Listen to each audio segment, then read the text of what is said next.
Welcome to the Whatever Dating Talk podcast, where we try to make sense of the modern dating hellscape. Thanks for tuning in tonight. You could have been anywhere in the world, but you're here with me. I appreciate that. We're coming to you live from Santa Barbara, California, every Sunday and Tuesday at 5 p.m. Pacific. I'm your host, Brian Atlas. I'm joined by my co-host, Kiki. She's back there somewhere. A few quick announcements before the show begins. This podcast is viewer-supported, heavy YouTube demonetization, so please consider donating through Streamlabs instead of super chatting, as YouTube takes a brutal 30% cut. So if you super chat 100, YouTube takes 30. If you donate 100, Streamlabs only takes 3.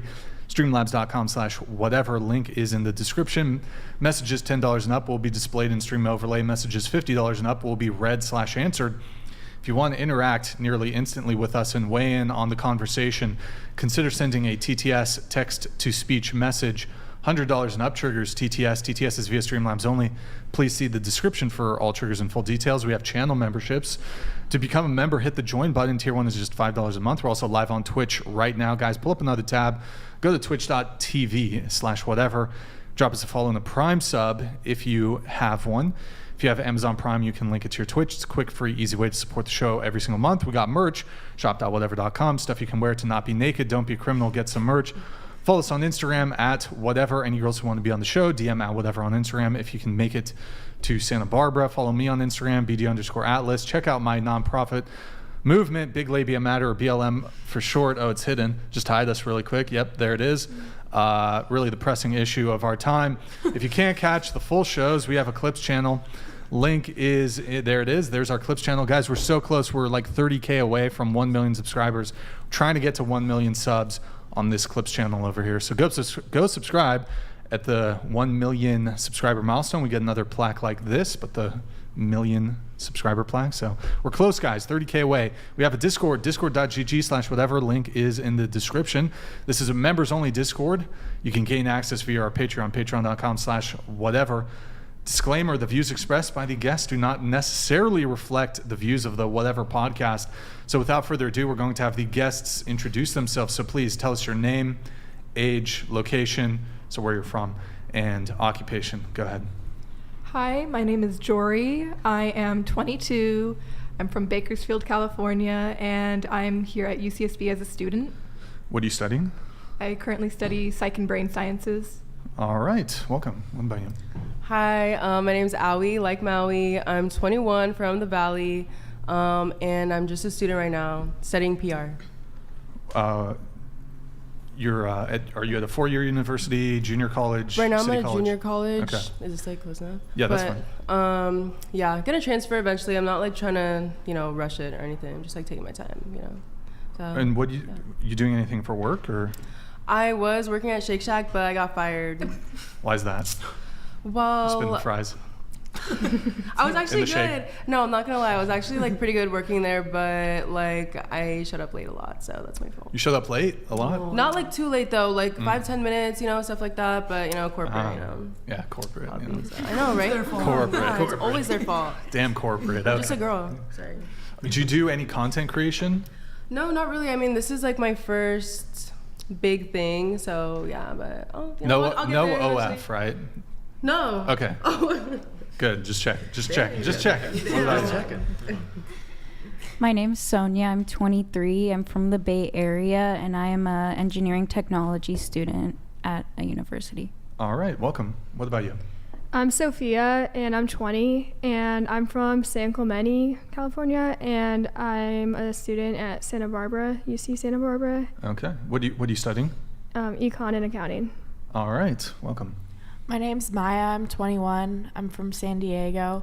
I'm a third year at UCSB, and I'm studying public policy and law and a minor in education. All right. Welcome.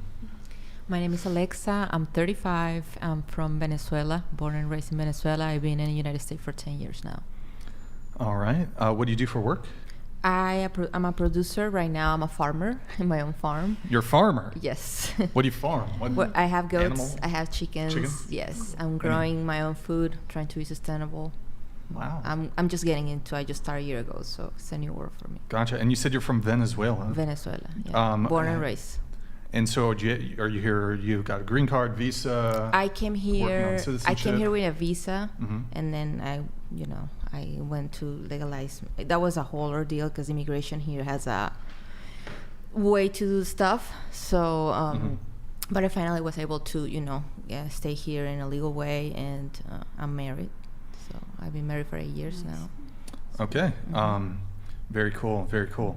And did you do much dating in Venezuela? I mean, in my early 20s, they're babies. Like when I was around their age, yes. I mean, I used to, go out and have fun. It's just different. I think when you date in United States and you date in a different country, just because culturally speaking, it's just different. The whole thing is different. When I got here in 2014, I realized everybody's on an app. In a dating app that doesn't exist in my country. It's like people actually go and meet in person or in a bar or hey, but the whole dating app for me was just like a new world, and I was like, wow, how this works. Well, we can get into that a little bit more later on. What about you? What's up, guys? My name's Taylor. It's TayTay Baby on YouTube. I advocate for men's mental health. I'm 29. I'm from Los Angeles, California, and I'm back, y'all. She's back. She's back. Cool. What about you? My name is Mason Gregoire. I am 27 years old, about to turn 28. I am a mechanical engineer, but I'm actually going through a career change right now. I'm going to join Air Force Special Warfare. So it's quite the change for me, but I'm excited. And you got your bachelor's degree, is that correct? Yeah, so I have my bachelor's degree in mechanical engineering. I have 2 bachelor's degrees, actually, mechanical engineering and natural sciences. Now, and we were talking a bit about this before the show, but you could go in as an officer, right? But you have to go in as enlisted. Yeah, so the special warfare pipeline is for enlisted. Okay. There are special warfare careers for officers, but I want to get the experience as an enlisted personnel first, go through all of that training, kind of understand what boots on the ground looks like, and then eventually try to work my way up as an officer. So why the switch up from going from mechanical engineer going into the military? Yeah, I mean, it's something I've thought about for 5 or 6 years now. When I lived in Tennessee, I'd been thinking about going in as a Navy SEAL, like kind of getting my education. I wanted to get experience in the workforce as an engineer. But I've always kind of had this call to do something bigger than myself, challenge myself physically, mentally, see what kind of man I am. And I'm finally taking the jump. I'm really nervous because I know the attrition rate for this specific AFSE is pretty high. It's like 80% of the people who try it fail. Damn. So.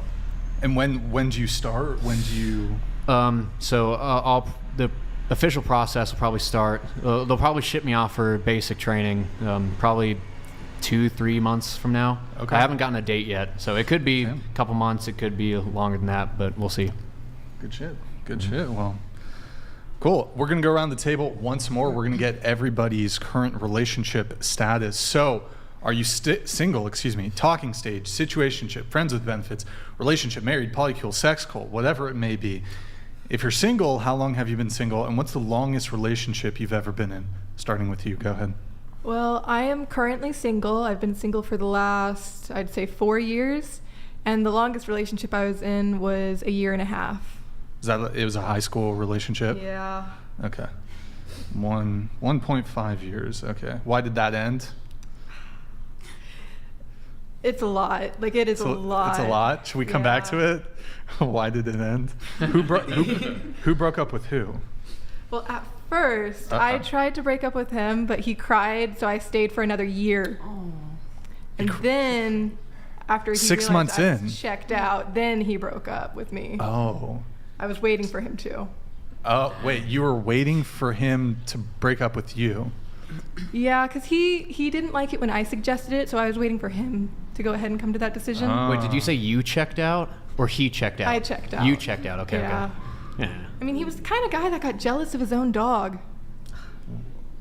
Like in a romantic way? No, like I'm petting his dog and like he's jealous. Why aren't you spending time with me? Wait, it's your dog. His dog? Yeah. his dog would be hanging out with other people? No, he would get jealous of me when for you were petting his dog instead of hanging out with him. Okay. Wait, he would, if you were petting his dog while you At were hanging his house. Like, why are you not petting me? No, seriously. I was petting his cat one time, and he was like, well, why aren't you cuddling me instead? It's a cat. But was he saying that in a joking way, or was it like dead serious? It was a serious conversation. Dead serious, holy. Yeah, no, he had some interesting things. Little. Wait, so he was jealous of, like, not getting attention from the pet, or not getting attention from you, or both? Not getting attention from me. Oh. Huh. But like, pet the dog with me. It's your dog is old. Yeah. Like, Damn. pay attention to your dog. Were there any other like instances that kind of drew this out in him? Like any like major fights? Like why did you do that other than like pet related instances? I don't know. It was just weird. We didn't get into fights too often. We did get into a bit of a fight one time because like someone had come up to me in a gas station and they weren't gonna leave me alone, and so I told them, hey, I have a boyfriend, he's in the car right now. And my boyfriend was sitting there the whole time, didn't even care, like that I was out pumping gas and someone was coming up to me and like. Do you think it's because you guys are, how old are you right now? Right now I'm 22. And that was 4 years ago? Yeah, I mean, we were young, so. Right, so Yeah. maybe it's just because you guys were super young, and sometimes experience comes with the years, and you know how you That handle could be the situations. case. Yes. Wait, so 6 months in, you try to end the relationship. This is what, your junior year of high school? It was my senior year of high school, and he was graduating to go to college. Okay. So 6 months in, you end it, but then he starts crying. You take him back out of pity? Was it a pity? It was a pity take back? Yeah. Pity take back? Yeah. Interesting. That's something. What was I the personally scope learned of from the, him. like, was it like just a singular tear, or was it like full-blown waterworks? What are we talking here? Full-blown, crocodile tears. Full-blown waterworks. Damn. I think it was more so of a control issue because we wanted different things in life. There was no reason to argue for me to stay. Like, go find what you want with someone who wants the same thing. And so, but then you got back with him, but was there a period when you got back with him where it was like good for a period, or was it you were just like a hostage almost? It kind of felt like the latter, simply because he didn't believe on going on dates.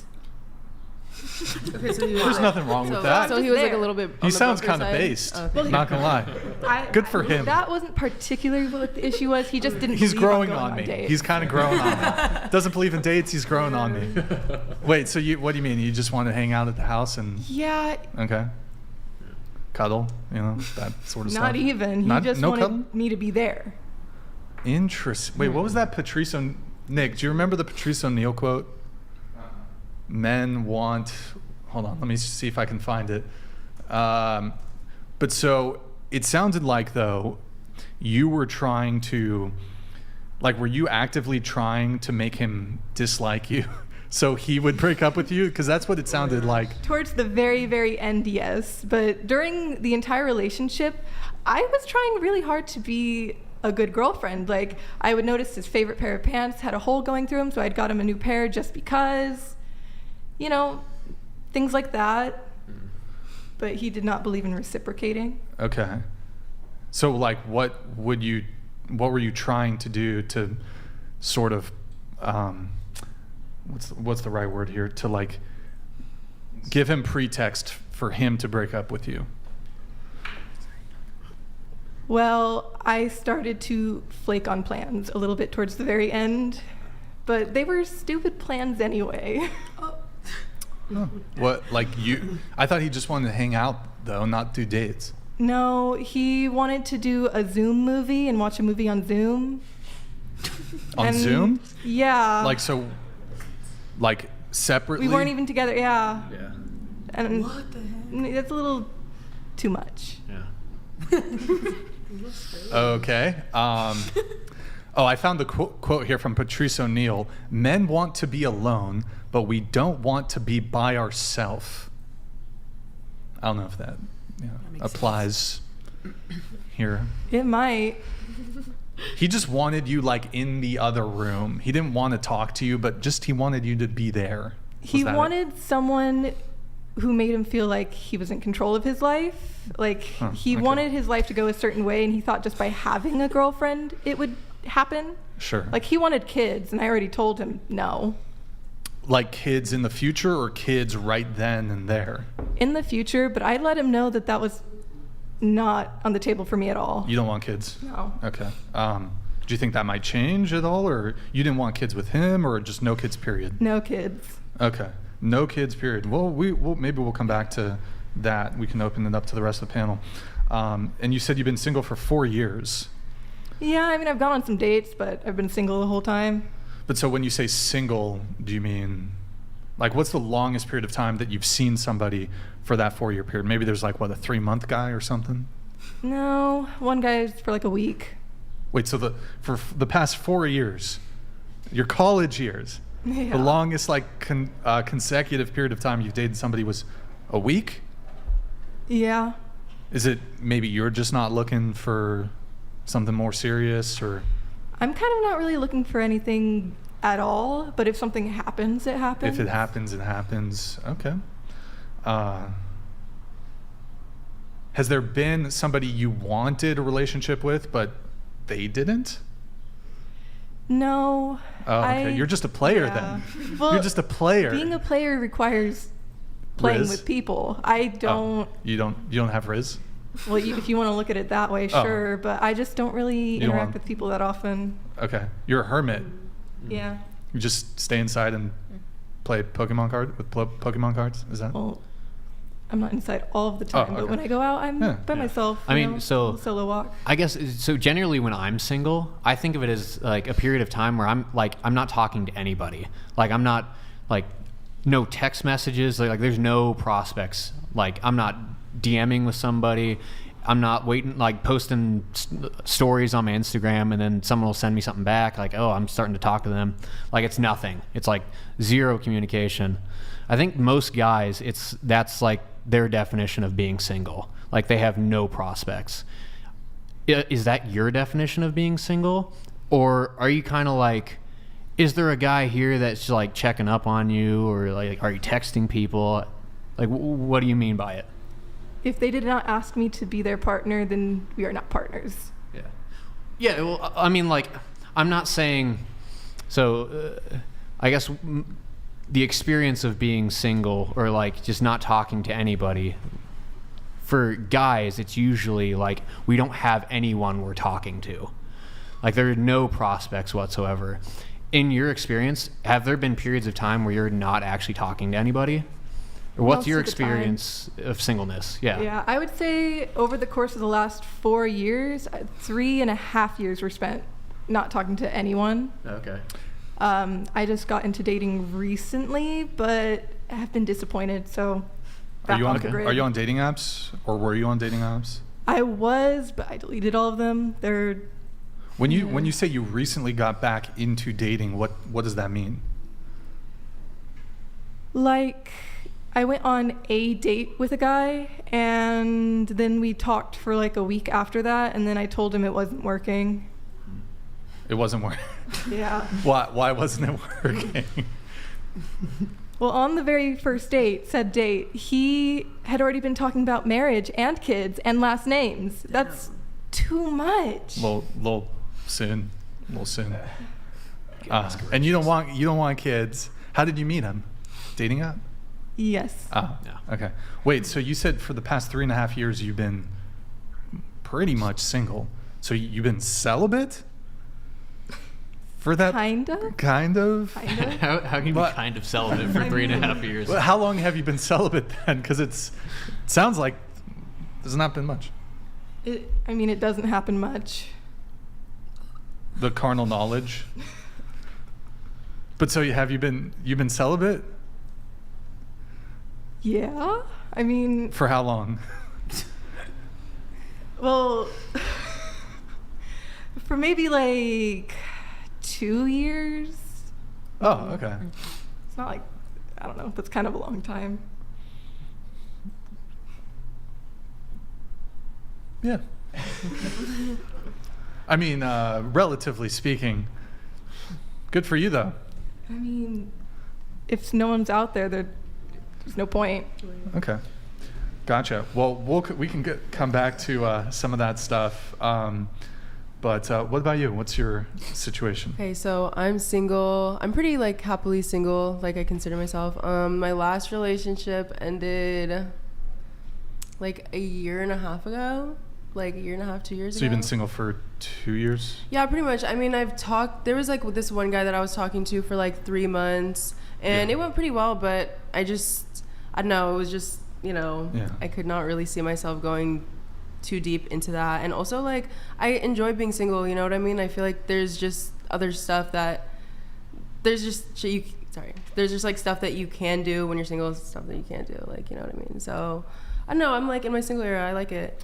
Wait, what do you mean there's stuff that you can do when you're single and stuff you can't do? What do you mean? What are you talking about? Okay. So, I mean, let's say I go to like a bar, go to the club with my friends, obviously, at least like my last boyfriend. Kadia Stans donated $100. Bro, that's hey, Bri, sorry Thank you, I'm man. late. Got some stuff going on tonight. We'll have to catch the pod later after recording. It's Easter, Question for the panel, how do you feel about Nala returning to Christ? Real or fake? I mean, I don't know if the people on the panel are familiar with who this is. Fake.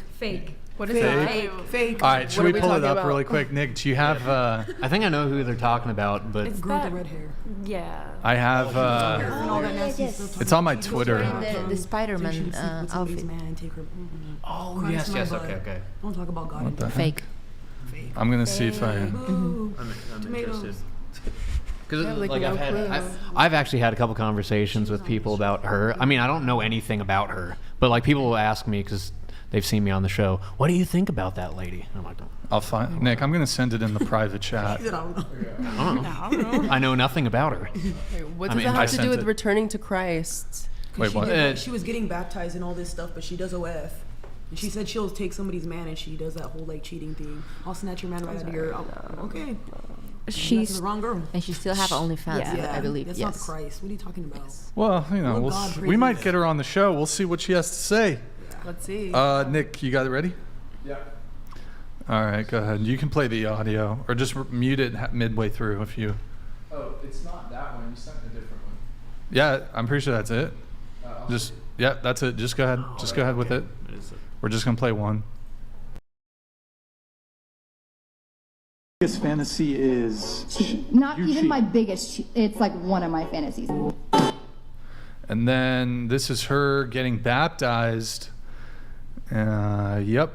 And she's been on the podcast 2 times. And she does OF, or did OF anyways.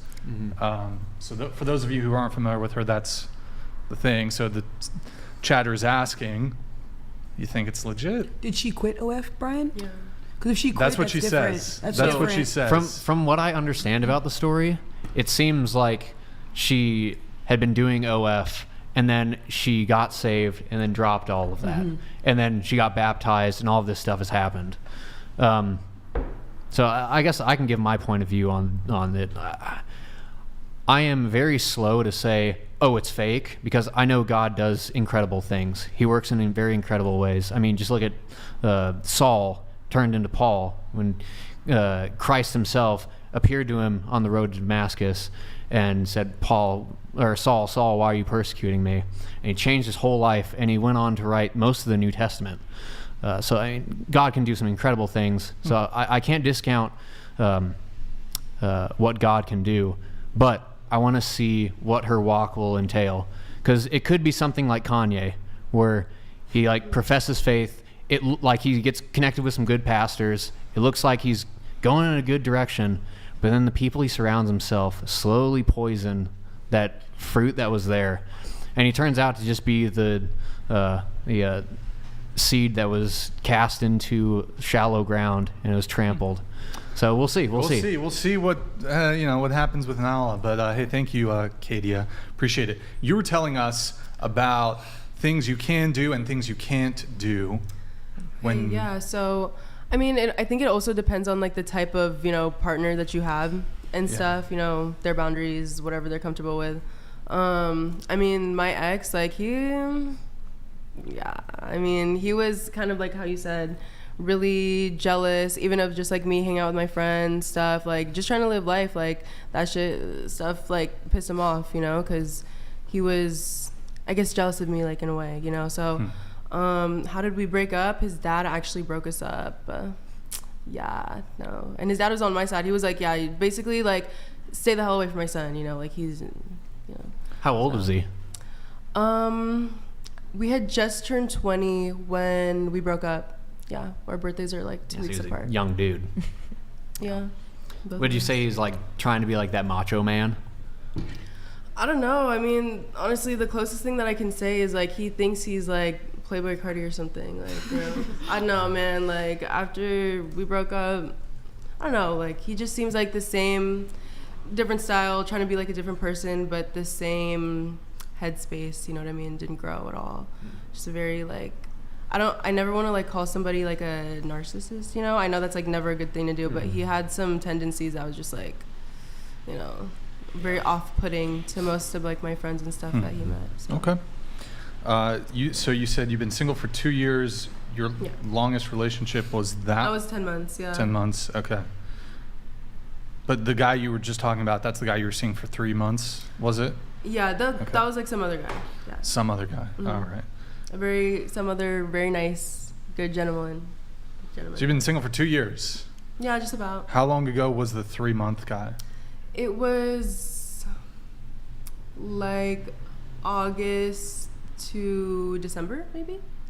Okay, so pretty recently. Oh, maybe that was longer than 3 months. But yeah. Okay. What about you? I'm in a relationship right now. How long have you been together? It'll be 2 years in May, like end of May. All right. Is that your longest relationship? Yes. Okay, cool. How did you guys meet?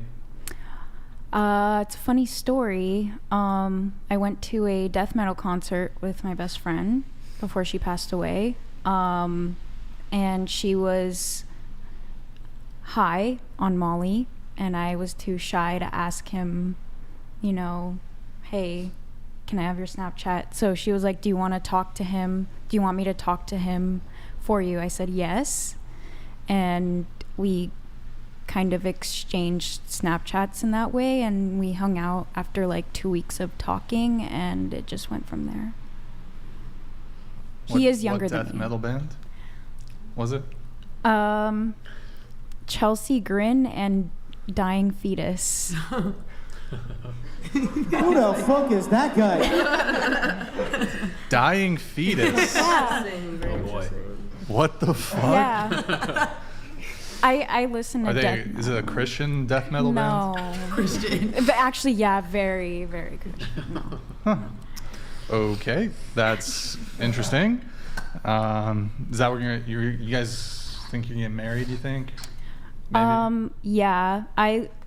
So for me, I would get married like just for the ceremony, but I wouldn't make it official with the government.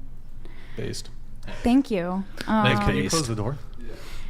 And I'm Jewish. He's not. Okay. So I would want, hypothetically, a Jewish wedding, which he doesn't mind. He's very kind of... Is he religious?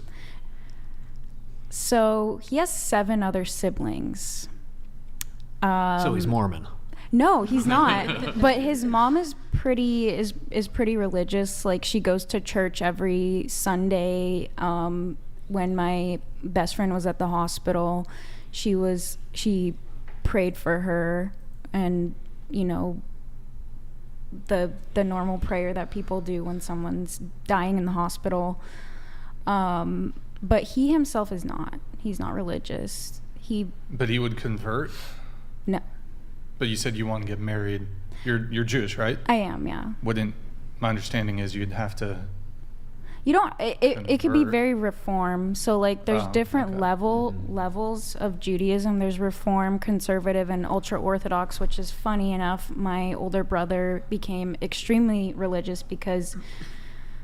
So, my parents are from the Soviet Union. They hated Jews in the Soviet Union. Oh, bro, how are you gonna say that? Oh, I'm sorry. On the show, Jesus Christ. Okay. I'm sorry. But they weren't allowed to practice their religion. Is that TOS? Oh my God, bro. Okay. I'm All sorry. right. I'm sorry. Go ahead. But I mean, it's fact. But so when they immigrated here, they wanted us to go to religious school and Hebrew school to get our bar bat mitzvah. So we weren't super religious. Like, we didn't do the Sabbath or anything like that. But as my older brother got older, he became very religious to the point where he moved to Jerusalem. And he is doing this thing called yeshiva, which is kind of like a further learning of Judaism. And so he became very religious to the point where he doesn't even hug my aunt. Like, he won't sit in the same room he won't sit next to a woman. Like, so if he was here, he'd have to be where you are, and then you'd be right here. And he can't be next to a woman. So he asked his rabbi, he said, my aunt and my mom are pretty pissed off that you can't, that I can't hug you, that I can't hug her. So his rabbi said, only if she initiates the hug, basically. Yeah, it's very different. Okay. All right, what about you? Okay, I actually haven't dated before, like in a official relationship. So I've been single for 20 years. Okay, you haven't dated before in an official relationship. What about an unofficial? Kind of just like mostly talking stage, I would say, and just like really casual. Yeah. Casual. Okay. And so what is that? Are you on dating apps? Have you been on dating apps? I have, but it's kind of more just entertainment with my roommates. Ooh, okay. I would just say that. When you say entertainment with your roommates, is it just looking at the profiles? Do you talk to the guys together? Yeah, kind of like as a group. It's like we'll all be on our phones. Okay. This is one of my roommates, actually, so we've done it together before. Okay. But yeah, I kind of I've done Tinder before, and I've done Hinge, and I just think that the people on there, like, at least that I'm seeing, are just like no one I'd want to date. So it's just kind of fun to have fun with it. Wait, so have you ever met somebody from one of the dating apps? I have, and it was like a one-time thing each time. Like, I was not going to meet that person again. What do you mean each time? A one-time thing each time? Like a one-time meeting each, like that okay. The person that I had met, I didn't like as soon as I had met up with them, and so that was like it. I did not want to keep in contact. But you with went them. on there were a couple dates, different dates. Yeah. Okay. How many total meetups do you think you've had from the dating apps? Maybe like 4. 4? Okay. You didn't like any of them? No. What was there a recurring theme here? What was the deal? I think they were just weird. They were weird? Yeah. I mean, what if you're the common denominator? I could be. What if you're the common denominator? But I think most people would agree that they were weird. I think that there just wasn't that many people that I had liked off of the dating apps. And so the people that are most responsive to actually going on a date and kind of initiating it are usually the ones that are more desperate. And so I think, and I'm not the one to initiate it, so I think that the people I did end up with were just weirder. And yeah. Were there people that you were interested from the dating apps that you were interested in, but they didn't initiate it? Yeah, or it would be kind of a conversation would start, and then I'm also not a good texter, so fizzle. It would fizzle out. Okay. So you went on 4 dates, each date, just one date, didn't go further. And when you say dates, would you meet up for like a food or what? Like meet up at a party? Because you said you're 20, right? I'm 20, So you're and like I'm in not college. going out to bars or whatever. Yeah, no. Unless you have a fake ID, but. Yeah, so I've like met up, like I've gone to smoothie, I've gone like tea. I went, the most recent time was actually like fun. I went like thrifting at the Goodwill bins. That I had a lot of fun. He didn't get anything, and I was like, "Ooh, maybe this is just all for me." Like it was kind of. Did he pay? Wait, you? He didn't pay. Like he didn't pay. He offered, and I was just like, no, because I didn't want to see him again.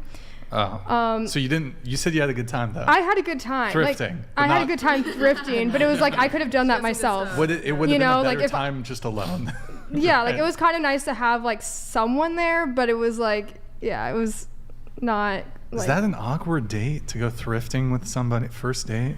I know, I kind Maybe of a thought little. so, but I don't know. I really wanted to go thrifting, so I was like, I kind of wanted to do that's something I wanted to do. So at least like even if the person sucked, at least I would have fun. What's the longest period of time, moving off from the dating apps, that you've been with one person? Probably like a couple months. Couple months, okay. Yeah, just kind of like talking. Because you said you've been single for your whole life, but yeah, well, like kind of going back to the definition of single, for me, it's always been really casual, and it's never been like an official relationship. So I consider it myself. So you're single. talking like you've had friends with benefits, hookups? I haven't even called it friends with benefits. Like I feel like that is kind of like a funny name, and unless you're like, what would you call it?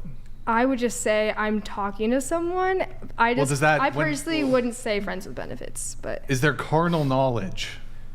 What? Okay.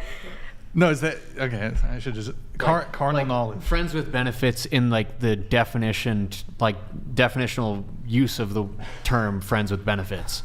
Like you're like, intimate with somebody. Yeah. Yeah. Like using that definition, have you had friends with benefits? Oh, okay, then yes. Okay. Sorry. Okay. Yeah. And so why? But none of these guys. Well, the guy you were seeing, you said for 3 months. There's one guy. Kinda. It was like summer. Like I think maybe before college, or I think it was that summer. So yeah, like a couple months or something like that, and it was like, I don't know. I wouldn't even say we were really friends, so I don't know if that really counts as friends. How did you meet him? I met him at my friend's birthday party. Okay, so summer fling, 3 months. Who ended that? Me. You ended it? Yeah. Okay. And then the 4 dates you went on, what do you think with the 4 dates that you went on off of the dating apps? Was it a personality thing? Were they not attractive physically? What do you think it was there? Yeah, kind of all of that. I think you they didn't just look at their photos? I did. I mean, they just look different in person. They were catfishing you? They catfished? Kinda. I mean, yeah, just like Can I think, see your profile right now? Sure. Oh, wait. I don't have my phone on me, so okay. Actually no. Should we? It's okay. But we can't pull it up You're on the not screen. But them. Oh no. Wait, so you're currently on the app right now? Are you like active on it? Like yeah, I have Hinge.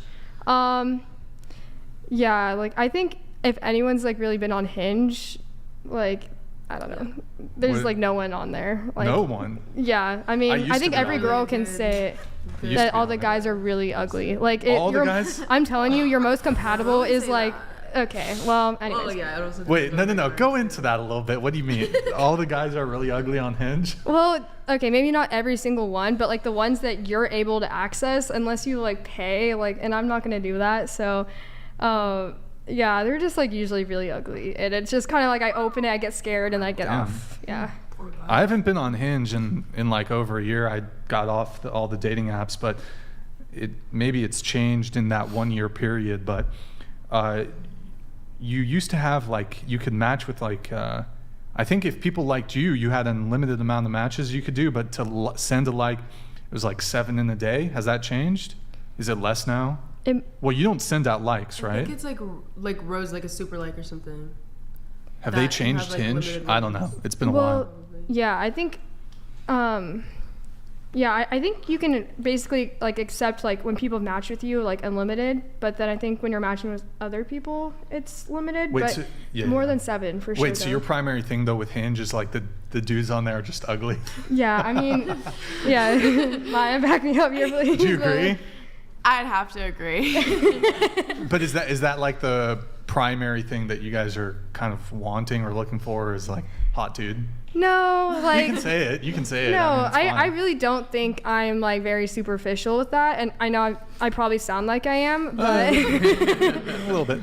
It's okay though. But no, I actually am not. I just think that like I'm telling you, I'm not being superficial when I say like these people are like scary looking, like and just like, and it's not even like looking, it's the pictures themselves are just like bad. It's frightening. It's fish photos. Like, no, not even. Not I would prefer that, honestly. You prefer the fish like photos. I would. Hold up, It's like, like the fish. It's like people that you don't know that if they like go outside or they have like a life outside of like just themselves, if that makes sense. Okay. Maybe you need to adjust your preferences. Wait, what? I feel like, yeah, I think Hinge is also trying to get people to like pay. Yeah, I agree. So they can I think see maybe it more wasn't eligible like that people. before. I Maybe think it now changed. it's definitely like turned into other dating apps. Wait, but yeah. so who here currently has dating app profiles? Wait, we should almost want to we'll give you guys your phones. We'll have you take screenshots of your profile and we're going to do a dating app review. So Nick, if you can get them their phones. So take screenshots of all the photos and then also the prompts. You know how there's the prompts on Hinge? So take screenshots, send them individually to the whatever Instagram page and we'll get those going. So dating app? No. Dating app. I'm glad I deleted No mine dating now. app. I want to delete it now. Yeah, same. And then we can collect. Or should we just leave this here until? No, just collect. And then, thank you, Nick. So we're gonna do some deep dives into your guys' Instagrams, or not? Excuse me, not Instagrams, dating apps. Keep everything nice and fresh. Not there. Yeah. So we'll do that. Wait, and so where do you want me? Just like. Oh yeah. So the Instagram at whatever on Instagram, just send it a message and just individually send the screenshots that way. What about like a screen recording? No, do individual screenshots. So all photos and all prompts from there. While you guys are doing that, I'm going to move on to you. What is your relationship status? I am single right now. My longest like consecutive relationship was 8 months, but then that was in high school, and then after that I dated someone like including like us talking and stuff like for probably 2 years. 2 years. Okay. Yeah. When did that end? That ended in September. Okay. Hold on. September. Oh, so that was the one from 8 months ago. That's how you said you've been single for 8 months? Yeah. That's the one that ended. Yeah, that was the one. Yeah. And you were in a talking stage for 2 years? So we were talking, then we dated, broke up, went no contact, started talking again, dated, broke up, and then so the course of that was 2 years. Okay, got it. Wait, so talking, broke up, there's only one breakup though, right? Or there one were two. So you were together 3 times. Twice. Wait. So we talked, dated, broke up, and then we talked again, dated again, and then broke up again. Okay, I see. Who broke up with who in each of those instances? I broke up with him both times. Both times. Okay. Good times. What about you? I've been married for 8 years now, so it's not that much I can say besides that. Married 8 years. Yes. Did you say how did you guys meet? So we met on set because we both work in the entertainment industry. Okay. And we met in July. We moved together in October, and we got married in February. And I see. We have been married for 8 years. Wait, for both of you, can you send the photos like one by one? Because on desktop it won't load it like in a group. So just send them one at a time. What about you, Tay? Single as a Pringle. I had dating apps, but I deleted them because I had a bad experience, and I don't want to talk to anybody anymore. Oh. Yeah, it scared me. Shit. Was that recently? Yeah, it ended bad. Shit, sorry to hear. And begin anxiety over guys sometimes. Damn. Too jealous for me. Too jealous. Uh-oh. That's that's a yikes. Okay. Mason, what about you? What's your... Single. My longest relationship, a year. But yeah, that's about it. Yeah, and you're waiting until marriage, correct? You're correct. Yeah, waiting until marriage. I'm a virgin. We covered this before, but yeah, for those who do not know who I am. Good times. Yep. Good times. Good job. Good. She says good job. Is anybody else? Any other virgins here? Why are you looking at me? No. Oh no, I'm just. She said hell no to the bad thing. I get down. Nobody else a virgin? Nobody? Gustavo? Amen to y'all. He's okay. It's very admirable, honestly. Yeah. Nick, are you getting those pulled up? Okay, we're getting the Tinders pulled up, guys. While you're doing that, let me just check one thing here. Do you have any chance? No, we're good on that front. Guys, go to twitch.tv/whatever. Drop us a follow in the Prime sub. Also, if you can like the video, guys, get us to maybe 3,000 likes. Oh, there it is. Twitch.tv/whatever. Drop us a follow in the Prime sub if you have it. Thank you so much, Numb Eyes, Ghost Eagle, Anonymous, Gifter, Gildo Horn, Sweet Silence, Firecap, and Wale for the tier 1. Thank you guys, appreciate it. Twitch.tv/whatever. Drop us a follow in the Prime sub if you have one. Thank you guys, appreciate it. You got it, Nick? Yeah, I got the first one. Okay, we'll work on the first one. Who we got here? We got, how do you say your name again? Why? Owie, like Maui. Owie. Literally Maui without the M. Owie. That's me. Like owie. Yeah. Owie like a... Don't even. I already know. You don't like that one? No, I'm just so used to it. I'm just like, I hear it. You hear it too much? Yeah, I get the same thing with Brian. They're like Brian, like Loose Pussy Energy Brian? donated $100. That's Brian, Lil Dicky looking motherfuckers should be the last person calling dudes ugly. These busted ass 304s be cracking all their mirrors. Okay. Yeah, I said it. Do some. Hashtag get the rocks. Hashtag lay by honest. Hashtag stop cappin'. Do you guys want to respond? I think it's directed at you. Get the rocks. I mean, what else? Shit. Can we see what you look like, Loose Pussy Energy? Yeah. What's up with that? LPE. Yeah. They want to see what you look like, LPE. They want to see what you look like. I got them ready. Sophia, it looks like I only got 2 photos from you. Oh, okay, wait, Or let me... did you mess up one of them? You sent one twice. Yeah, so that one I messed up. I think the other ones are still sending. Oh, okay. Yeah. Do you want to do the first one now? Sure. Owie? Yeah, let's do Owie. We'll wait. All right. Let's just get this over with. All right. This is Owie's Hinge profile. So, chat, are you swiping yes? Yes. On Owie. Okay. We'll instantly hit it off. You laugh about everything. We turn up to bangers in the whip. You down for whatever, whenever, wherever. I like that last In my one. defense, I haven't changed this in like a really long time. So. Defense is noted. Next. You should not go out with me if you're not a munch. Hold on here. What's a munch? For me, really just somebody who eats cooch. Like. So wait, deal breaker if the guy doesn't eat pussy. If you're like, I mean, I'm not gonna like, you know, it's not like you have to do that every like 2 hours or something. But if we're like having sex and you don't want to like, you know, eat the cat, then it's. I don't know. I mean, if I'm gonna like, you know, do that for you, you better do the same. You know, there's some people who really don't. So. I agree. I'm kind of just. You like, agree? Okay, well, Yes. Who here? Who else agrees? Let's go around the table on this. Deal breaker if the guy doesn't eat pussy. Yes, especially if they want their dick sucked. Oh my god. Another one. Thank you. No. Why are we talking about this? I feel like it's kind of just fair. I don't know. So Fairness. Yeah, like. Well, that's so. Her point was, Yeah. especially if the guy wants to be reciprocal pleasure, but just is it a deal breaker? Let's remove the reciprocal pleasure thing from this. Deal breaker if he doesn't do that. Wait, hold on. I wanna wait.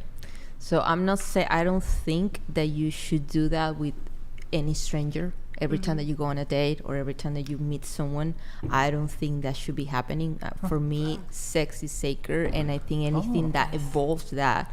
But at the same time, when you find the person that you love and you want to be with it, I think all that needs to happen. Because I mean, you're gonna spend the rest of your life with that person. Erroneous. I agree with that. Yeah. So in your own words, though. Yeah, I would say that like, yeah, if it's just a random hookup, I'm probably not gonna expect anything. But if it was someone that I'm like planning on like having a more serious relationship with, then yeah, it probably would be a deal breaker in the long run. I don't think it's a deal breaker. Okay. We heard from you, Tay. No, it's not a deal breaker. Mason. Mason, what do you think? What do you think, Mason? Actually, there's a Bible verse that hits on not this topic explicitly, but it talks about a spouse who's unwilling to give their body to their other spouse. So that's in 1 Corinthians, I think. I can't remember the exact reference, but it says that your body is that you already give your body to your spouse for them to use, and for you to be able to use their body as well. You're supposed to be one. You become one. Yes. Exactly. Correct. So in the context of marriage, I will keep that between my wife and I. But anything goes. I'll also say, please, like, just don't take that too seriously. Like, the whole profile. I took it pretty seriously. Wait, so we're serious here. Deal breaker if the guy won't go down. I'll give my take on this. I don't do that. Why not, though? I don't do that. Is it maybe because, like, you know, you don't like the other person enough, or are you, like, afraid? I'm a fan of labia. Don't get me wrong. I like. So why not, like give that. it a little lick. Maybe you haven't found the right person. Yeah. I've found throughout the years, I've had long-term relationships, but it's not your thing. I'll do anything for love, but I won't do that. Damn. I'll do anything for love. Are you worried you're not good? I Have you just won't had do. not Oh, had I'm good. The 3 times I did it back in. Who's gonna vouch for you that you're good? The Bush administration. This was back at that's the last time I went down on a girl was the Bush administration. Wow. But it's also, no pun intended. So, are you gonna like how was it? It's been like over a decade. A decade and a half. Wait. More. A decade and a half. Yes. It's been a while. Shit. I don't understand. I wouldn't do it. I understand that. She gets it. Yeah. She gets it. Don't want to. Really? I'm a fan of. There's a lot of girls who are really like 304s, and like they're doing that with every guy. Yeah. Well, So that's and then, like, just if you're not saying okay. I'm a munch and all that, that's gonna make a guy think you always get your box eaten, and that looks bad. I wouldn't want to. I'm good. Relationship or no, I'm out. Well, certainly, like, I mean, my position is I just don't do, period. But now, hold on. Let me add a little bit here. I do care about my partner's pleasure. So it's my goal. I want her to come first. She's got to come first, preferably multiple times, but not that way. You know what? Yeah, that actually makes sense because there's only, if it's like only one guy has ever made me like bust with his meat. You know what I mean? Huh? So, yeah, I know. It sucks, right? So for me. With his meat? Me, like his his peen. Yeah. His pee-pee. Yeah, his meat. So. Define it. At least there's hands. Shit, you can even employ toys. Times. Bust out the True, toys. but I've never, at least for me, Bust out like the toys? that's just something that I like. You know what I mean? Like sorry. Okay, like I would want top. You know, what can I say? Word.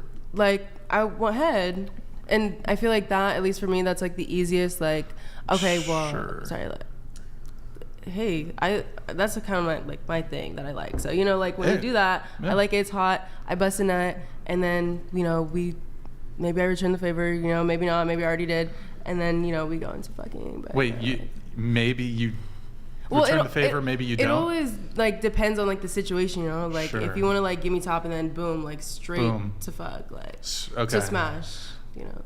But. Yeah, well, I'll start off by this. Look, I don't do it across the board, but if there's male viewers in the chat who are inclined to do it, I would at least recommend you don't do it during casual hookups. I agree.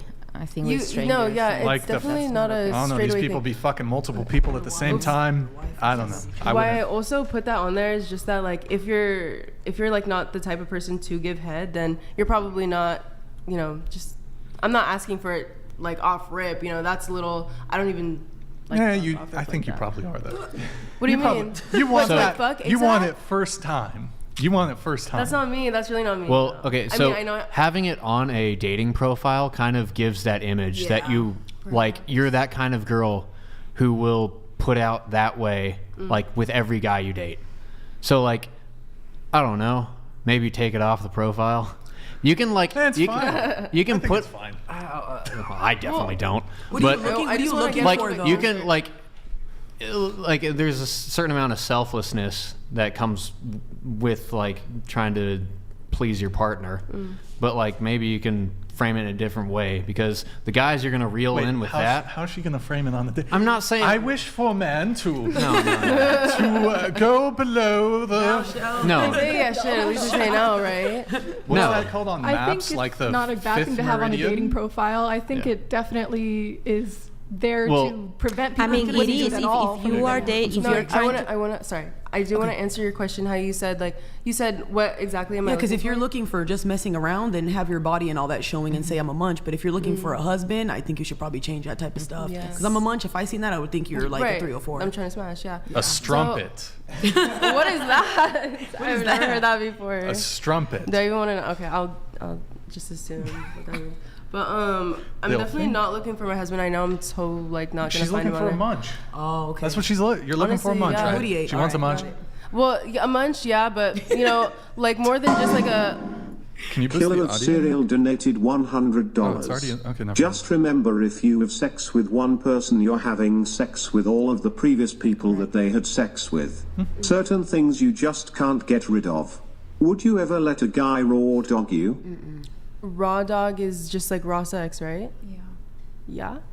Like, but not just like a random though. You know what I mean? If we had already had, how do I explain it? Okay, so at least like the way that I look for it or like go on Hinge, whatever. I'm trying to find somebody who I'm just like at least compatible with, personality wise. Like, you know, Gotta be a munch. Huh? They got to be a munch. Oh yeah, They I gotta mean, be a munch. no, yeah. But I don't mean like Personality. that does matter. Yeah, no. Okay, let me finish. Okay. man. Go ahead. Go ahead. You got this. You got Okay. this. So basically, like, I'm not looking for anything too serious on this app, right? Yeah. If I was, I would not be on this app. Mostly, Hinge? they're just any period, you know. I'm trying to find somebody like, hey, like we can catch a vibe. Maybe like, you know, like after work, whatever. Kind of build the relationship to like we're close enough that like we're friends, but we have sex. Maybe we're not like having too much like expectations of each other because at least I'm not. I have a question. Is this the reason why dating apps are so bad now? Because I thought dating apps were for people who are introverted and can't go out and date. That's the reason why I got off of them, because guys would talk to me like if I posted stuff like her, and I never posted like my body or certain things, and I just feel like a lot of people ruin it. Like the stuff you're saying, I'm like, geez, for all the people who want love and don't go out. Like I'm a YouTuber, I never leave my house and I go to school. Like you guys are ruining it for all the people who want love and stuff. I think it's kind I of. didn't think it was for like sleeping around. I mean, I think it's actually pretty common. Well, Hinge, I feel like is a little more serious. Like you have Tinder, and I don't know what's going on. Yeah, Tinder's like hookup app. Yeah. Look, but people can find relationships even from Tinder. But Tinder's a bit more hookup-y. Hinge seems a little bit more serious. But you'll have people on there who are like looking for marriage, and then you'll have people on there who are just looking for like casual dating. So it's like a mixed bag for sure on Tinder. I don't think what she's doing is necessarily out of the norm. I have never heard someone saying, "Oh, I met my husband or my wife in Tinder," or I have never met anyone. I don't know if any of you, but I have not. And then before my husband and I got together, he have 2 girls that he met on Tinder, and we have to put a restraining order on both of them. Like that's how bad I think. That's how bad I think the and how low the vibration is in that type Very of low vibrations. Very low. Vibrations are low. What? Yeah, you have like whenever you go into those apps, you have to have your filter on. Wait, who was asking about was it the previous chat? Sorry, Killa of Cereal? He was saying, oh, the raw? Well, actually, really quick, just going around the table really quick. Who here is on birth control? Yes. No. Yes. I have an IUD. Okay. I also have an IUD. IUD or something else? Pill? I'm on the pill. Okay. Mason? You're right. What's your form of birth control? The Bible. There it is. Okay. All right. Wait. Just curious. But you take birth control? Is it to like regulate your something? It's to regulate my hormones. Okay. I do have PCOS. Okay. Got it. All right. So. No. Yeah, I wouldn't do it. What? The oral sex thing. Oh, okay. Let's do that. There's other ways. You know. Like if you got to bust out toys even, that's preferable for me. That's like, you know, for other people though. I like the feeling of like a mouth down there. After you know? you've been married for a while, or you've been someone with a while, like, you're gonna start doing all this stuff. Like, I don't think so. I'm pretty steadfast. Nick, I am steadfast in my steadfastness. Okay. Let's go back to would you ever just say to a girl like, no, I don't give head, like anytime like during the first date, you know, like let her know? No. If your wife approaches you and say, hey Brian, I want to do this, and you've been with her for 10 years now, will you say no, I'm not into that? Or will you say, hey, I'm gonna try and I want to try to please not you? really my thing. Wow. Dang. Hey, that's crazy. That's the way it is. What do you mean? She would know going in. You know, that's how it is. But relationships they change, they evolve. Yeah. And then, and you know. And, now, but here's a question also, for like, you. Sometimes you get bored. Here's a question for you. Let's say you're in that situation, and your husband, you accepted that your husband doesn't want to do that, but then 8 years into the marriage, just like you said, you want to have oral sex, but he still doesn't. You have a conversation and he's steadfast and he says no. Do you push it? Yes. Or do you drop it? No, I'll push it. You push it? Yes. Ooh, that seems a little like not respecting his sexual boundaries. When you're being married for someone for that long, you feel comfortable enough to say, hey, I would like to try this, and if you don't like it, then I'll. So you're saying he has to try it? Of course. How are you gonna say something no if you don't try it first? Well, what if he did with I don't know. This is getting a little bit. Imagine if a guy said that. There's so many women who don't like to suck fun dip, and if a guy said you have to do it, you would be so mad at that. No, we're talking about marriage. We're not talking about dating casual or with strangers. Yeah, I'm talking about marriage. That's a preference. So if he doesn't want to or you don't want to, you don't have to. Wait, but do you think Yeah, you don't, but you can try because you want to please your partner and see if it goes well or not, and then you can make a decision together. What if they don't like it after that? Look, you have to, when you're with someone for so long, you are capable to do a small sacrifice to please your partner and vice versa. Because marriage is give and take. It's never going to be give me or me. Compromise. Yes, and you have to do no compromise. I don't agree with no compromise. Not always. I'm not sure about compromise. Wait, but hold on. Are you religious by chance? Are you No. religious at all? Okay. So is your relationship 50-50? No, it's never going to be 50-50. Do you want him to be like the leader in the relationship? He's the leader. He's the leader. Yes. But how are you going to say you would like, I mean, I know you're not presently in this situation with your husband, but if he's the leader and his final word is, I'm not going to do that. And you're going to be like, no, you are. That's not really following A his leader lead. wouldn't do that. If a mindful husband. Yes, a leader of course would say, no, sir. I don't really want to eat pussy. I don't want to eat pussy. A mindful context, husband will be like, I'm the leader, and because as my job and my duty as the leader, I'm gonna. Well, there are certain. My job is okay, to no. eat pussy. Well, okay. No. No.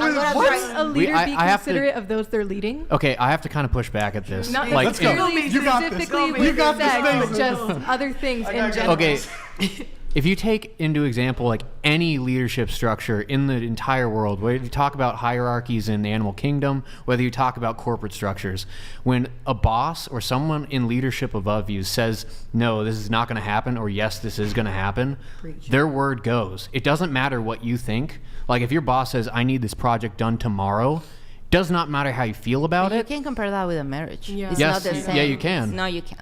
Yes. And I'm talking That's- about my no, own I'm talking about- experience because I've been married for almost a decade. My dad- Why is this the well, only important okay, thing in a let's- marriage? Is eating each other out. Ju- okay, well, hold up. talking It about also it goes right into now. like other things too. I mean, because like what the stuff that you're talking about, you know, it kind of makes it. What you're saying is like what I say goes. As a husband, what I say goes. And I mean, there's always like there should be definitely room for. Well, okay, so okay, hold up. Means to listen to the people that is following. I'm not saying that like if my boss tells me I need this project done tomorrow, I can tell him, hey, that time frame is I can't do that. I cannot meet that time frame. You can't compare that. So yes, you can. Well, because it's leadership. Okay, if you're talking Truth Bomb donated $100. Married chick. I don't have to try something to know I never want to do it. What if your husband asks you to peg him? That's a wild date. True. I mean, I'll try if that's what he wants. So, she wild. if we're talking like what He's you're my talking husband. about we're is gonna be together for the rest of our life. We better so try what new you're things. what you're talking about, he's not the leader then. You guys are co-partners. If you say that you guys are co-partners in the relationship, then we can have a conversation because then we can disagree. But what you're describing is co-partner. He's the leader of the house. Well, he's not the leader of the house. If you describe it the way that you're describing it, like you guys have equal say in what's going to happen, at the end of the day, the leader makes the final decision. If that's not true, then he's not the leader. Then you guys are in a partnership relationship. If you guys are, like, definitions are important. When I spit out the word leader... Where underscore is underscore the underscore empathy donated $100. Facts. You dudes are confusing leaders and bosses. Absolutely. Yeah. Yes. No. leaders have advisors. No. What does a leader do? Explain that to me. A Leader leader is a person serves. who takes charge. They take charge. You serve through, you're What does a leader do? serving. She just said take So, charge and then.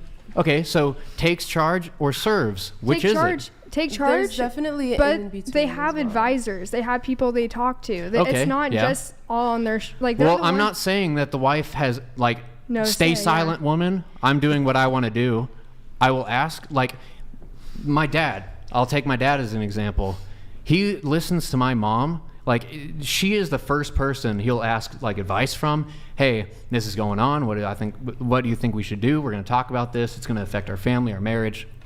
She'll give her opinion, but then my dad makes the final decision. And he's made plenty of decisions that my mom disagrees with, but because he is the leader, he has the final say.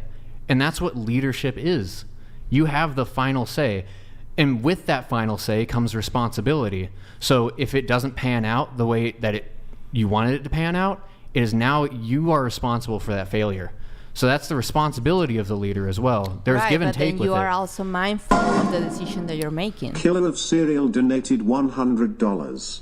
Say you meet a date from an app and you really hit it off, but it's not marriage material. How many dates would it take for you to accept no protection sex? Or are condoms mandatory in any scenario? How many dates would it take for you to accept? Was this directed at somebody in particular, or? I don't know. We'll go around the table on that really quick. Why not? I personally wouldn't do that at all. Even with someone who I am going to get married to, the condom staying on. Never had. She doesn't want kids, remember? I don't want kids. She don't want kids. That's why. Okay. I agree with All that. right. Shit, what was the question again? How many dates would it take for you to accept sex without a condom, no protection? There's definitely. First Hell date. no, Is that chill. Just be honest. No, Just no, be no, honest. no, it Just be definitely honest. doesn't. It also, She said munch. No, it also It's depends, okay. you know, on. Okay, well, I'm not. Okay, let me finish, man. Go ahead. Okay. Go ahead. So Go in. it's definitely not like a particular like number of dates or anything, It's just but you it's know, a once you vibe. get to know. Yeah, I think It's the it vibe. literally is, and also it's also safe, or you know, the safest to like go get tested together, get your results together, see if you guys have anything, have unprotected sex. If we're like going on to like the thing about you know do possibly you getting do that though? People What? say that, but I'm like, do they do you it? know what? No, and that's my fault. But definitely going into the future though. Truth I'm Bomb definitely- donated $100. Have to say, if your husband asks you to peg him, pretty sure he's gay. Wait, what? That is something no straight guy is gonna do ever. What does the panel think if they were in this situation? Oh, I missed the pegging thing. What? Yeah, they were saying. Would you what be- was they were saying? They were saying If your husband wanted Some- to, if I wasn't question, feel yeah. comfortable, if my husband. if he asked, would you do it? Yeah, I mean. So wait, is Truth Bomb wants me to have a panel on that? Yeah. Oh, wait. Hold 7 on. sextillion 777 Okay. sextillion 777 okay. Like the video, guys. 777 quadrillion. Guys, like the video. 777 trillion 777 billion 777 million 777,000 Like the video, guys. Guys, 777 twitch.tv donated $100. / whatever, twitch.tv My sprinkler / goes like this. Do they do that on purpose? Comes back like this. That's why if you guys want to get up and get water, you're welcome to. That was awkward. Okay. Yep. Great. So Truth Bomb was asking to go around the table on the, would you be let the guy, or you want to peg the guy? Is that the If question? your husband asks you to do it? Yes, if your husband asks you, would you Husband, Someone asked boyfriend. And if that means lady- he's gay, that's also the Can we the can we pull the question He's back up? gay? Well, so he sent in two. So related to this conversation, would you let your boyfriend, husband, whatever, or would you peg him? I really Thank you, don't Truth Bomb, for this know. great fucking question. Maybe if they had the stuff already, because I'm not buying straps and stuff. He has the stuff. Yes. No. It's like Arby's. We've got the meats. Try it, but You try it, but you it's probably not something. not your thing. Yeah. Okay, what about you? Um. Doggy style too. Jesus, why? Okay. I don't know. I'm definitely not like a never say never kind of person. But like, is that like, I don't know. Like, yeah, I don't know. That sounds like a no. Okay, Yeah. what about you? Well, closer to a no. No. I mean, probably. I don't really know. I think it'd be like depending on like a case to case scenario. But I don't think Wait, pegging. what is the case? Well, like What's the depending on case? like if I'm married, okay. If Right. I'm like very in love, do I think it's gonna end? Like, you know, just like kind Wait, of so stuff you like that. wouldn't do it If I what? I wouldn't do it if like I was not in love or like I was, you know, it was Or gonna end. comfortable with Yeah, it. uncomfortable. Somehow like I was uncomfortable with doing it, then I wouldn't do it. But Okay. but like I wouldn't not do it because I would think, hold on, I don't think it would make him gay. There you go. So like that wouldn't be a reason not to do All it. right, what about you? I'd agree with that, but I'm leaning more towards no. Okay. I wouldn't do it to a stranger, but if Your husband. Yeah, I mean, if you want me, I can try it. I mean, I will make the sacrifice if you want me to. You try wouldn't, it, which like- I had never you- asked me for, by the way. But But you wouldn't. It wouldn't shift how you feel towards him at all. I will have to try first and then see how I feel about it. Because What how if am I there's gonna, like the point of no return? Once you do it, it just totally changes the relationship dynamic. oh, like overall? Like, isn't there a situation that you can see your partner in that would be like, there's no going back from this? Like, it just totally changes how you view them. Like, they do something. We Like, they as- cry as a- during as a- Titanic? I don't know. No, Something I mean, I've seen my husband crying. And During Titanic? No, not during Titanic, but During- on other occasions. And During if Brokeback anything, Mountain? that just, you know, What if you start crying during Brokeback Mountain? that would be strange. He's like, I wish I could live like this. Okay, what, Tay? It's a no for me. No, thank you. No for you. Okay. I missed the part about the whole, you guys were having back and forth about leadership. Oh, yeah. Yes. I think that's where holy shit. Oh my God, it's Payo. Holy shit, he is rating us. Nick, we got to pull up this guy's Instagram. Ladies, this guy's a legend. He's single. We got some single girls here. We're going to try to get this guy. Instagram, Payo. What's your Instagram? Just Google it. Payo Wow, I think, on Instagram. Yo, Payo, thank you so much for the raid, man. Really appreciate it, dude. Let me give you a little shout out here on Twitch. Speaking of which, guys, Payo, I actually was watching a stream earlier today. The dude, he was in a GDKP. He's doing Nax, right? And he missed out on the Hunger and Cold, like, you know, the best offhand sword from Naxxramas, Nax 40, World of Warcraft Classic. But like, I'm just curious, like, would you guys like go all in on either Gressel or the Hunger and Cold from KT, Kel'Thuzad? Like, it's a GDKP. Like, do you go all in, like all your gold, like gold cap? What the hell are you talking about? Like, do you go all in on like Gressel? I don't even know what these words are you're saying. Yeah, bro. That just sounds Okay, like gibberish. here, let me give a bit more context. You're a human, male human rogue, okay? Do you go all in on Gressel? What is Gressel? You don't know? How do you guys not know what hold on. Or like, does anybody know? We should know. Let me do a little shout out for the little Bro, you're really like Dude, just Peo, saying that thank you, so man. casually, like. Shout out Peo. Thank you, man. Appreciate it, Peo. Frederic. Yes, Frederic. Okay, guys. Would you date... Scroll down, Nick. Frederic here. Scroll down. Scroll down, Nick. Where's his keyboard one, though? I'm going to find his keyboard, his little keyboard video. Could you put us on the other side small, Nick? That's so cute. Is that the Grinch? Scroll down. Scroll down. Keep scrolling. His name's Frederic. Great guy. He's a fucking legend World of Warcraft player. He primarily plays rogue, but also his hunter's pretty good, right? By the way, if you're coming over from Peo, we're on Twitch. Drop us a follow on the Prime sub. There he is. Pull up the sword one. He's got fucking Thunder Fury. Look at this fucking GIGACHAD. Put us on the other side. Thunder Fury, Blessed Blade of the what is it? Wind Seeker? Fuck. Sorry, I haven't played Classic in a minute. Okay, you've seen his photos. He's obviously a very handsome guy. He's got he parses really good, like Warcraft logs and shit. Like he's a legendary parser. Would you guys date him? Yes or no? Starting with you. Well, I can't really go off of pictures. That's not something I do.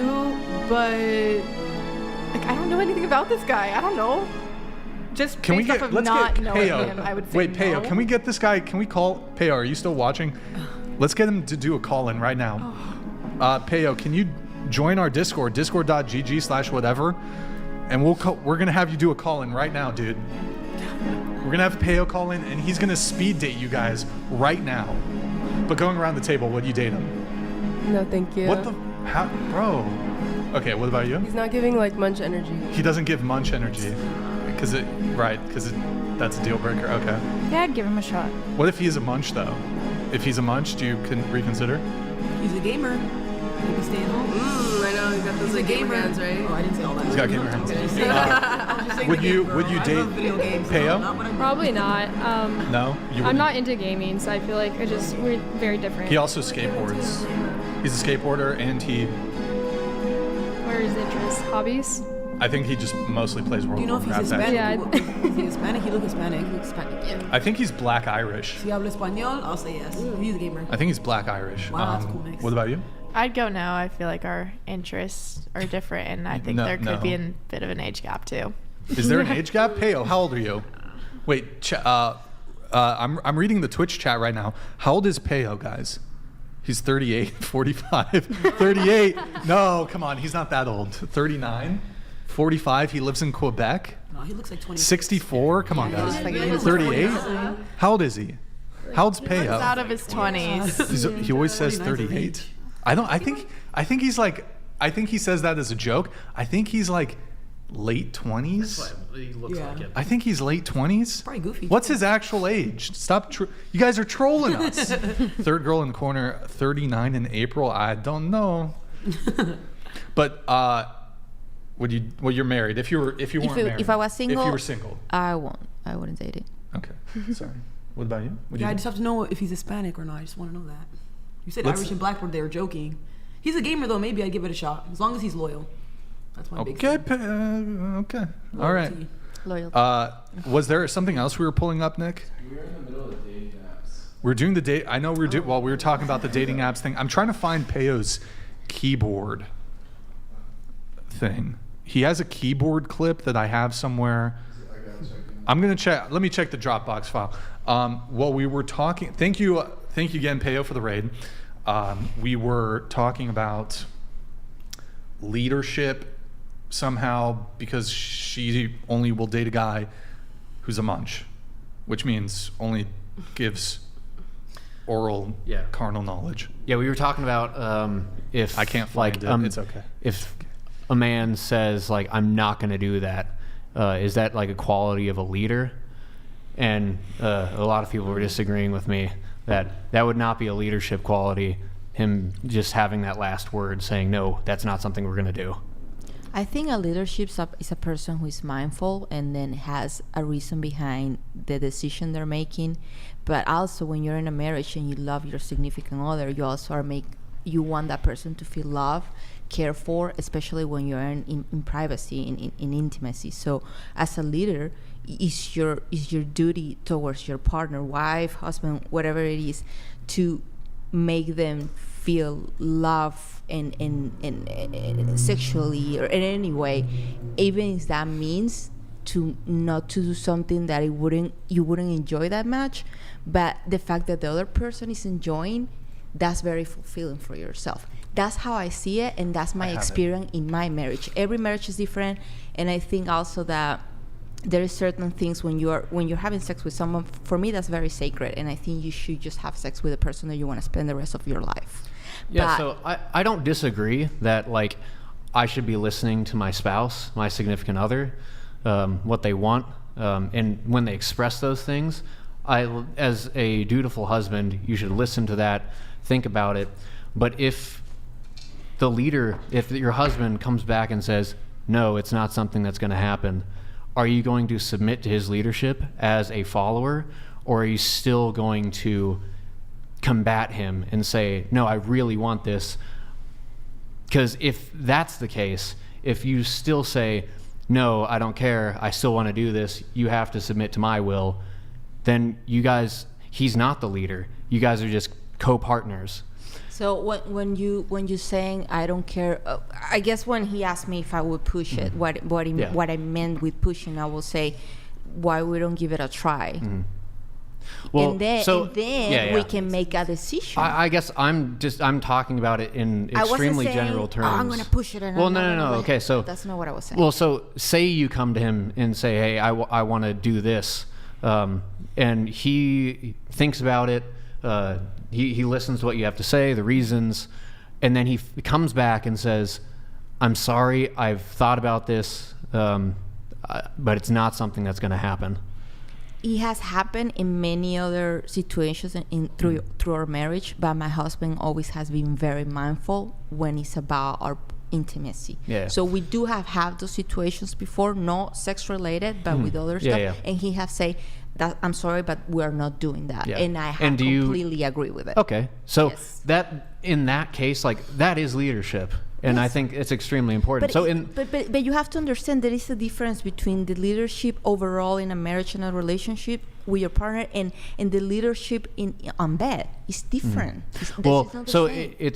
It's dependent upon the man. So for your husband, like he's willing to do whatever you want in your marriage, and that's great. Like that's awesome that you have that. But for some men, it's just not something that they're going to do. So as a woman, if you're in that relationship, if you're married to that man and he says, I'm sorry, it's not going to happen, will you be willing, are you going to be willing to say, I submit to your leadership? It might be hard. It might be like, I really want this, but are you going to submit to that leadership? And that's what leadership is. Like it is making that final decision, having that last say.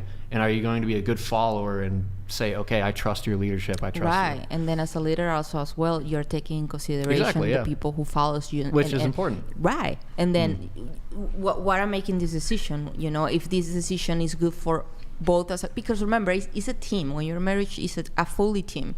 Mm-hmm. And sometimes, sometimes you give a little bit more. Sometimes, some days the person give a little bit more than you, and that's how a marriage. We have bad days, we have good days, we have disagreement. But the important thing about marriage is disagree and be able to move forward. Yeah, but this all stemmed from, just to recap for anybody who's just joining us. You said that you would push when it came to oral. What I meant with push is let's give it a try. And if you don't feel comfortable for it, let's role play it. Mm-hmm. Go ahead. Pretend I'm the dude, and you want oral. Let's role play it. Let's see how this conversation will go. Would you like to try oral sex tonight? Oh, I thought I'm not really into that. Sorry, babe. What? Well, that's not a husband answer. Sorry, I'm not into that. That sounds like you're dating a stranger. But hold on. Okay. Let's break the ice. Yeah. The context here is like, no, it's not. It's never been like done you don't talk like that to your partner. You say, hey, honey, let's sit down and you just sit down and have an adult conversation with your partner. That was an adult conversation. No, it's not. Sorry, honey, I'm not into this. This is just very. How's that? That's strange and short. What do you mean? Hold on. Wait, hold on. Before you do that, let's continue the role play. So I'm basing this on how my marriage is with my husband. So every time we're gonna make a decision, we sit down and we talk about it. You said that for we haven't had any oral sex in our 8-year marriage. You said we've been married for 8 years. No, I never said we have never had oral sex. When did I say that? That's the whole conversation we're having here. No. The guy never wanted oral sex. And then you're talking about a supposition that never happened on my marriage? Not your literal current marriage. Yeah. I'm talking in this hypothetical. Hypothetical, okay. Yeah. Okay, so the context of this conversation was, is it a deal breaker if the guy's not willing to go down? In a hypothetical marriage that is not mine? So but you're saying... I think just for yours, is that a deal breaker? No, but you said that, maybe at the beginning, but if you're together for long enough and if you really want that, then you're going to ask. Right. But the context here is the guy never did it in the relationship ever. There's been no prior oral sex. So this would be the first time. So you knew of this already? Yeah. Oh, so like me knowing that he wasn't comfortable with it, and then many years after. Because you said, after, 8 years into a marriage, things change. Right. But I'm guessing that, and I apologize, English is not my first language. So I'm guessing that you, after many years being with someone, and the person came out and say, hey, I don't really want to do this, and you already knew that I don't feel comfortable doing this since the beginning. That's what you're telling me right now. Well, that's been the... Yeah. I don't know. I will have to be in that situation. I will have to. Yeah. Well, no, I cannot tell you. Oh my God. Okay. No, I'm not going to tell you something that I haven't lived through it. I don't have that type of relationship. Yeah, but that's the purpose of a hypothetical. How would I react in a hypothetical? I would probably say, let's give it a try. If you don't feel comfortable, then I will respect that, and we won't talk about it anymore, and we wouldn't try it anymore. That's what probably I will do. That totally contradicts your position earlier, which was... like, you seem to really give pushback, because I think our position was, if we said, hey, we're not interested in doing that, you'd be like, no, that's not the end of the conversation. Well, because when you have a partner, you talk to, when it's this type of thoughts, it's not the same making a decision of like, we're going to get a new car or we're going to get a new house. It's not the same. That seems like a bigger decision than eating some pussy. So that's why you sit down and say, yeah, but that's when it comes what I was just saying to him. You talk to your partner and you say, well, I would like to do this. Can we give it a try? And the person will, because you're mindful and you're the leader, you're the husband, and you really want to please your wife because you loved it, you will say, I'm going to give it a try even if I'm not comfortable. But if I don't like it, I want you to understand that I don't want to do it anymore. Right, but here's my position. There is no, I'm going to try it just once. It's, I'm not trying this at all. And is your position, I'm going to continue pushing from there? Why you didn't want it to try to please your wife? You don't even need to know why. But you tell me why not? You don't need to know why. I think no is sufficient.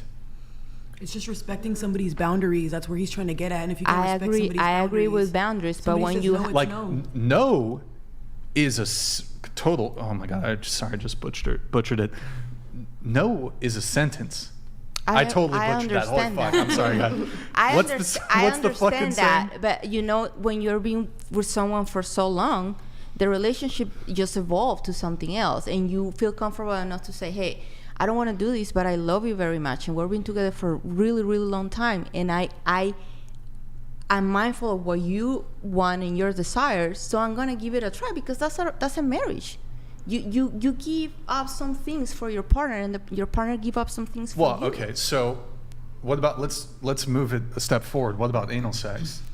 Have you had that with your husband? Yes. Okay, I can't really can't use that as an argument. Look, there's some women that are not inclined ever to even try it once, and I think it would not be like.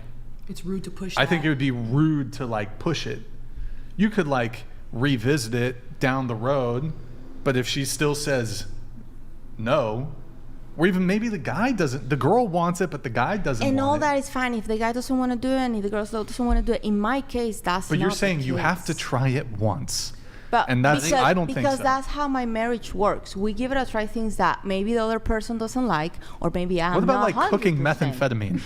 Well, I guess we have to try it one time. Talking about we gotta someone, try cooking methamphetamine because none of us is So- a drug addict. Argument is a logical So I think fallacy. you're Yeah, trying that's to. not a good comparison.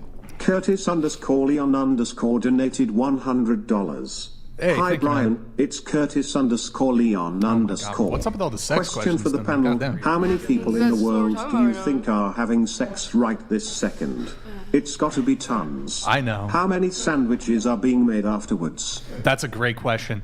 Well, I know right now that Peyo, who we're actually about to pull up one other clip from him, that dude, he's got like.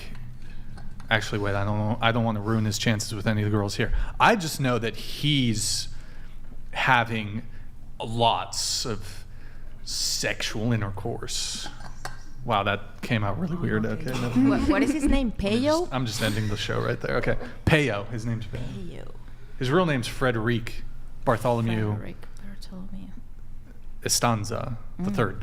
Nick, can you pull up the clips one? Ladies. Okay, this is a clip. This is his keyboard. This is how dedicated he is. Wow. Play it, Nick. What is that? This is how dedicated. Lovely. This is how dedicated he is to his gaming. He doesn't even get up. Look at that. Oh my, that's kind of gross. It's a rice? Is that toenails? Looks like a piece of rice. Bro, Peyo, you gotta get. Can I ship you? I'll buy you one. I'll buy you a new keyboard, Peyo. My God, bro. But that's the dedication. I think it's a rice. I'm not sure, man. I don't want to touch it.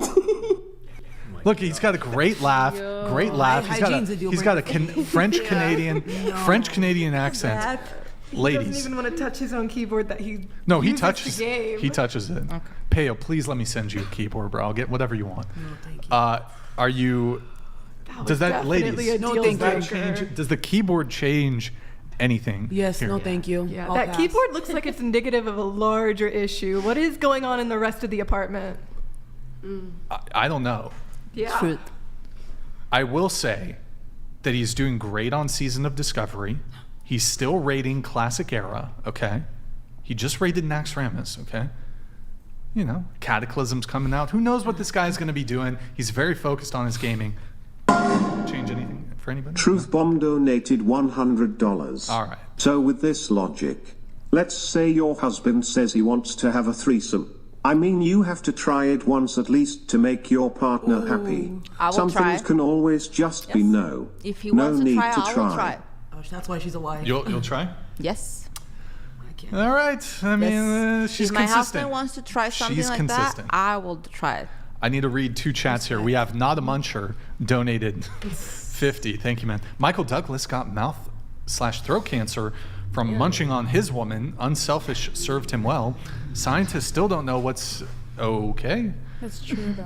I've read that somewhere. That's true. It is, yeah. There. A guy lost his tongue because of that. I just seen it on. Yeah, that's why guys don't like doing that no more. Yeah, there's so many STDs going There's around. STDs. I would never. That's disgusting.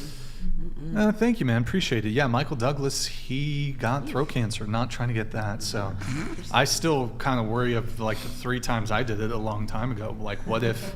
Who knows what the future has in store? I'm scared. No, lips fall off. Fuck. COVID-19. There you go. All right. Super Gym Photography. Big shout out to all the kiddies across the earth. Okay, that. Oh, cute. Shout out to all the kiddies. I think I know what he's talking. Okay, appreciate it, man. Guys, go to twitch.tv/whatever. Pull that up really quick, Nick. Peyo, thanks again for the raid. And if you guys are new from Peyo, we stream every Sunday and Tuesday. 5 p.m. Pacific time. We do these dating talk panels. If you can, drop us a quick follow if you're here from Peyo or if you're just tuning in from elsewhere. And if you have an Amazon Prime, you can link it to your Twitch. It's a quick, free, easy way to support the show. We'll shout out anybody who, we'll try to shout out people who drop us a Prime. Yo, King Tyler, thank you for the follow. Star, thank you for the follow. Rancher, thank you for the follow. Destroyer, thank you for the follow. Pinhead Larry, thank you for the follow. All you guys, thank you so much for the follows over there on Twitch. Really appreciate it. Mad Janitor 88, thank you for the follow, man. Thank you. Okay, where were we? Like the video. What's that? Like the video. Oh, like the video, guys. Also, like the video on YouTube. Okay, so, wow, we talked about a lot of stuff there. Let's go back to your dating app profile. That's where we left off. Guys, we're reviewing two of the girls' dating app profiles. So, Nick, if you can pull that back up. I'll fall for you if you can make me ugly laugh. Okay, not as... Wait, Nick, just go back to the last one just so we can see where this all stemmed from. This is where this stemmed from. You're not a munch. That's where it came from. Okay? You should not go out with her if you're not a munch. Okay. Next. Yeah, you can make me ugly laugh. Okay. Next. Rolling up a fatty after cleaning my room.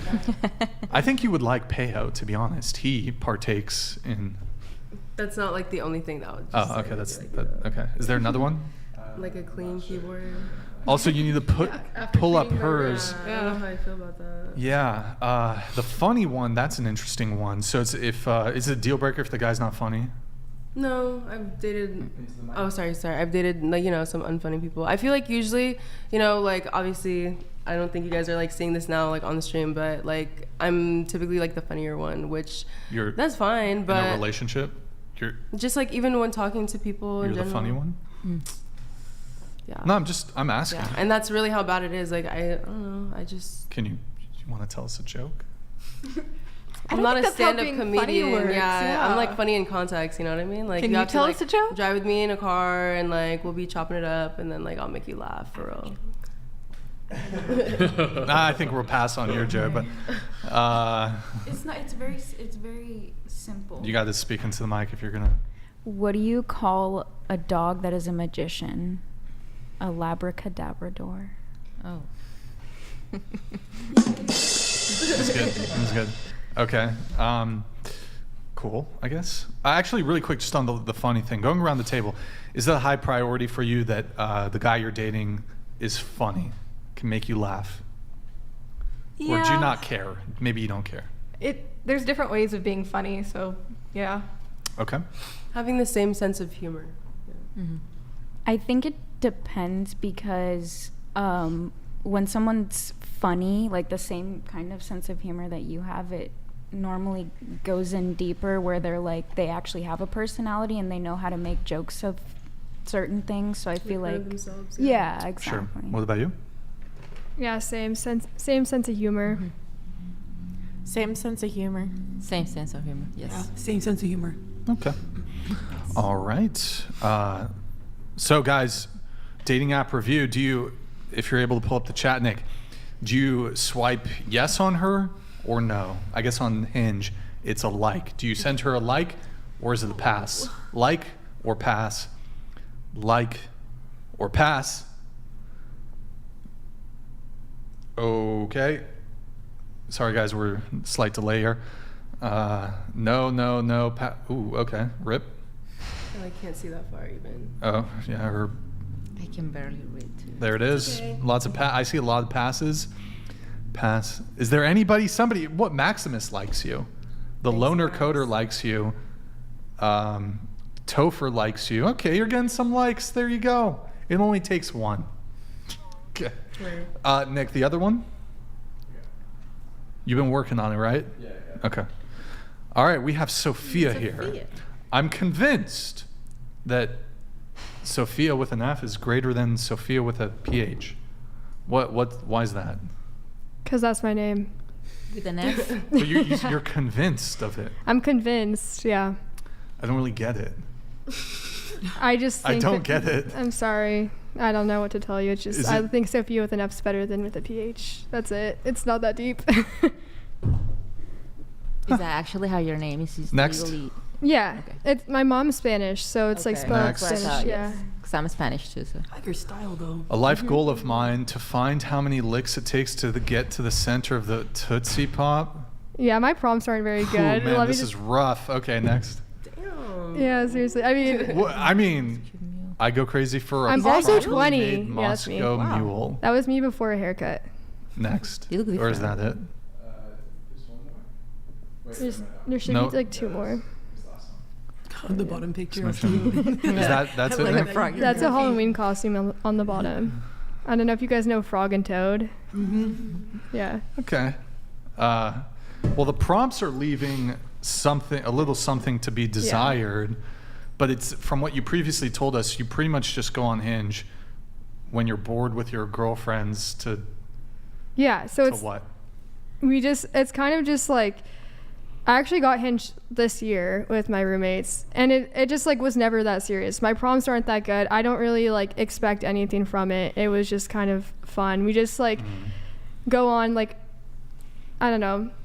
We like also call it like we'll be like, oh, do you want to play Hinge or do you want to play Tinder? Like it's like fully like it's a game. Like yeah. So wait, so when you say it's a game, like you guys are all, how many people do you live with? There's 4 of us. And so if all 4 of you will get together, you'll each go on the apps and like show each other the messages? Sometimes, or like airplay it onto our TV.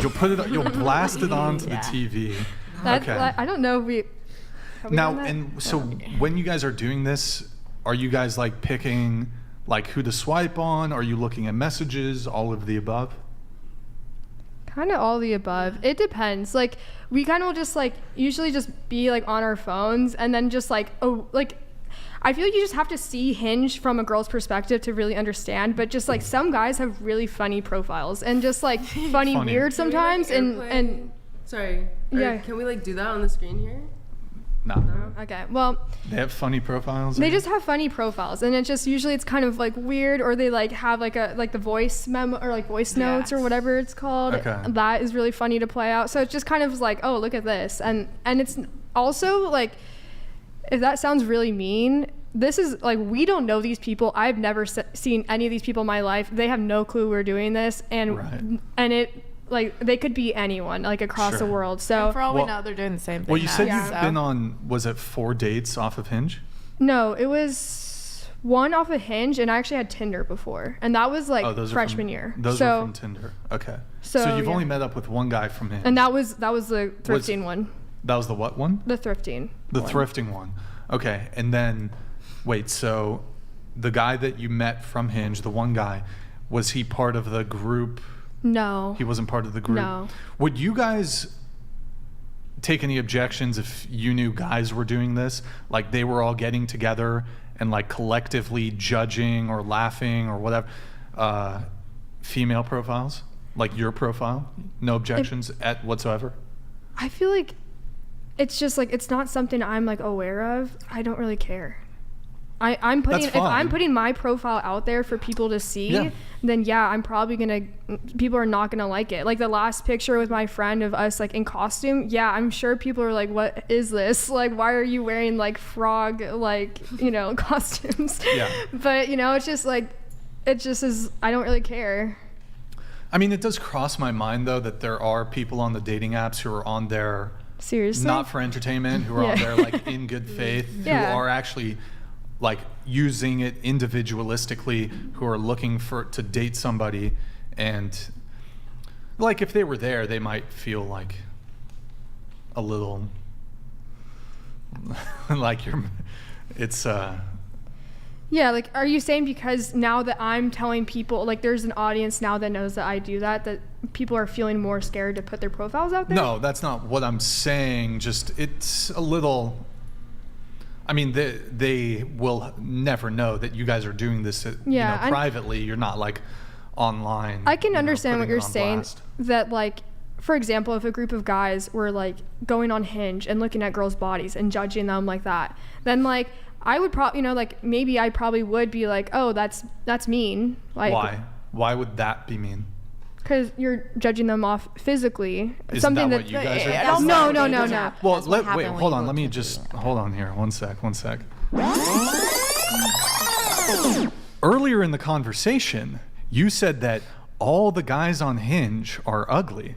No, they are, but what we're laughing at. But you guys don't. So when you guys are doing your like housemate assessment on Hinge, you're not making any comments about their physical appearance at all. But we also never said what we were doing wasn't mean. Like that's but no. What I'm saying is like. But honestly, she has an objection with men who are be like, oh, look at her, she got small titty, like, you know. Oh, well, honestly, would you object to that? I don't know if I really would. I think, honestly, yeah, maybe I wouldn't. I kind of just thought maybe I could, hypothetically, but I don't know if I would. I mean, I'm just looking for consistency here. Yeah, if you're no, like, I get that. I don't really object to men doing it, then yeah, fine. I think it would be like a problem if it was like they were doing that with women they knew, and it was like women, you know, that I don't know. I feel like it's just like you are just like a face. I think also dating apps in a college town like Isla Vista is very different than dating apps somewhere else. That's true. That's fair. That's fair. Okay, so where were we? Well, we got through all those. Wait, there was something about, but a bunch of ugly guys on the apps. That's good. Yeah, maybe not everyone's ugly, but like, okay, I think that the ones that I personally like, okay, I think this is actually how Hinge works. So this might explain also my attitude, is that they lock up the people, your preferences, behind roses. So you have to give a rose to people that would be like probably more your type, and you have to pay for a rose. And I just also think I wouldn't give a rose to someone. It just comes across as a little weird. But why is that? Why does it come across as a little weird? I think because you know you have to pay for it.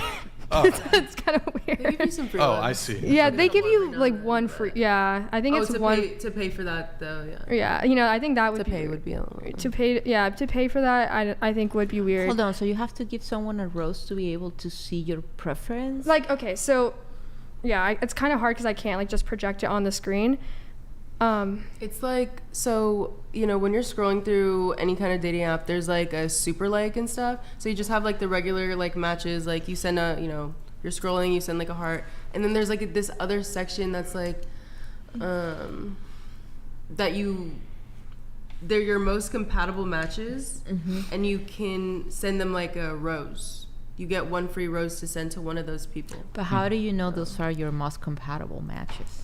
Based Doesn't it say based at the top what? or whatever? Yeah, I could have sworn it says compatible. So it's not always the way that either, so. this dating app works specifically is you have your regular pool of people where it's kind of like they'll cater it towards your preferences. Aristotle is dead donated $100. If someone is born with male chromosomes, Brian, and a female reproductive system, are they a man or a woman? If they can choose, why not everyone else? Bro, you're coming out of left field with this one. For real. If someone is born with male chromosomes. So Brian and a female reproductive system. Hold on, let me fucking parse this. Okay. You want this one? I understand what they're saying. So like, they have like, they have male chromosomes, but they have a female reproductive system. If they can choose their sex, why not everybody else? Like, wait, is that an actual genetic occurrence? So it's like a one in like it's extremely rare. So it's called intersex. There's also more than one way to be intersex. Yeah. So there's like hermaphrodite. Yeah. So it's hermaphroditic. Yes. But hermaphroditic is specifically both reproductive organs. Yeah. So it's both reproductive organs, but sometimes it'll be like in varying degrees. Like sometimes it's way more male reproductive organ than female. So it's like there's a spectrum in that in the intersex category. So it's like an extremely rare condition.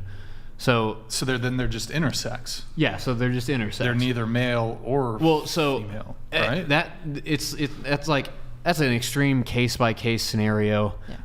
Like sometimes it's medically necessary to like choose.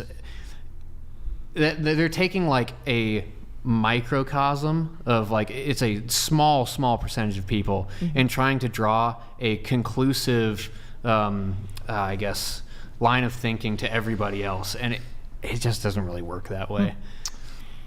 All right, we have Kara.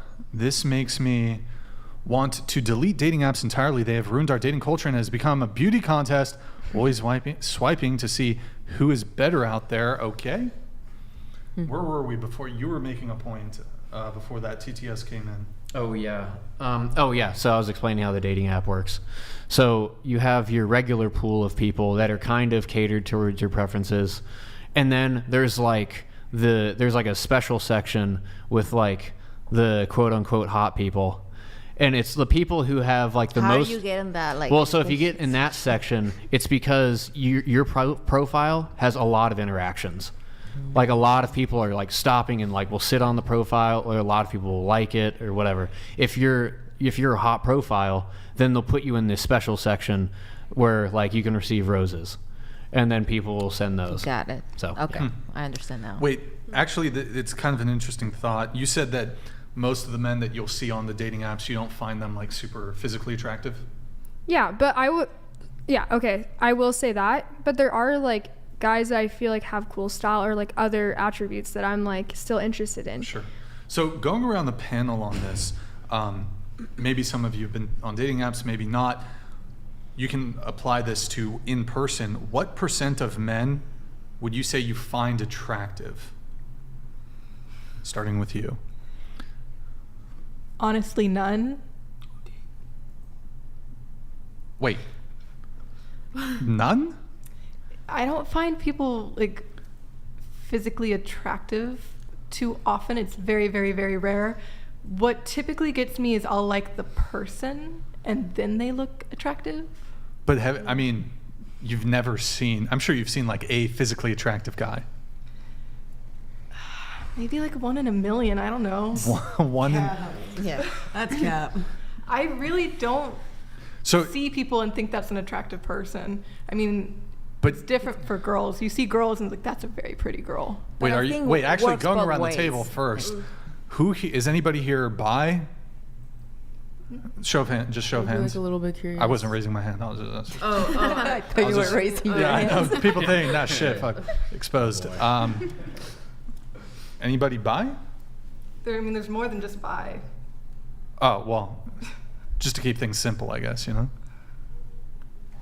Into the mic if you can. Thank you. Sure. You're talking like pan? Are you pan? Yeah. Pansexual. Attracted to cookware. Aristotle is dead donated $100. Androgen insensitivity is the term you're looking for, and my point has not been addressed. They are born with exclusively female reproductive organs, not intersex. Do they look like a dude or like a woman? Like I don't know if I this is think actually the like a answer to medically. this is whoever the individual is, how they feel about themselves. Oh, that's what they're saying. If they But they got feel a they pussy. are a man, they're a man. If pussy. they feel they are a girl, I'm still they not are a girl. munch. If they feel I'm still they're not a munch. non-binary, they're I'm non-binary. I'm sorry, That's Aristotle. not how it I'm still works. not a munch. Wait, what were you saying? I believe, and it's not just for people who are intersex or have a certain condition. Mm-hmm. It goes for everyone. However you feel you are, that's what you are.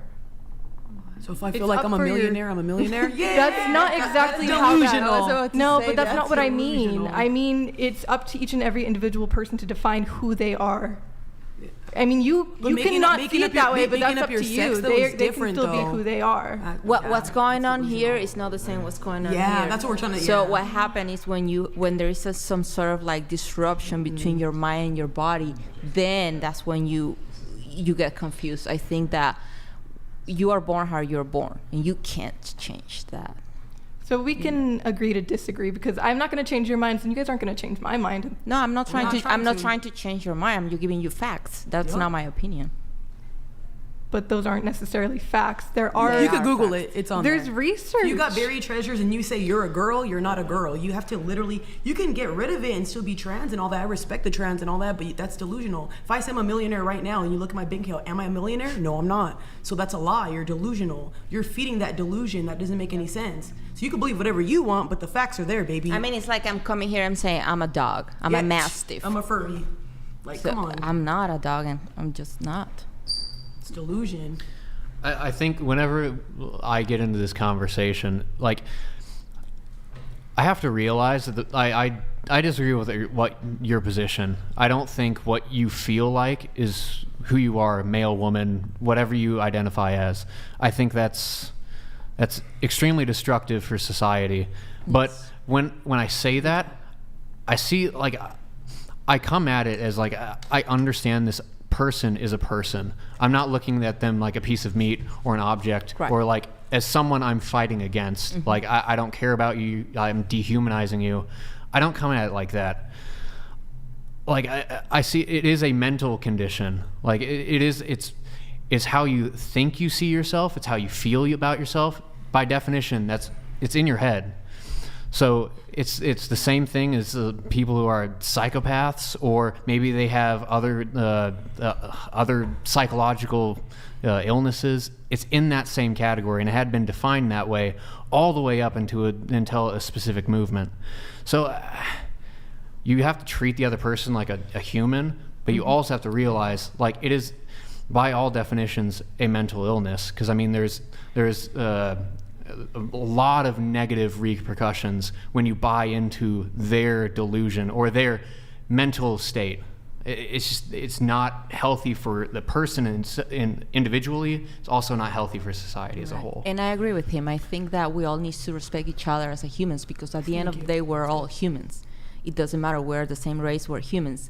But at the same time, I will respect your choices. You can make whatever choice in your life that you want to make. It has nothing to do with me, but you have to respect that I'm not going to buy into that delusion. Your response? Well, I don't know how to respond to this, considering there is plenty of research, even within what's currently being done, as well as the past, it's not a medical disorder, it's not a delusion, but I don't exactly have the resources right now to like pull that up and show you guys that. So I'm not going to try to change your guys' minds. It's just kind of disrespectful to say it's Aristotle is dead donated $100. What facts determine your gender? Chromosomes? Genetics? These don't always agree. If neither, then why pretend that either is necessary? Gender itself is a construct. I mean, sex is different than gender. So technically, none of it's real, if you want to look at it that way. It is very real when I have my period every month. Yeah. It's real when you have sex. PCOS. That's not.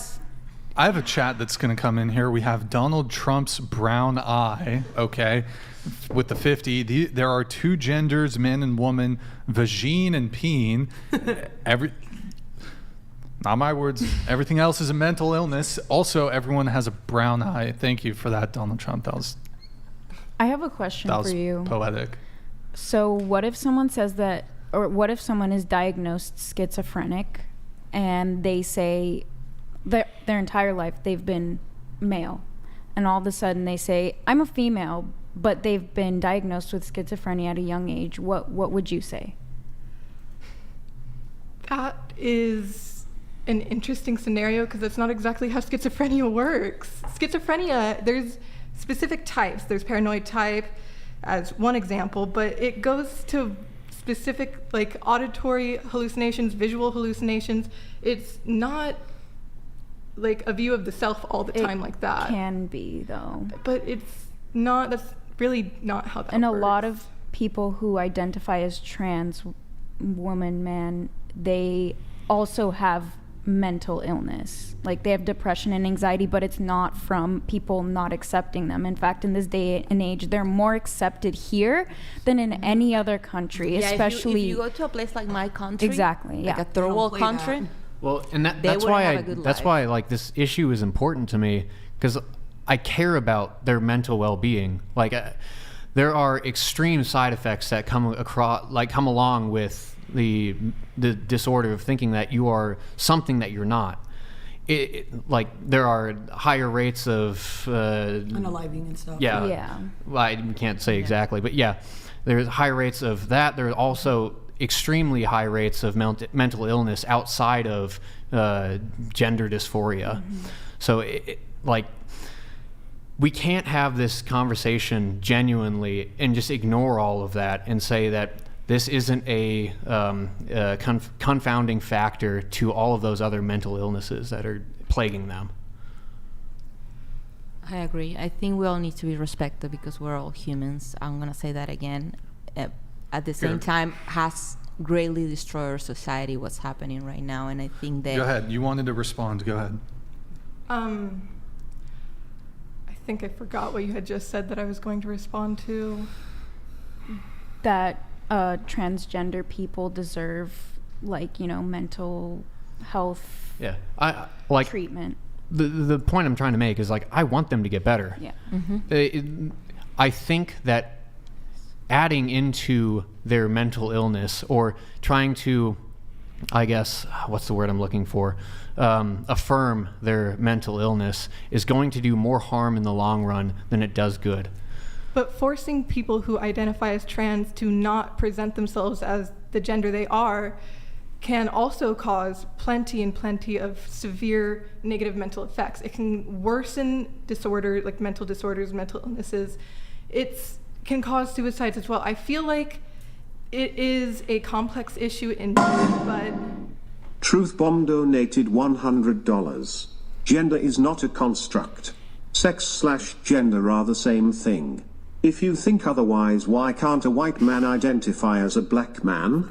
Or and black woman? You can't change these things. Trans women are men. Well, a couple clarifying questions on this topic. So, can you change your sex? I don't think I have enough research on that specifically to say with the definitions if that's what's being done, if technically you are changing the sex, but you can have affirming surgery and have all of the parts of what you identify as. They've actually made advancements in the surgery to the point where it'll be possible for people to have functioning uteruses in the future and actually carry. That's a lie. That's a lie. That's a lie. That's a lie. That's not true. The male body doesn't have the cavity to hold an uterus and be able to make it work physically. It might not work out. I'm just saying there's even trans women that have came forward about stuff. Well, so say, well, I'll give you that. Well, okay, so I'll give you that. Say they figure out a way to where a man can get a uterus and can give birth to a child. So, like, say they figure that out. I'm just gonna give you. Aristotle is dead donated $100. Brian, I expect an answer from you at this point, and I still haven't gotten it. Also, trans people have happy lives after transitioning, and conversion therapy doesn't work. That's actually false. That's against most evidence. Yeah, I would like a source for that. Well, but so he's expecting an answer from me specifically. Your original question was, if someone is born with male chromosomes and a female reproductive system, are they a man or a woman? I don't know. That's my answer. I don't know. There's so much of a range. I think they're intersex. That, you know? I think that's the answer. I think they're intersex. Yeah, exactly. I think that's the answer. You know, seeing like those videos, like those YouTube videos of people who literally look like men. They have the facial hair and everything, but they have vaginas. So it's like, I don't know what I can call you other than. I think that's an extremely rare, it's an extremely rare scenario. And there's probably the majority of people who are trans are not intersex. Yeah. So it ignores. So say I give you that small population. Say I give you the intersex population. The other 99.99% of people, like, what about them? They're not intersex. So essentially the intersex argument, you can push that off the table. Say I give that to you. It's not the same. It's not the same thing. Like, we need to have a genuine conversation, and like to do that, we have to talk about what if it's just somebody who's normal. Man, woman, biologically, we need to have that conversation, because the intersex thing, you can make a medical argument for that. I can give you that. But going back to how I was going to clarify with man giving birth to baby, say that happens at some point. The reproductive system is not the only thing that makes a man a man. They are different in their brain, like their brain chemistry. The hormones that are being produced, bone density, muscle mass, the amount of fat that men carry, and usually the amount of fat that women carry is more than men. It's more than men, but it's also more than men, so that they can nurture their baby as they're being, as they're growing inside of you. Yeah. So I would argue that there are so many more determining factors that make a man and a woman, other than, hey, I have a uterus, or hey, I have a penis. Yes. Agreed. I agree. But so there are other factors other than that I would say. And I would also agree that there are other factors that... Christ is Lord donated $100. Okay. Listen, for all of human history, for thousands of years there has been question as to understanding what men and women are until 20 years ago. Is our society becoming enlightened or is it unraveling? We're devolving. I mean, actually, this is not a new topic. Yeah, people have been trying to unravel the creation order for all of history. God had set man to be man and woman to be woman. He made them for each other, and humanity, fallen humanity, hates that, and they push away from that day after day. So it's not new. We have seen this pendulum swing in that direction over the last 20 years, and I pray it swings back, because this is historically the downfall of society. It's one of the major pillars for that. Couple questions here. So I was asking if you can change your sex, because I think we maybe agree here at the table. Sex is different from gender. Aristotle is dead donated $100. I don't know how I have to keep saying this, but androgynous insensitivity equals intersection. If there are other factors that determine one's gender, why not self-determination? Oh, like you pick yourself. You pick your own gender. Yeah, But he said the sex, the chromosomal sex was male, but had, hold on, let me see if no, female reproductive system, male chromosomes. So you're saying that's not intersex? Okay.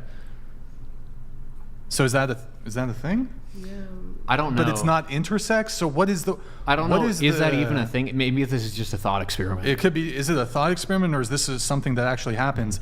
In any case, it's not clear to me if that would be the case for all people who consider themselves trans.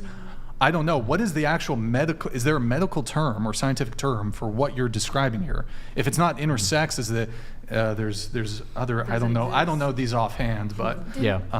Didn't he say it was the androgen insensitivity thing? That's the term that they said. But either way, I need more descriptive. Like, does it look looks entirely like a woman but has male chromosomes? I would again just ask: is that actually a thing? I mean, I can Google it really quick. Androgynous insensitivity. Androgynous. I think they said androgen, like the hormone. Sensitivity. Do you have like an idea syndrome. of what that means? AIS is when the person who is genetically male is resistant to hormones that produce a male appearance called androgens. As a result, the person has some of the physical traits of a female, but the genetic makeup of a male. I'm curious, can that person, are they capable of getting pregnant? Because I know like some people are intersex. I know that's not what you're talking about. Like sometimes they can't get pregnant. I don't know. I don't know about there's the so many intersex other thing. medical questions that would have to be asked to clarify this one very, very specific case. Like It's I'm not very a medical doctor. I'm not a medical doctor that specializes in but I don't genetics. I think the argument he's trying to make is like, let's use this extreme example to make the argument for the whole. Yeah. Well, yeah. So like I said earlier, what if I just give you that? What if I say, okay, sure, we'll let those people decide, and they okay, I will let these intersex people decide. Like they have male and female characteristics. Like sure, I can give you that small percentage, but that still leaves the vast majority of people that we need to have this actual talk about. Like we need to debate that issue. Is his argument also that all trans people have androgen insensitivity syndrome? Is that the position here? I don't know. Well, a couple questions on this really quick. I'll try to relate it to dating. Maybe we'll wait until she's back from the bathroom. Actually, let me read this chat. I'll wait until she's back from the bathroom. Daniel Martin, ladies, what if a man replied to your, we'll come back to this conversation, but ladies, what if a man replied to your dating profile and appeared to have everything you wanted in a partner, your perfect match, except he was confined to a wheelchair? Would you give him a chance or pass? And Tay, you freaking rock as always. Thank you, Daniel. I agree with him. So going around the table, dating profile appears to have everything you wanted in a partner, perfect match, except confined to a wheelchair. Would you give him a chance or no go? Give him a chance. I don't see why not. I would too. Yeah. I would. No. Yes. It's Okay. a perfect match. All right. Yeah. I'll wheel you everywhere. Dazzle your wheelchair. There you go. Bedazzled. Yeah, I got you. Bedazzled I'm not that wheelchair. strong though, but I got you. Not yet. It's just one question for you, but you said that you find, this sort of stemmed from our conversation about, you said that you rarely see men who are physically attractive. Is that correct? Yeah. Like none. Yeah, not really. But you'll look at a woman and be like, she's beautiful. Yeah. That's much more frequent for you? Isn't that sexist though? I don't. Maybe not like necessarily. girls then. I don't Maybe just think- like girls. Or maybe you're just a little bit resistant to, like men. Like maybe you just don't want to think about them like that. Maybe it makes you uncomfortable. It could be that one, maybe. I mean, I don't know why I feel that way. It's just kind of how it is. I mean, if I feel comfortable with someone and they make me feel really happy to be around them, they'll start to be much more attractive. Is there a male celebrity you can think of that you think like No. there's not one person you can, Because I don't know any of them. there's not like one guy you can just name who you're like, yeah, he's physically hot. Attractive. Just Yeah, like physically, you see him on a Physically screen. attractive. What about Superman? Superman. I didn't get crushed Henry as a Cavill? kid. Superman. Okay. Spider-Man? Batman? Anybody? Well, actually, Batman. kind of related to her thing too. So we have two girls here who seem, or I was going around on this. We didn't fully go around. We'll come back to the topic at hand. Oh, you're getting up? Oh, you're getting up? I'll be quick. I'm sorry. Okay. All right. I gotta wait, guys. I gotta wait until she's back. She could have waited, but Nick, pull up Twitch, guys. Go to twitch.tv/whatever. Drop us a follow and a Prime sub if you have one. I think you have to click on new activity. Nick. Okay. Aristotle is dead. Donated $100. Duh. Of course, I'm not saying all trans people have androgen insensitivity, not the same as interest. What I am saying is that gender is a form of self-expression. No. But are you saying that androgen insensitivity is a form of self-expression, or it would occur to me that these people have a genuine, like a Condition. medical, like there's a difference, and so I'm not really sure what you're saying, Aristotle. So okay. Oh, here we have a message here from Flat Earth Denier. He denies the flat Earth. Canadian 50. If genitals don't determine your gender, why would chopping them off affirm it? Ooh. Do you For care to respond to that? I cannot speak for every single trans person, but from what I do know, not every single trans person does want to have gender affirming surgery. That's Some true. people are perfectly content with their physical body. They just express themselves as the gender they say they are. Okay. It doesn't require you to change your genitals. You don't have to. Some people do. Some people really feel that's what they need to do so that they can feel at home in their body. Some people already feel at home in their body. They just, I don't even really know how to exactly. I feel like it would be fruitful to go around the table and ask everybody's pronouns. What? I'm gonna deny this question. What? I feel That's like a good the faith. second I say what I'm gonna say, I'm just gonna get attacked. That's good faith. Wait, no. Why would no? By, I won't attack you. I'm not going to attack. I'm not gonna attack. I'm not going to attack. We're not. Yeah, we're supposed to respect He- each other. Like, he won't attack. We're just Gustavo, having I a won't attack. conversation. I'm gonna be called delusional. Well, I've already been called delusional. I'm saying what you're saying is delusional. I'm not saying you're delusional. You can think however you want, but it's facts. If you're going and making stuff up and you can go online and Google it, that is delusional. If I told you right now I'm an orange man, that's delusional because you're looking at me right now. I'm a black woman. So I'm not saying you're delusional. I'm just saying Let's what you're leave the saying. orange people So out of this. I'm just trying to be respectful. I'm not calling Leave you the that, orange so- people out of this.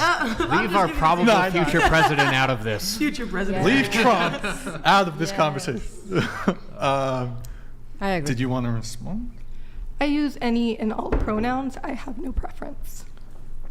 You don't have a preference? Because I was going around, just figured, hey, let's get pronouns from everybody. So wait, you use any and all pronouns? Like, does it change? Like, is it fluid? Yeah, I guess. I mean, whatever anyone says at any moment, if they're referring to me. Wait, they get to pick what your pronouns are? I mean, they don't get to necessarily pick. They all work. They can just. So I could call say you whatever. he. Yeah. You'd be If they call her fine? that on accident, I see what she's saying. Wait, you'd be fine if I called you he? Yeah. Or if I called you she? Yeah. They? Yeah. It? Sure. You're fine with it? Yeah. Your Majesty. You fine with that? Yeah. That's Can we ask why? Your Majesty.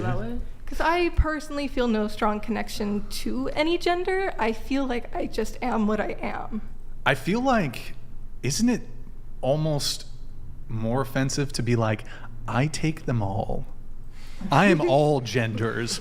Fuck you. Pokemon. I don't see how that would be offensive. I could see Except somebody getting everyone- offended over that. I mean, if they do, then they do. I Everyone claim can them all. define themselves. I am everything. I'm omnipotent. But I'm not taking it away from anybody else. Is that all powerful? Or it's omnipotent is all powerful. Yeah. Your gender is omni? Sure. Ooh, that'd be sick. They/omni? What about you? Your pronouns? She, her. She, her? She, her. She, her. She, her. Aristotle is dead donated $100. If gender-affirming care gives someone a better quality of life, look at the studies. It is a good thing. Prove me wrong, Brian. Why are you coming at me? I feel like I haven't even really had a even given his strong point of position. view. Yeah. You got money. I don't really have. Donating. If gender affirming care, I think that was you who was Yeah, really no, talking I about said that. something about it. Gender affirming care gives someone a better quality of life. Look at the studies. It is a good thing. Well, I mean, what about people like I've heard, like detransitioners, and then there's somebody who's been blowing up on Twitter, like to make the neopenis is what it's called or whatever. They have to like remove the skin from your arm, and they just like peel the skin from your arm here, I guess. For what? To give a woman who's transitioning into a man a peen. Ouch. And like it gets infections or something. Look, I don't know. Is it? Wait.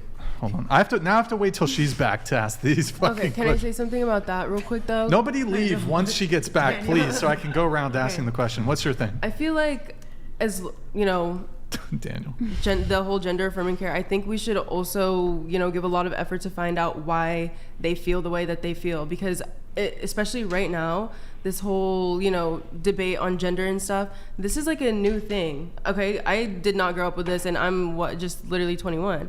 So this, we should also figure out why this is a thing, because I don't think that people are really dealing with, I don't know what gender I am, I don't know. It seems like a Stemming deeper from something. Yeah, it's definitely something else. Yeah, I think a part of is your family structure, how you are growing up, the father picture, like I think a lot of people who grow up with their father and mother and or the father was around, whatever, has a better outcoming in life than an absent father. I think you're hitting on something really important right here. Like I think the lack of male figures in our culture, the lack of strong male leadership is I think what breeds all of this nonsense. It like if you don't have men who are willing to stand up and say this is what is right, this is what is wrong. The leaders, yes. If you don't have men showing you what a man is, then I can see how all of these things can be questioned. If you have men walking around being able to pushed over like they're children and they have no stances on anything and nothing is important to them and they'll just say whatever they can say to get laid, like obviously people are going to have a difficult time understanding the difference between a man and a woman. But when you have a society that has a strong emphasis on what a man is, what he is supposed to do, what his duty is to protect, to provide, to lead, when you don't have that, I can see how all of this stuff comes out. Like everything crumbles. Yeah. Like if you grow up in a household with no father figure, what does it mean to be a man? Because you, as a girl growing up, like, it wasn't so important. Know that my dad was protecting me and he was there for me.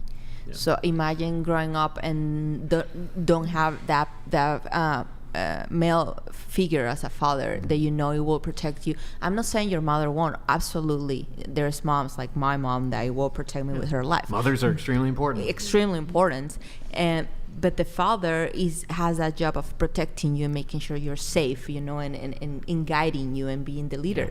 Another interesting statistic that has borne out is that families, I don't want to butcher this, I might mess up when I say it, but families that have a 2-parent household, their children, their statistical likelihood of going to prison, graduating high school, all of like a bunch of these negative, not graduating high school, having children out of wedlock, those negative predictors, they have the same statistical likelihood of avoiding those if they have a single father household, and it doesn't hold the same for a single mother household.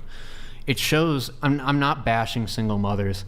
I think women who are raising children by themselves, that is an extremely hard place to be in, and I empathize with your position. I think it's a crime against you, because I mean we've had a society that has promoted that for a very long time, especially in minority neighborhoods, minority communities. But yeah, it shows the importance of fatherhood, and I think fathers are extremely important. Extremely important, extremely. Couple questions here, and then we'll get back to the what percentage of men you find attractive question. So, okay, we were talking about the gender stuff. So I think one good clarifying question we should ask the whole panel, the whole table here, is, and I'll actually relate it back to dating here in a bit. What is a woman? A woman is whoever defines themselves as a woman. An adult human female. A person who has female genitals and chromosomes. Yeah, I'd probably say someone who identifies as a woman. Someone who has female, same as her, genitals and chromosomes. Same. You're only a woman if you can have your period and have kids. There's plenty of biological women who can't do either of that either. We're describing. Do you mean like the essence yes, of that? Thank you. Okay. Because I know there's some women who cannot bear a child, so I'm not talking about those type of women, but you know what I mean. Wait, so just for you two, since I think you guys said that a woman is somebody who identifies as a woman, is that, I don't want to misstate your positions, is that correct? So perhaps you can provide a more precise definition. Can you define what a woman is without using the word woman? Someone who defines themselves as such. Well, you haven't really improved a whole lot on the requested definition. Killer of Cereal donated $100. So long as the message isn't pushing kids to mutilate themselves by preying on their uncertainties. Adults who want to be delusional live in the country to do so, and they can. Must protect the kids. Agreed. Very much agreed. Love that Killer Cereal. I think if you're an adult and you want to do whatever you want to, that's fine. Yeah. But with kids, like when I was 5 years old, I used to say I want to be an astronaut, I want to be a vet. It's the same thing. If you let a kid make that decisions at such a young age, and as an adult, do whatever you want. But let's protect the kids until they can come to an age they can make their own decisions. Do you have any thoughts on that when it comes to children? Like, because I think it sounded like you were in favor of gender affirming care.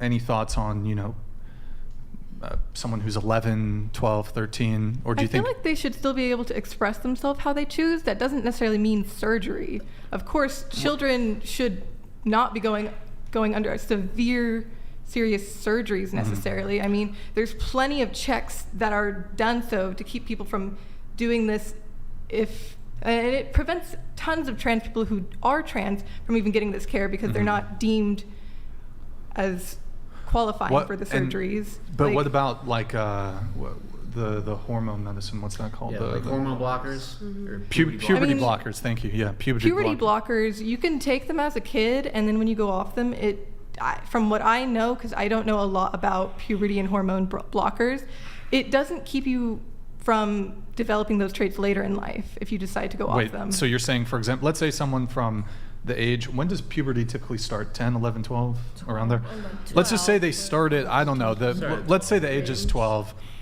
From 12 to 20, they use these puberty blockers. I don't know if that's the typical age they continue using it until, but are you saying that once they get off it at 20, that they would just go ahead and have their puberty at 20?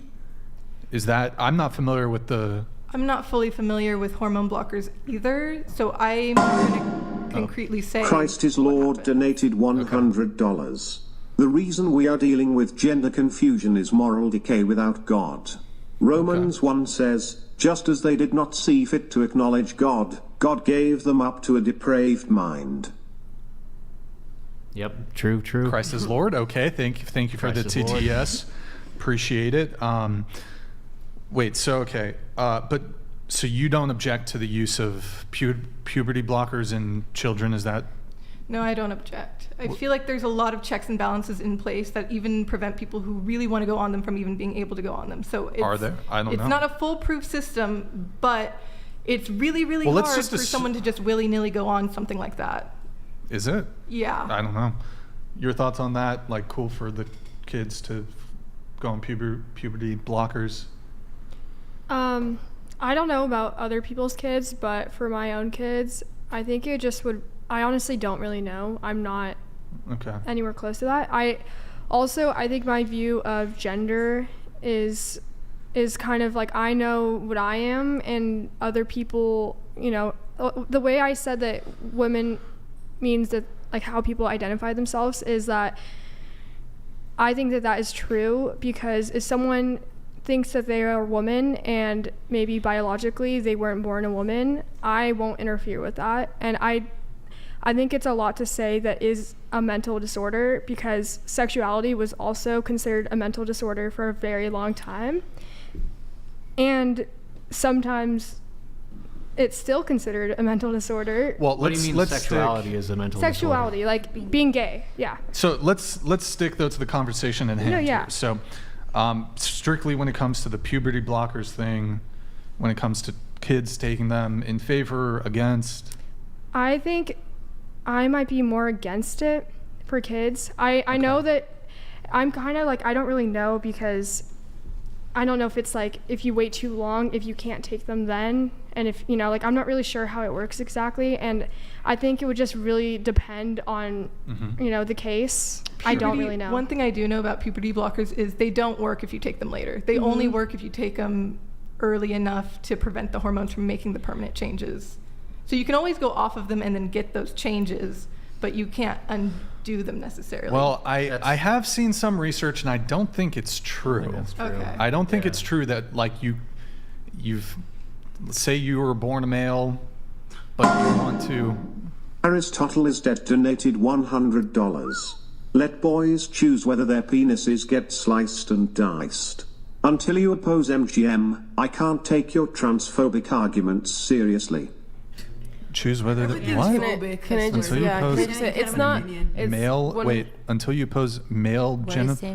Male genital. Talking about it's interesting. Mutilation? It's actually interesting you raise that, because I actually do object to circumcision. So I don't know. I do oppose circumcision. What's been transphobic about any of this conversation, though? We can't have an opinion anymore without everything being it's a phobic ism. Nobody hates nobody. Okay, we were on the puberty. Oh, so I do think it's the case. Like, you can't, once you've made the change with the puberty blockers or whatever, there's no reversal. Like, you've hit 20, you were on that for 5, 6, 7, 8 years, however long. You're not just gonna switch back. There might be a pause button. You could also take hormones later in life. But do you think it would be this? It's going to end up being the same as if you just proceeded through puberty as normal? I'm sure it wouldn't be the same. Well, what are your thoughts on the people who detransition? People are allowed to detransition. It doesn't take away from people who are trans. Okay. People can change their identity. But it sounded like you're fine with the puberty blockers, if I have that. Is that correct? For children. I would believe so, but I don't have that much knowledge on specifically puberty blockers. Sure. Question for the panel on this. So, let's say you have kids in the future. I know you don't want to have kids, but let's just, for the sake of this conversation, hypothetical here. Say you have an 11-year-old daughter or son, doesn't really matter. They come to you at 11 and they want to get a tattoo. Would you allow them to get a tattoo? How old are they again, Brett? 11. Oh, no. I wouldn't let them get a tattoo, but the same thing with gender or going on to a type of medication or surgery. If it's the one and first time they brought it up, I probably wouldn't let them just go on something like that either. It's got to be something they've felt and wanted for a really, really long time, and it's really serious, and taken through the checks and balances to make sure it is what they feel and it's what they really want, and they understand the long-term consequences and effects to the best of their knowledge, and after a couple of years. Okay. We'll go around the table on this. Absolutely not. No. I don't know. I think not. That's fine. Yeah, I don't really care. No. No. No. Yeah, definitely not. Okay. I don't want to linger on this for too long because we've been here for a while. Two things. Okay. Here, let me bring it to dating. So, this has not been about relationships in a while. I know. Well, hey, this guy's. It wasn't me who brought this up. This other guy, he's hijacking. He's hijacking. Okay. So, would it, in terms of dating, would you object to a man not wanting to date a trans woman? I feel like there's a lot to that. I feel like for the safety of the trans person, then probably, because if someone was with that trans person and they were together and they found that they were trans and they're like, I don't like this, and then they take the violence out on that person, I feel like in that case, it's probably good for the person to ahead of time not interact, for that to not become a situation to begin with. So if the person is like violent towards trans people. Let's say they're not. They're not. They just don't want to date somebody who's trans. I feel like. Do you object to that? People have their preferences. I feel like that says something about that person, but they're still allowed to have their preferences. What does it say, Nick? Keep it on started. I mean, it kind of says that they probably don't view that person as an actual woman if they're not willing to date them and their preference is women. Okay. So then, well, let me get everybody's answer on this, but so you would object to a man not wanting to date a trans woman? Well, I not necessarily object. I'm just saying that if that's the view they have, then it probably says they don't see that person as a woman. Which means what? That's just how they see the person.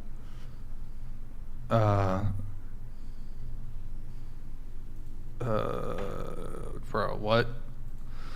Question for the table: is it okay to cut up a baby for religious reasons? If so, is it also okay to cut up a what? You asking some crazy goofy questions, bro. Spending a lot of money on these questions.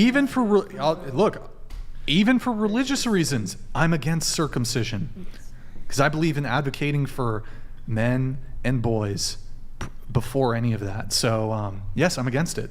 We're not going to linger too long on that though. So wait, okay. It says what about the person? I've already said what it says Sorry, about the person. it interrupted you. I just wanted you to just be able to restate your position. Well, it says that person does not see that other person as a woman. Which means what about them? That it they're. means exactly that.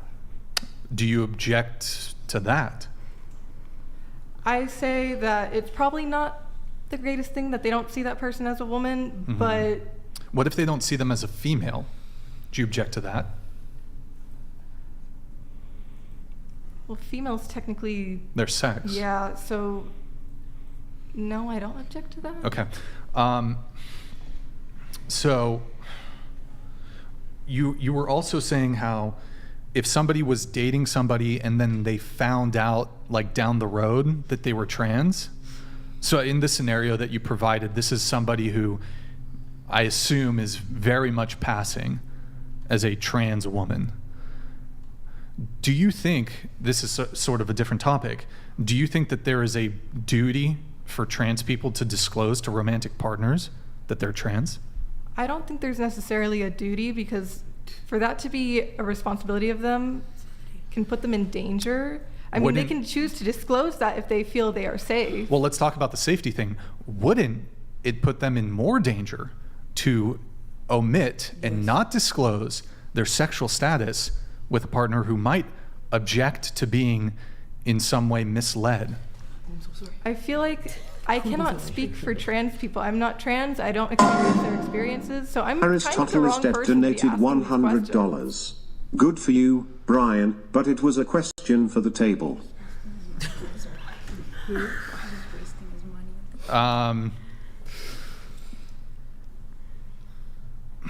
Bro, you're derailing the conversation a little bit, but so if you wait, Aristotle, I'll ask it to the table, but I'm going to get through a couple things here, so you're going to have to wait a sec. Go ahead. I think I finished my answer. I have a... Wait, hold on. Before you come in, let me just get around the table on this. So, okay. You, when it comes to the safety thing, you don't object, or you do object. Oh, no, sorry. Oh my God, sorry guys, I'm tongue twisted here. You don't object to a trans person not disclosing their trans status to potential romantic partners for safety reasons. Yeah, they don't have to. A lot of the times, they Do you think people should disclose their will. STD status to a partner? Yeah. Okay. That is something that can be transferred to the other person.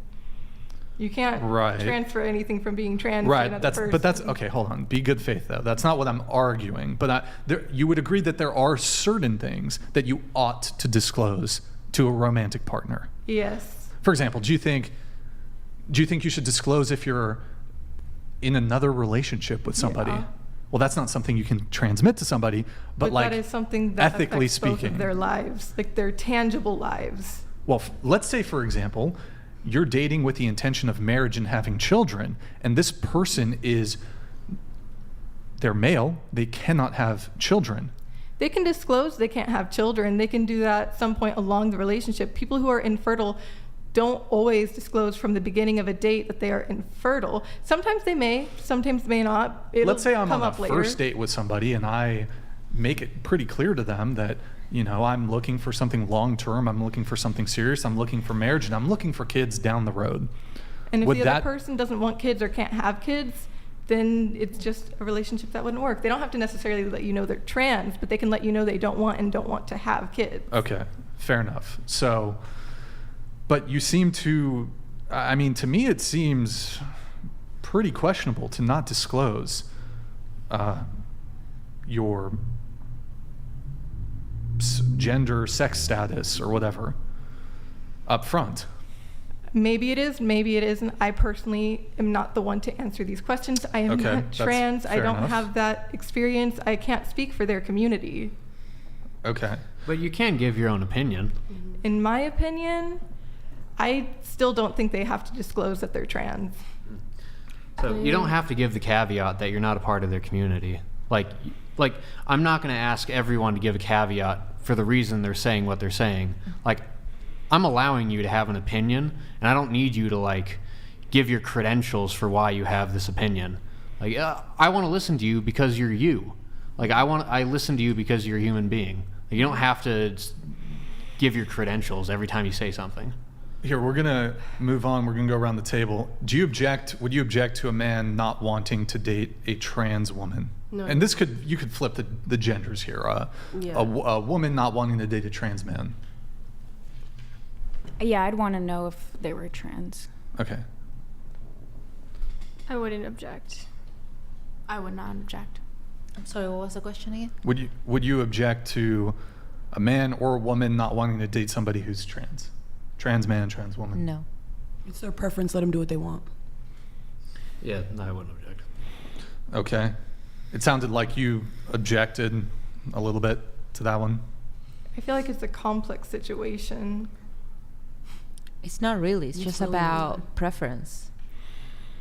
Okay. And that needs to be respected. Well, do you think men ought to be obliged to date somebody who's trans? Well, if you don't like the person, you shouldn't have to date them. Let's say I'm you not do saying like the they have person. to date them. Let's say they're... Well, if you do like the person, why Killer wouldn't of you date Cereal donated $100. What if you're a trans Ted Bundy? He would disclose his transition but not the fact that he wants you next. Lol, is withholding information considered lying? What does that Bible have to say? Wait, what does the Bible have to say? About trans Ted Bundy? That is a good question. Avoid Ted Bundy at all in any scenario. Yeah. Murder and the depraved mind. I don't. Wait, I have thank you, Killer of Cereal. I'm sorry, you were saying? I think you were saying like, well, if you like the person, then what? Well, if you like the person, why wouldn't you want to date them? Like, if you like them, okay, they're your preference, why wouldn't you want to date them? Because they're not the gender, or they're not the sex that you're attracted to? Like, I can put myself in this scenario. I would personally be disgusted if let's say, just like, crazy scenario, I married a trans woman. I had no idea she was trans. She sold herself really, really well, and the whole time, and like hit it super well. And we got married, and I eventually figured it out. Like, I would be absolutely disgusted. Like, that needs to be something that's said. It's like as disgusting to me as having an STD, probably even more so. Like, that needs to be disclosed. And I would say the vast majority of guys out there and women out there would probably feel the same. They would feel violated. They would feel disgusted. Like, it's a very serious personal issue. I can't trust you. Exactly. Yeah. Like, I understand, like, this person wants to find somebody else, but, like, it's extremely deceptive and hurtful. And you're coming from the point of view it would hurt the person who is trans, but you also have to consider that the other person is also human, and they want to find somebody for themselves, and it's extremely selfish to hold that information from that other person. And if I can just say something real quick, I mean, why, as a trans person, if you're proud of being trans, if you, can affirm to yourself that you're trans, why wouldn't you want to disclose that with somebody? Facts. You know what I mean? And also, in relation to, like, okay, let's say you had herpes, right? Something like that. And okay, so let's say you had like herpes or something, right? Why would you not tell that to somebody who you're dating and intend having a relationship with? Because that can also, first, you have the herpes, you can give it to them, and then that can go down to your children. It's a whole, it has to be disclosed, because if that person really likes you, really truly, and wants to get to know you, that might be something that won't bother them. You know what I mean? Yes. But I mean, why would you even want, as a trans person, I can understand why would you want to be with somebody who is transphobic in the first place, or does not want to date a trans person? Because it's not that's transphobic. Not the real you. It's not. To not want to date somebody. Well, not like that. Not trans. like that. But that's how. Yeah. That's the language they would use. Yeah. Probably. Yeah. So, but is that kind of your argument, that it would be transphobic to not want to date somebody who's trans? I don't know. Like, I really don't know. That's a fair answer. You don't have to know. Okay. So let me ask a couple more clarifying questions. So let's say that this trans woman has a penis. Would that be reason enough for me to not want to date them? I don't want to date however they identify. They're a woman, trans woman. I don't want to date someone who has a penis. Is that reason enough? Maybe, but maybe you should put on your profile that's your preference. I need to put on my profile that I don't want to date someone who has a penis? Yeah, you could put in Can your I just own say I'm straight? preference that you don't want to date trans people, and that'll make the other person's decision for them, because then they won't pursue you. So wait, I need to change my behavior. Like, can't I just say I'm straight? Wouldn't that be sufficient? I mean, if you're straight and excludes trans people, then it's not just straight for everyone who's a woman. But it very much so hinges on people actually seeing the trans person as what they identify as. If you don't see them as a woman, then like, yeah, technically you're straight, but that's not straight by everyone's definition. So it's kind of will leave room for ambiguity because other people will what think is your, they're an option. let me have a little, Okay, little you got it. yeah. What is your definition of straight? People of opposite gender, which is not sex. Aristotle is dead, donated $100. Damn, that guy is a homophobe. Sure, trans people should disclose that they're trans, but do you really think gay sex is worse than an STD? Dang, dude. No one said that. Well, I did. Oh, you did? Okay. Well, Yeah. Do you think that gay sex Let's not. No. We're not. Let's not go there. I don't want to derail the conversation. Yeah, let's not derail the conversation. But, go ahead. I would say it's people of opposite gender who are attracted to each other. And Okay. cis man and a trans woman are opposite gender. So you could be attracted to each other and still be straight. It is reasonable for someone else to assume just because you say you're straight doesn't exclude trans people. But you're saying even a trans person who has a penis. Yeah. So what if, okay, so my understanding of what straight is short form slang for heterosexual. Would you agree? Yeah. Okay, so whether you're heterosexual or homosexual, that seems to point towards sex, not gender. So when we say homosexual, we mean same-sex relationship. So how can it possibly be heterosexual for two males to be romantically or sexually involved? Well, that hinges on your definition of it being specifically that is the sex, definition, though. but it's not. But okay, homosexual, two males. Heterosexual, male, female. My definition of it would be by gender. See, this actually It's a tough one. That's a tough one for me. This actually kind of goes into the point that I was gonna make, and I mean this as well as possible. But one of the hallmarks for narcissism is that you have internal issues, you have internal struggles that you are working through, and you expect everybody around you to change to cater to those personal issues. And that can happen in, it doesn't necessarily mean in the realm of sex and gender. It can also be in the realm of dating. Like if my girlfriend, if I bring something up that I'm having an issue with in the relationship, hey, we're not communicating. Hey, you blew up on me at this. Like we need to talk about it. And if she is unwilling to change and is expecting all of the change to come from outside of her to mold to how she wants the world to be, that is textbook narcissistic behavior. So when you ask the rest of the world to cater to the chaos that's going on in your brain, that is textbook narcissism.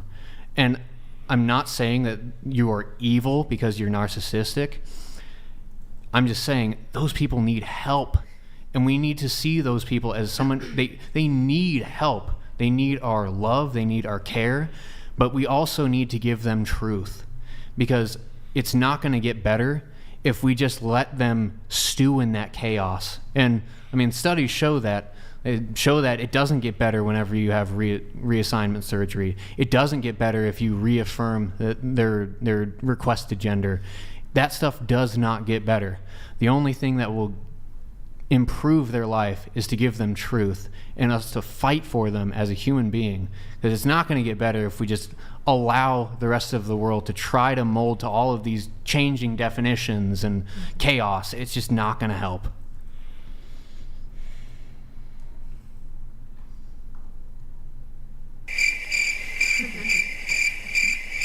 Basically, to solve the problem, you always have to, go to the root of the problem. You know what I mean? It's not just like, you can't just let somebody, especially, you know, with the whole gender affirming thing, if somebody just decides to do that, I mean, look at TikTok now. That stuff is so all up in your face that, you know, it would even have me like questioning, oh, like, am I they, am I he, am I that kind of stuff. Yeah. But then you have to look, you know, deep down, why am I even questioning this in the first place? Maybe there's like other issues that I'm going through that need to get solved. Maybe it's, you know, the way that I was raised.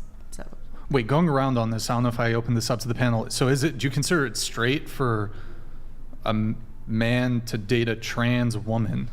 Is it straight? I'm not fully opposed to that idea. Like. Oh, okay. I agree. With what? What she said, like, I'm not fully, because Well, if just the person instead of saying you agree, just for everybody here, just state your actual position. Copy, yeah. So I think if the woman presents as a woman initially and the person doesn't see what they have down there, then you're straight. But if they find that out, then obviously things change. Okay. I would, as a trans woman. GMD_Jim donated $100. Brixan, how many Amish are trans? I mean, there might it's be. It's 0. Yeah. Wonder could be why? some Amish trans. This super chatter is full of cap. The 42% attempted self-deletion rate does not change after surgery.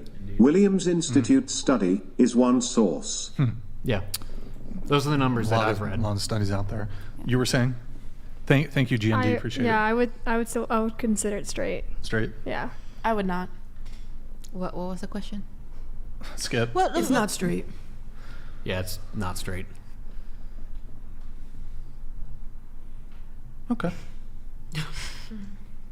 I don't know, like, maybe I'm just thinking of this too simplistically, but like it occurs to me. I don't know, if I saw a dude sucking a dick, I might think, like, I don't know if you can be straight. I'm sorry.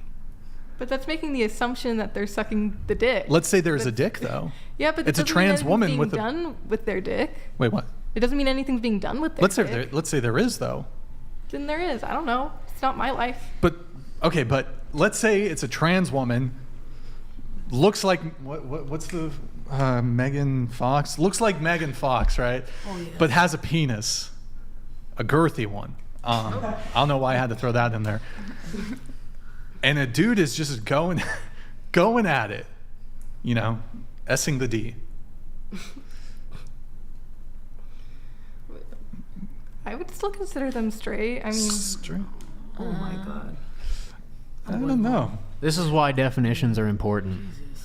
Like, yeah, I don't think that's. We need, like, that's why as society we have to have definitions. Need to have meaning, because if they don't have meaning, all of this can, like, nothing makes sense. Nothing means anything. Anything goes, and like usually the people that the people that push these positions, like, that is what they want. It's like you can't have an objecting opinion, because your objecting opinion means nothing, because what you say means nothing, because all those words mean nothing. So we have to have opinions. We have to have definitions for words. Words have meaning. All of that is important. Based. So straight. You see a male, a man, S-ing the D, S-ing the D. Straight? if that's a woman, yeah.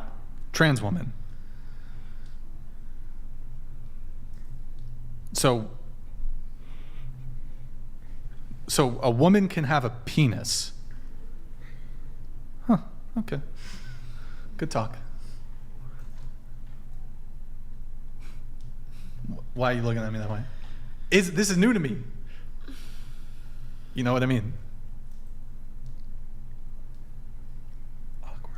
I mean, if like how we were talking about earlier, like the answer that I gave, like, you know, it's not always like gay for a straight man to be with a trans woman, because I can like trying to put myself in. Erroneous. Wait. Bro, you've jumped at like every single screen sound. I don't even see you pressing the buttons, whatever. Okay, what I mean is, so when I look at like examples of people who are, you know, Megan Fox face, but they actually have had the surgery already, you know, they date somebody, have or, you know, first date with somebody, this person, you know, they're getting along, right? At the end of the day, you tell them like, oh, you know, I'm trans, by the way. And I get it if it's like really confusing for the guy because he's just like, damn, like, you know, you look That's a so bamboozle. Yeah, that's a I guess bamboozle. you could say that, but I can understand like why from the guy it would kind of, you know, F him up a little bit in the head because it's just like, damn, okay, you have a vagina, you have a great personality, you look like I wouldn't. But has a penis. No, but already has had the transition. That's not a vagina. Yeah, but I'm just saying I can understand. That's something new. I can understand why I don't think the it's guy a would vagina. be confused over that and be like, dang, like, am I straight for being, or like, am I gay for being attracted? I can understand why a guy is like. Aristotle is dead donated $100. Christian is also a personal issue. I don't want to have to cater to your delusion. Numerous studies have shown that trans people benefit from affirming procedures. Also, Brian, I am being patient. It's shown that, and I couldn't give you a source, but it's also shown that people who have trans procedures never get better. Just like the one who gave you the other source of. I'll do him a solid. He wanted to ask the panel. By the way, we can only do one question per super or per message. So going around the table, is it okay for is circumcision okay for religious reasons? I feel like circumcision is okay for religious reasons, but the person being circumcised should be old enough to make that decision themselves. Well, so the question is more so like for, obviously, if you're 18 and you want to get a circumcision, you're able to consent, that's fine. But he's talking specifically like circumcision when the newborn, basically. Is that okay even for religious reasons? I feel like newborns shouldn't be circumcised. Okay. I'm definitely leaning more towards no, but I'm a little bit in between. I think it's okay for religious reasons. I do too. I think it's okay. I don't. It's okay for religious reasons. I don't know if I have a firm position on this actually, because I'm a Christian. In the Old Testament, it was ordained by God as like it was a designating attribute for his people, and it was commanded by God to be circumcised. So if I were living in the Old Testament, yes, for religious reasons, 100%. But now that the fulfillment of Christ has come, and we have the circumcision of the heart, which is detailed in the New Testament, that is the identifying mark of a Christian, of a child of God, is a circumcision of the heart, which is the Holy Spirit indwelling you and changing you and giving you new life. So now, like as a Christian, I could go either way. I guess it's more parental preference, but like I don't know if I have a hard opinion. I'm against it, even if it's for religious reasons. But yeah. I'm against it pretty much in all circumstances, unless it's genuinely medically indicated, but at which point they can make the decision when they are of age at 18. Let me read a couple chats here. We have Ian Gordon. I'm delayed 40 minutes, but I had to chime in while the spaghetti straps in black was discussing sex and gender, as she's clueless. The DSM-5 still qualifies gender dysphoria as a mental illness, which is the most recent literature on it. I don't know if you have a response to that or. Well, gender dysphoria is when you feel like your body does not match your gender, and you can cure gender dysphoria. Some people have cured their gender dysphoria by changing their physical body to match their gender. So okay. I don't exactly know what question they're asking me. Okay. We have Danger Close here. Thank you for the Canadian 100. Merci beaucoup. This is what Marxists do. They attack language and established definitions in order to subvert and change society. Who here, show of hands, is a Marxist? That's exactly I wasn't raising my hand. I was just like trying to. That's what that happened in my country with child. You're from Venezuela. And the Soviet exactly Union what happened in my country. You're from the Soviet Union? No, my parents are, but that's exactly what happened. That's exactly what happened in my country. Do you guys want to talk about that really? Oh, I have. Venezuela? We can What's talk going on for in hours. Venezuela? What's going on there? What's going on? Well, Brief. in 1998, I'm just Brief kidding. Well, after Chavez died and Maduro got in power, the country went through an inflation of 1,000,000%, which is the highest inflation since the depression here in the United States in 1920. That's fucked up. Yes. And then we have the biggest immigration rate from the century. So Venezuela has a population around 33 million people, and almost 8 million has left. Yeah, I mean, in the past 10 Marxism years. as a political position has caused the deaths of hundreds of millions of people throughout history, and is egregious in all forms. It needs to be killed wherever it rears its ugly head. Oh, hold on, let me. Luca donated $100. Why is it always the first girl to the right that's stuck in Lululand? That's from Looper. Do you want to respond to Looper? He says you're stuck in Delululand. Is that an actual place?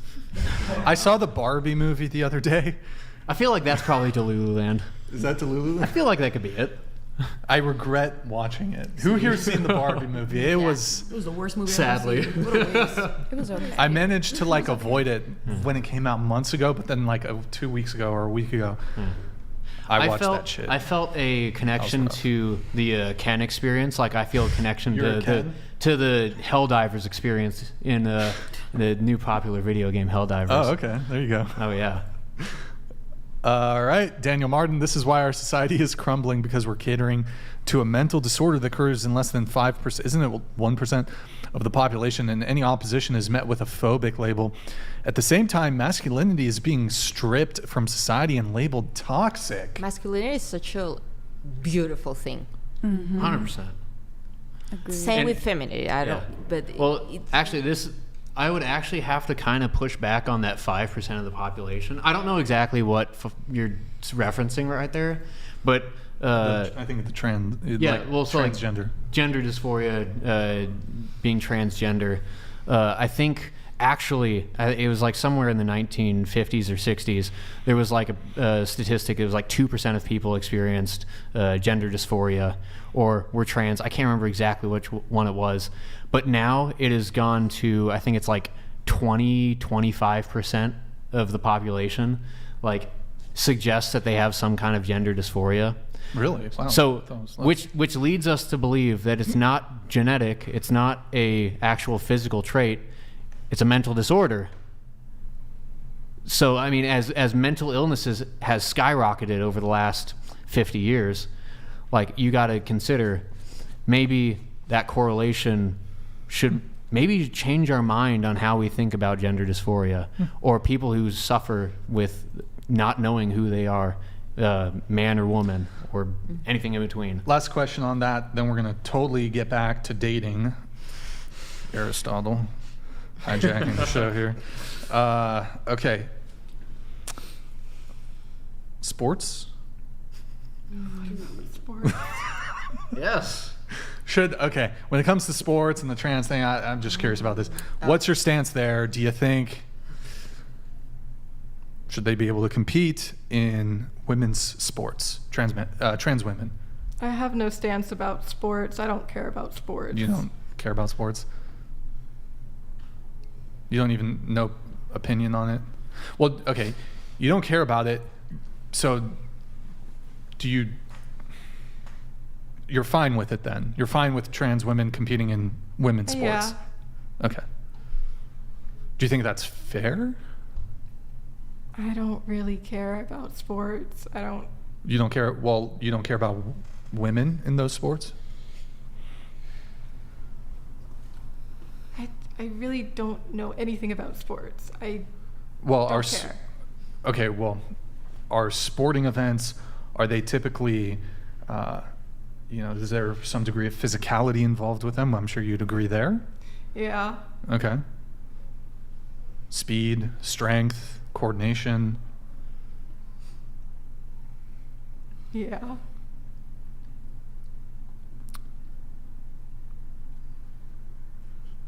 Going around the table on this, I guess. Do you think No, people who are no. trans women, should they be able to compete in I think that they women's should probably sports? most likely have their own own league?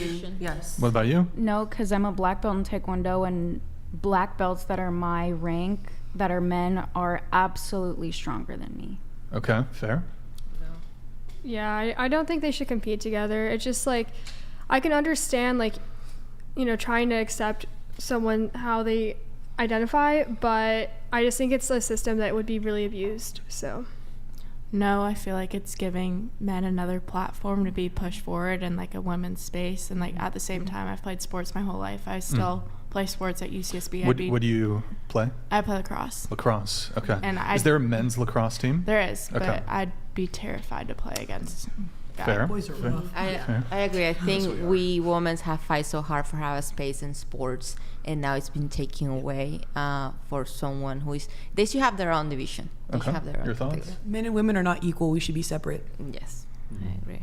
Yeah, it's they. Yeah, I don't think they should be participating in women's sports. It's unfair to the women. They want to pursue opportunities in sport, and they can be taken away by these guys. Yeah. Any pushback there? I don't care about sports. You don't care? Right. Well, what about the women in those sports? The females, I guess we should say. I feel like I don't know. It's up to them to decide how it's done. Well, let me ask you a question. So let's think of this along the lines of sex. So male, female. Let's say that there was a significant, substantial amount of trans women participating in sports to the point that females were no longer being able to win. Would you have a position there? I mean, I guess just that something should be done, but I really don't care about sports. Let me ask you a question. Let's say we just got rid of women's sports entirely, and then there was just the men's sporting events. Would you object to that? Yeah. Why? I guess because then that's excluding people. Well, actually, let me rephrase this question. Most men's sports are actually not exclusionary. Women can participate and compete against the men. Like most of the men's sports are actually open. If you're a woman and you think you can compete against men, you can. But there's just a biological reality. There's physical differences between men and women. And the reality is men typically stronger than women. They're faster than women. They're bigger. Sometimes. Most of the time. Or, I mean, I don't know if there's disagreement there. Would you tend to agree? I don't disagree that there's physical differences. Would you agree that men are stronger than women physically? Sometimes. Sometimes. What about most of the time? Mostly of the time. Hold on, let her answer. Sure. What do you mean, sure? Don't just say what you think I want to hear. What's your actual position? Yeah, more men are probably stronger than women, but it can go the opposite sometimes. More men are probably, well, no, it can never go that way sometimes. There's just the biological reality that men are physically stronger than women. There are some women who are stronger than men. Okay, yes. That's not what I'm arguing. Absolutely, there are women who are stronger than men. But the vast majority of men are stronger than women. Sure. Let's just say the top athletes. Let's just compare like for like. So the top 1,000 male athletes and the top 1,000 female athletes. Let's do a given sport. Let's say the sprint, the 100 meter, 100-yard sprint. So the top 100 male athletes are faster than all the top, did I say 100 or 1,000? 100. The top 100 female athletes. Yeah, I think so. You think so? I don't know what their records are. Okay. You could pull it up and see. Like I don't sure. know. Right. Well, let's assume that's the case, right? Would you agree then that generally speaking, men are stronger than women? Yeah. Oh, okay, cool. I never didn't say that. Well, you said some of the time, and then there's these exceptions, but yeah. Any change on the sport thing? No, I still don't care about sports. I still don't care about sports. Wait, tilt the mic down just a bit. Wait, like no, just there you go. Yeah. Okay. Good talk, guys. That was a doozy. Thank you, Aristotle, for bringing us there. Much appreciated. We're gonna switch gears here a little bit. Stifler has a question. These guys, you're gonna love this one too. Ask everyone, Stifler here. Ask everyone to rate their looks on a scale of 1 to 10. Your own assessment of your own physical appearance, so your looks on a scale of 1 to 10, starting with you. Go ahead.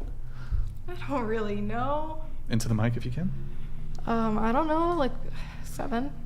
Okay. I would say like an 8.5, just because I'm like definitely not in my full form yet, like my final You're form. like Frieza. Yeah, you know. You're gonna go Super You have Saiyan. to keep letting me cook, you know. I'm Super Saiyan. Okay. Yeah. What about you? 4. 4. Okay. Like a 7.5 or 8. Like a 7. A 9. I'm going 5. 8. I give myself a 5. 5. Good, solid 5. Yeah. Thanks, man. Speaking of that, we did have a chat that came in that I'm going to trigger right now from Okie Dokie. He says, realistic rating of the women. Oh boy. From left to don't shoot the messenger here, guys. From left to right, leather jacket 5, denim jacket 6, black shirt 4, Christmas sweater tomboy 4.5, fluffy jacket 4, ginger hair 7. Oh, he's got a thing for you. Okay. Black crop top 4. This is generous though. God damn. Damn. I think this is maybe. I also think that I agree with my rating. I think the way that we look is like the least interesting thing about all of us. Also, I'm not gonna lie, like the lighting. The lighting, This is like a shop store overhead, the white fluorescent lighting. Also, look at me though, like I well, can, like, beat face and everything. So. Don't worry about that. Okay, so that was the rating there. Yeah, okay. We have Triceraclops. Ask them this question: would you date a guy you know was willing to or has performed oral sex on a penis? God damn, we're bringing it back in. Would you date a guy you know was willing to or has performed S-ing the D? Sure. I don't think so. I don't know. No. Yeah. No. No. Oh, sorry. That's for the. I think that's for the ladies. That's for the ladies. Excuse me. All right. Wait. So okay, bringing it back to where this all stemmed from. We're going around the table. What percentage of men do you find physically attractive? Do you want to just restate your answer to that? Are you able to scoot into the table just a little bit? Just we're getting you out of the frame a little there. Go ahead. So I would say probably like I don't really know. So it's like 1 in a million or something. 1 in a million. Dang, that's low. Dudes are just not doing it for you. Maybe it's a geographic thing. Like, what if you move to Alaska? Do you like lumberjack? I don't know about that. Do you have a racial preference? Like, do you like Asian guys? You like black guys? You like white dudes? Latinos? I have no preference. No preference on the. Okay. Just trying to help. Maybe we get you to Southeast Asia. Korean men are very handsome. Maybe you got a thing for Vietnamese men. Don't discount the Thai. Don't discount them, okay? True. Cambodians. Laos. Wow, this is so specific. Mongolia? I don't. Would you date North Korean? Okay. I would date anybody. I'm just trying to give you the list here. So, like, you never see attractive dudes. I mean, maybe what about Mason here? Look at this stud. Look, can we get a double buy really quick? Sorry, I'm glazing. I'm glazing. Fuck, dude. Who said damn? Was that you? Sorry. He could just wisp you away in his big, strong arms. Just carry you away like Prince Charming. No? Doesn't do it for you. He could. Okay, maybe that's a bit too like Disney for you. He could like consensually, of course, like passionately just like throw you up against a wall and be like, "What's up?" Okay. I think you might be making him uncomfortable. Sorry.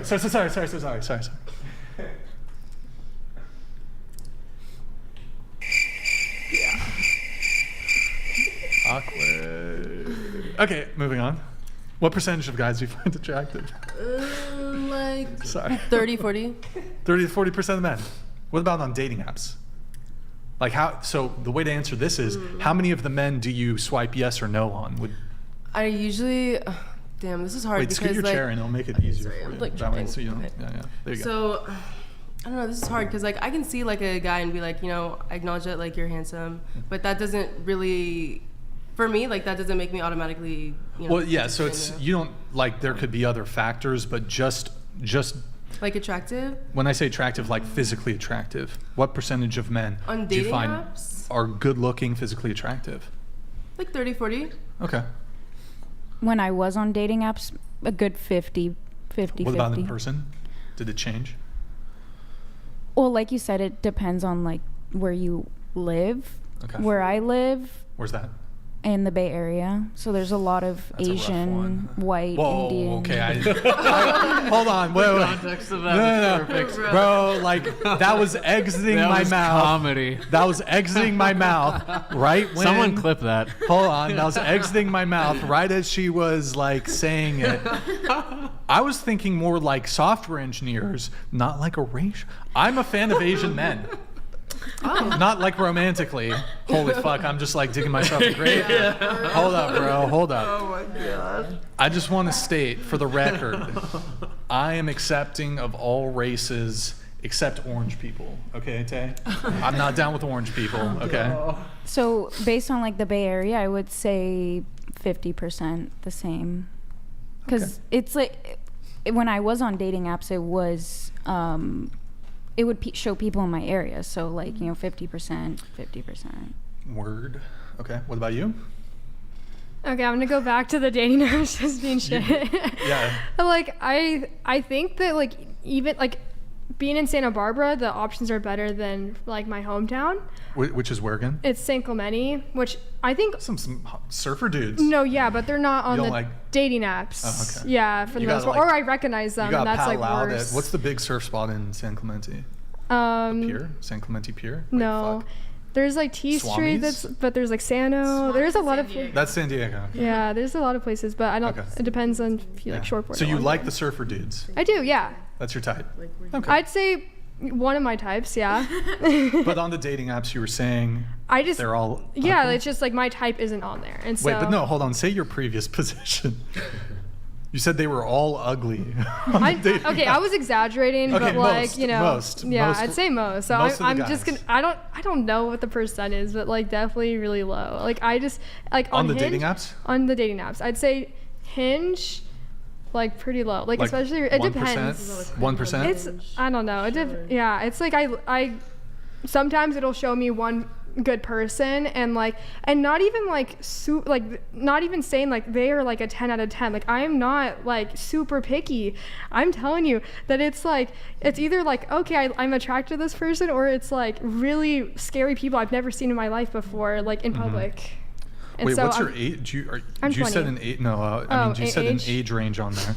Like, are you seeing like 40, 50-year-old dudes on there? Or? No. So what is it like? You putting it to what, 20 to 25 or something? Yeah, something like that. I don't know exactly. And there's just a bunch of like weirdos on there? Like just people that like I've never like I don't know if they've ever been out in society before. Like that kind of like just like hermits, like and maybe that is a problem with my profile or something, but you need a guy who's out there. Well, what she's saying like is like homeless. They're like best picture. Lives on the street. Their like best picture looks like it was like taken on like a DS. Like it's like it weird is picture. Like it's like a potato quality. What? It's just like weird selfies, and I'm like, I will give you that a lot of guys on the dating apps don't put a lot of effort in. They don't take good photos. Yeah, I can understand that. I get it. But there's some grimy dudes on there. Some grimy dudes? Yeah, like that's what they look like. And I'm also very hygienic, so that's. You're a hygienic woman. Yes, I like that is like a must. Wait, on the hygiene topic. Oh God.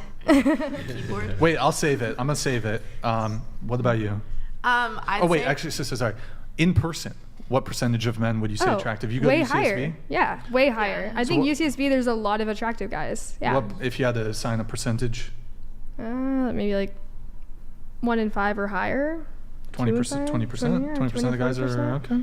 But I think kind of going on that I can find someone attractive, but I don't know if I'm attracted to them. Even even just on personality, looks. Even and just kind of like how someone carries themselves. How they carry themselves. You talking like swagger? Confidence, like the confidence. How they dress, for sure. Like obviously style is a big thing to me. What's your style type? Like not Mason. No, I'm not saying, you know, it's just not my type. You like the skater boy? Not really. Emo? No. Goth? Do I look emo? I mean, Wow. I would say just kind of like someone who... Like artsy? Yeah. Like they listen to Pink Floyd? No. Okay, I don't know. Yeah, I think you just would have to... What about you? I'd say in person, probably like 25-30%. On a dating app, probably like a lower, like closer to like 15-20%. Lower on dating apps. Okay, what about... I've never been in a dating app, so I can't have... What about before you got married? What percentage of men would you say you found physically attractive? I would say 30%, Okay. 35. Tay, what I'd about say you? like 45, 50, and then on dating apps like 20, 15. Hold on, I'm just gonna adjust this. All right, got it. What about you? For the ladies. Yeah. For the ladies. I'm actually a lot more picky for a dude. I was just thinking about this. I would probably say 5%. I'm selective. I'm extremely picky. Like I'll find attractive attributes about like a woman. Like I can appreciate. Like I think some women will have beautiful eyes, but I'm just not attracted to them. Like for certain attributes, I can see. Yeah, they're attractive. But like for me to be attracted to a woman, there's like, yeah, it's like I was trying to think out of a group of 20 people, probably I could find one person that I'm attracted to. Yeah. I think I honestly find like if I'm just walking around, say like good 50% of the women I see I think are physically attractive. I can make differentiations, like she might be a bit more attractive than this one or whatever, but I mean, like I think I'm kind of an anomaly with men. I think men in general. Well, bro, like, let's do a little tricep. Man. Can we see a bit of? Sorry, am I being weird? Am I being sus here? Fuck, bro. I mean, you can be picky, dude. You're allowed. I'm allowed. Yeah. Have you seen that video of that guy in the yellow shirt? He's like, you that muscle there when you flex? Yeah, when you flex. No one we don't cares care. about that. Nobody cares nobody about cares that. about that. Yeah. I don't know. I love that video. All right, so okay, we went around the table on that. Who said they were super picky? Was it you who said you were super picky? I forgot. Someone said they're super picky. Was it you? Somebody said super picky. When it's about... Who just said that? No, it was one of the girls. I think was it you? Super picky? Maybe on dating apps? I don't know. Wait, so I didn't say that specifically though. Somebody said super picky. Chat, who said it? Nick, if you can pull up the chat. By the way, guys, take this opportunity to like the video, please, if you can. If you don't like the video, I don't know if you guys been watching the 3-body problem, but the fucking aliens are gonna come, I guess. I don't know. I'm gonna send, if you don't like the video, a nuke is gonna explode. You guys gotta like the video. Also, if you guys can, please go to twitch.tv/whatever, drop us a follow and a Prime sub if you have one. Twitch.tv/whatever, drop us a follow and a Prime sub if you have one. Jamuse, thank you for the follow. Lazy, thank you for the follow. Bombi, thank you for the follow. Let's see. Senior, thank you for the Prime. Nick, could you switch us to the other side? Jose, thank you for the Prime. Con, thank you for the Prime. Jack, thank you for the Prime. Killer Mike, thank you for the Prime. Triceraclops. Ooh, is this your Twitch account? Thank you for the tier 1. Yo, Lazy Titan, thank you so much for the Prime, man. Guys, if you're new on Twitch, drop us a follow and a Prime sub if you have one. Thank you guys, appreciate it. Oh, what? It's okay. Wait, what were we looking on? Who you were asking? Who said they're super? Oh yeah, It chat. was me, I Chat. guess. Who said? Were they? They're all short saying, They were hair. saying, yeah. It was you. You're super picky. So besides like the looks thing, what are you looking for? And I'll open this up to everybody. She's super picky. What are you looking for? Because you said you've been single for 20 years. So you are, it sounds like you're super picky. Yeah, I was like scanning the list. You're super picky. Yeah. Never had a boyfriend, sounds like. Yeah. So what am I looking for? What are you looking for? What's gonna like make that finally happen? Personality-wise too, or just looks? It could be looks, it could be personality, it could be ambition, achievement, whatever it is. I think someone pretty similar to me. I know everyone thinks I'm a tomboy in the comments, but I used to have long hair. It's actually just this year that I cut it pretty short. Okay. I think I am very feminine, actually. Oh. I literally drove up here from my house today and was wearing a sweater and just randomly did this. So I wasn't dressed for the podcast or for the show at all. Yes, I will say that to defend myself. Now, going into my type, I would say personality-wise, I think I like someone that is confident in themselves, like how I am, and is not afraid to express themselves. I like artsy guys because I think that they are confident in that way, and I like how they have cool hobbies and are interested in stuff that I am. I don't think that I'm against other types of guys either, like more sporty guys or I don't know, other types of guys. I think that is just like what I've kind of been more drawn to at UCSB. But UCSB does have a lot of frat like boys. They do, but are you down with the frat boys?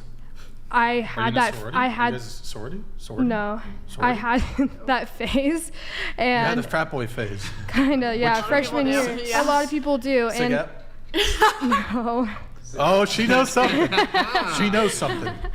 So I did have that phase, and I think beta. Right? Huh? Is it beta? ZBT? No. Is beta still around? I don't know. Oh. No, it's not. They're gone. They're gone. Sorry. CBT, no. Yeah, no. I'm not gonna disclose that. In the UCSB fraternity. I'm not gonna. Wait, ATO's gone too? No, ATO's here. They're here. Yo, this is for the fucking boomers. There used to be a Pike at UCSB, and they got into mad fucking trouble here, bro. Holy shit. That's back in the day, though. I'm a local. I grew up in Santa Barbara, so good talk. Anyways, you really liked frat guys? I didn't say I really liked them. I just had a phase like freshman year. I don't know. It's just like I went to a lot of frat parties, and those were the guys that I saw. Okay. I'd say now I kind of have found more like my niche, and they are usually more artsy and probably you guys would say more feminine, but Timothy Chalamet. But no, honestly. No. Okay. I think it's kind of just it's hard to. Do you have a celebrity crush that we can look up to see who's like at least looks wise kind of your type? Okay, I'll have to think on that one. I'll have to get back to you. Okay. Yeah, I can't think off the top of my head. Okay. I kind of have celebrity crushes from like shows I've watched, but I don't think they're really would help you with my type. Okay. Yeah, I think it's kind of specific. Like Joey from Friends? Oh, no. Wait, Joey? We know. Dwight from The Office. I fucking... Bro, you're so down for Dwight. Admit it. Dwight, as in the one with glasses that... Yeah. No. Bears beats Battlestar Galactica. No, that's definitely your type. Moving on. Okay, and then ambitions. I'm very ambitious, and that is honestly probably why I haven't dated, because I've always been really focused on like school and just like getting my career going, and so I've never wanted to like spend my time with or like share it with someone, and I think a relationship is a very big commitment. That's why I said I've had a lot more casual stuff. And what was there anything else that you were asked about? No, just types. So, let's open up to the panel. Going around the table, what is your type? It can be looks, can be personality. Should I start first, just to give a? All right, here. You ready for the fucking list? Let me pull up the list. Oh boy. Oh boy. Here we go. Okay.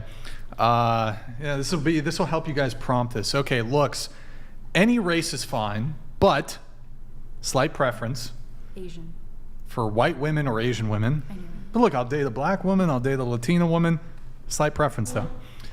Let's see. Prefer shorter women. You know, I'll date a 6'5" woman. NB. That's fine with me. But slight preference in terms of what like I find the most attractive, short. Like 4'11" is good. 4'10", 4'9", sign me up. It's always funny telling like a girl who's 5'2" that they're too tall for me. But I'll date a tall, 6, 7 foot, whatever. We'll have warrior children. Okay. I'm a natural body supremacist. Okay. So what does this mean? Obviously, hygiene and grooming is important, but very strong preference for no plastic surgery. So no fake tits, no fake lips, no BBL, no lipo, definitely no labiaplasty.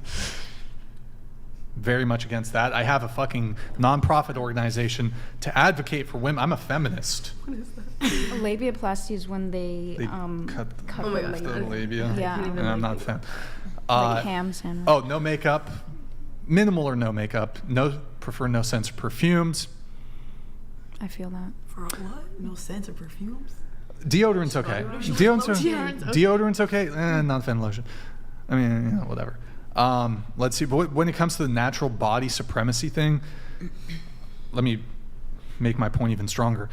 I'd prefer like a girl with no boobs, so like A cup, flat over some fake titties. Over fake titties. I'll take a little belly fat over lipo belly. I'll take a small bum over a BBL, and a small upper lip over lip fillers. I think you're describing me. No, I'm just kidding. It's like basically take any woman with any of these procedures, however they were before, I would prefer them as they were. Let's see, what else? Like other shit like fake nails, fake hair. Don't really like that. I said large labia. I'm a fan of large labia. Big labia matter. Big labia matter. Yeah. BLM. Hashtag BLM. Please support it, guys. And personality. Okay. This is kind of a niche one. Girls are totally the opposite from me on this. I want a girl who's a premature ejaculator. That's under personality? Well, no, I'm getting there. I'm getting there. But like, where's all the like chicks that are premature ejaculators? What does that mean? That means they come early. I've met a few. Good times. Let's see, what else? Oh, I want her, I'm very much like very feminine, submissive. Some people have an issue with that word. I like submissive women. In fact, Nick, speaking of submissive women, we have the bowing video. Nick, can you pull up the bowing video? This is what I want, okay? This is a bit, a bit excessive, a little bit, but not really. Go ahead. Holy shit, did you guys fucking see that bow? Bro, so attractive. Now this extra part, okay, not really. But look, attentive. I get home from a long podcast. My food's ready. She's got a beer. I don't drink alcohol, but she's got a drink ready for me. I'm not a big noodles guy, but she doesn't have to do the noodle. That's too much. I mean, it's nice. And then Nick, one more time. Let's just see the bow just to reinforce it. Boom! Holy shit! Did you see the technique? Huge. The bow, huge. So she's got a big fan of the bow. Got to get that down. Got to have the bow. Yeah. That's it. Anybody object to the bow? No.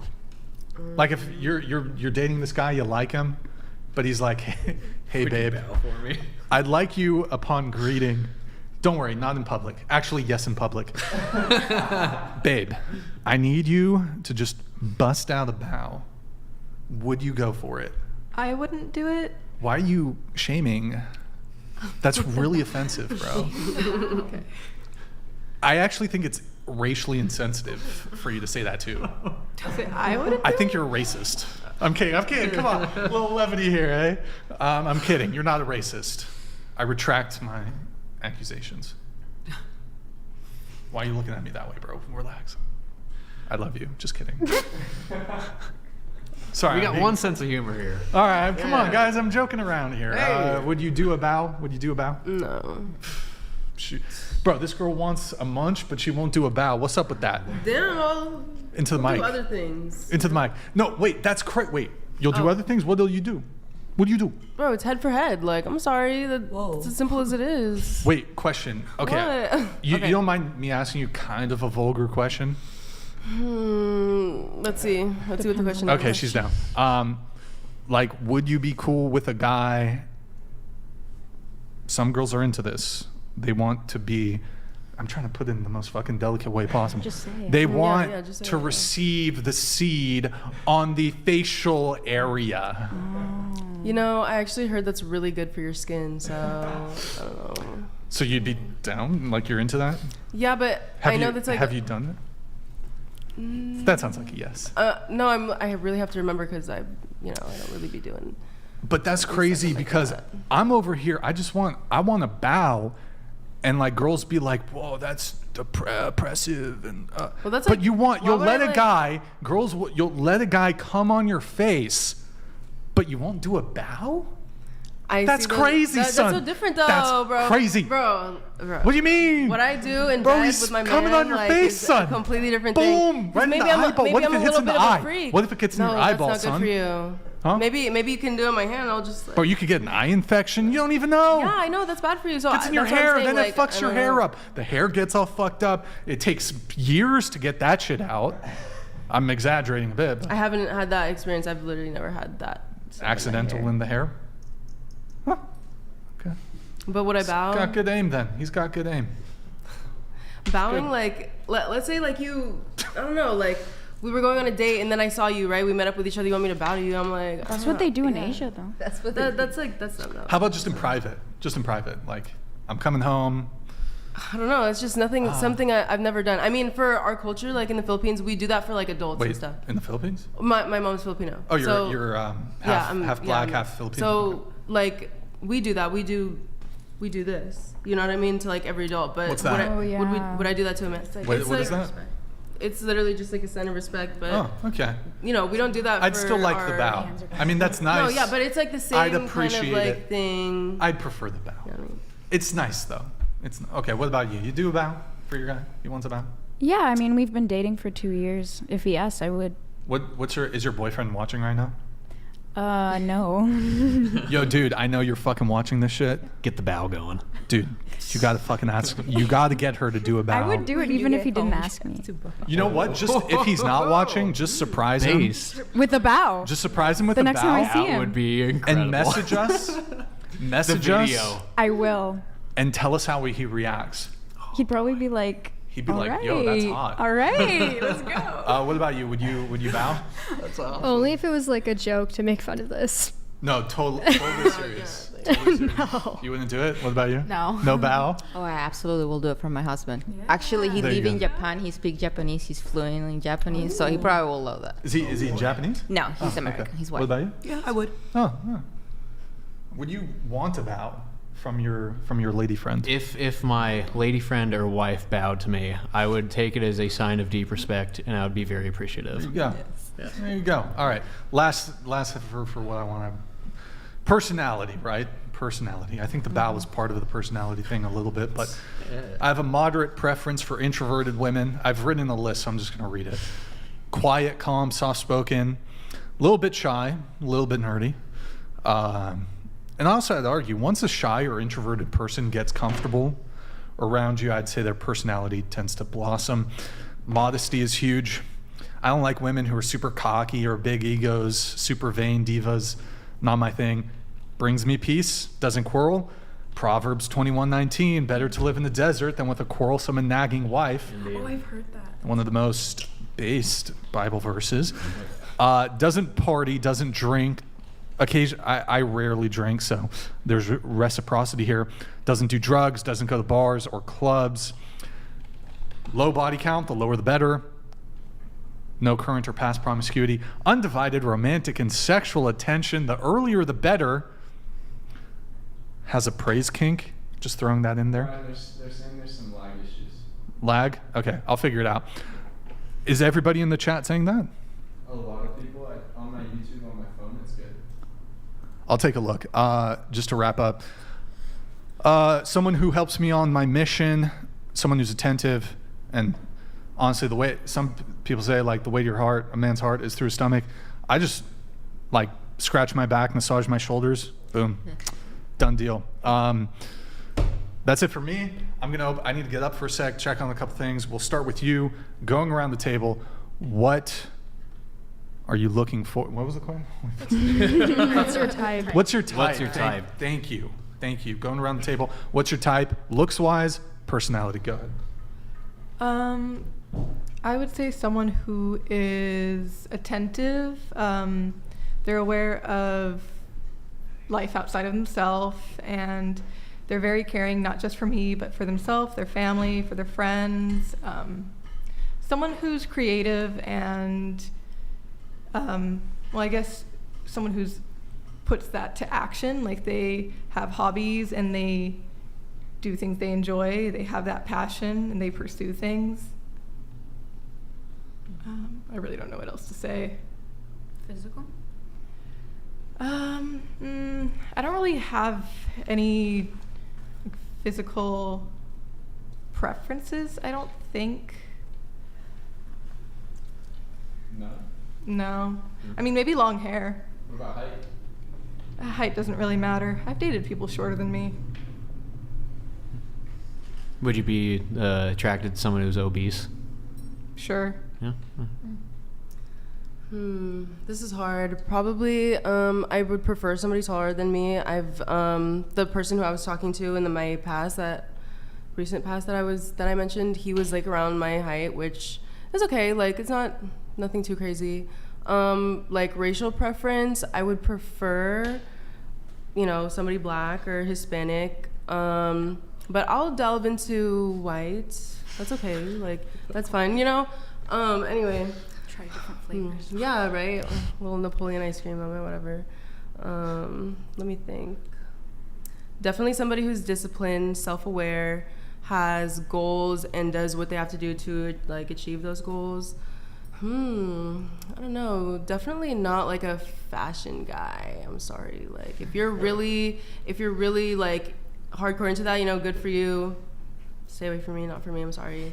Probably just like a masculine guy. Yeah, somebody more masculine. Okay. I don't have a racial preference. I've also dated people that were my height, and I don't really mind that. Build-wise, I would prefer the person to be on the more athletic / muscular side, but I can't really say much about that because I'm a little bit chunky myself. But I prefer that. Obviously, like, good hygiene and good health. Personality-wise, I like when guys are a little bit shy, but they can make their own decisions and aren't super indecisive. I also really like masculine men, more masculine men. Yeah. Oh. You're up. Okay, well, I kind of already went, but yeah, I agree with the hygiene thing. I was like raised pretty hygienic, and I didn't realize that was a thing until I came to college and other people who weren't, and so that's a pretty big thing for me. Like, brush your teeth in the morning and at night. I think that's pretty basic. Basic hygiene. You would think, Okay. but yeah. I don't have a racial preference. I feel like I just have mostly gone with white guys just because maybe that's who's attracted me and like who's around. And what else? I was going to say, also, I do want someone caring too. And I think I kind of skipped over that, but I'm pretty like giving and caring, and I would not want someone that is just like taking. And I've seen that in relationships of like other people, and I just think it's like doomed to end, that like it's not an even relationship. So yeah. Physically, I'd say I'm attracted to like white or like Asian guys, taller than me, athletic. I like athletes. People that like care about their physical health. Hygiene too. Now that we're talking about that, that's big. I don't do well with germs, and so yeah, hygiene. You're a germaphobe? Yeah, probably. Like, okay. Yeah. What else? Someone who's loyal, empathetic, observant. I'm religious, so a guy that was Christian. What else? Yeah, someone that I think is like aware of their emotions, and like even if they don't have the best way of like expressing it, like they like make an attempt. My husband is my type. Good answer. I'm gonna have to say God-fearing, ambitious. He has to go to the gym. Funny, family-oriented. I'm Mexican, Black, and Filipino, so I prefer to date Black or Mexicans. They're the only ones who understand my culture. But other ethnicities are good too. I'm trying to think of colored eyes, tattoos, nice teeth, hygiene. Yeah, smart, and somebody who's respectable. Like a lot of people like him. You know, like you don't want those guys that nobody likes to be around. So very like happy, funny. Yeah. I think that's it. Fair. For me, number one, she has to be God-fearing. She has to be like God is her number one priority. She has dedicated her life to his mission primarily. Secondly, I was talking to my friend about this, and the advice I usually give to my buddies when they're asking like, what do you look for in a woman?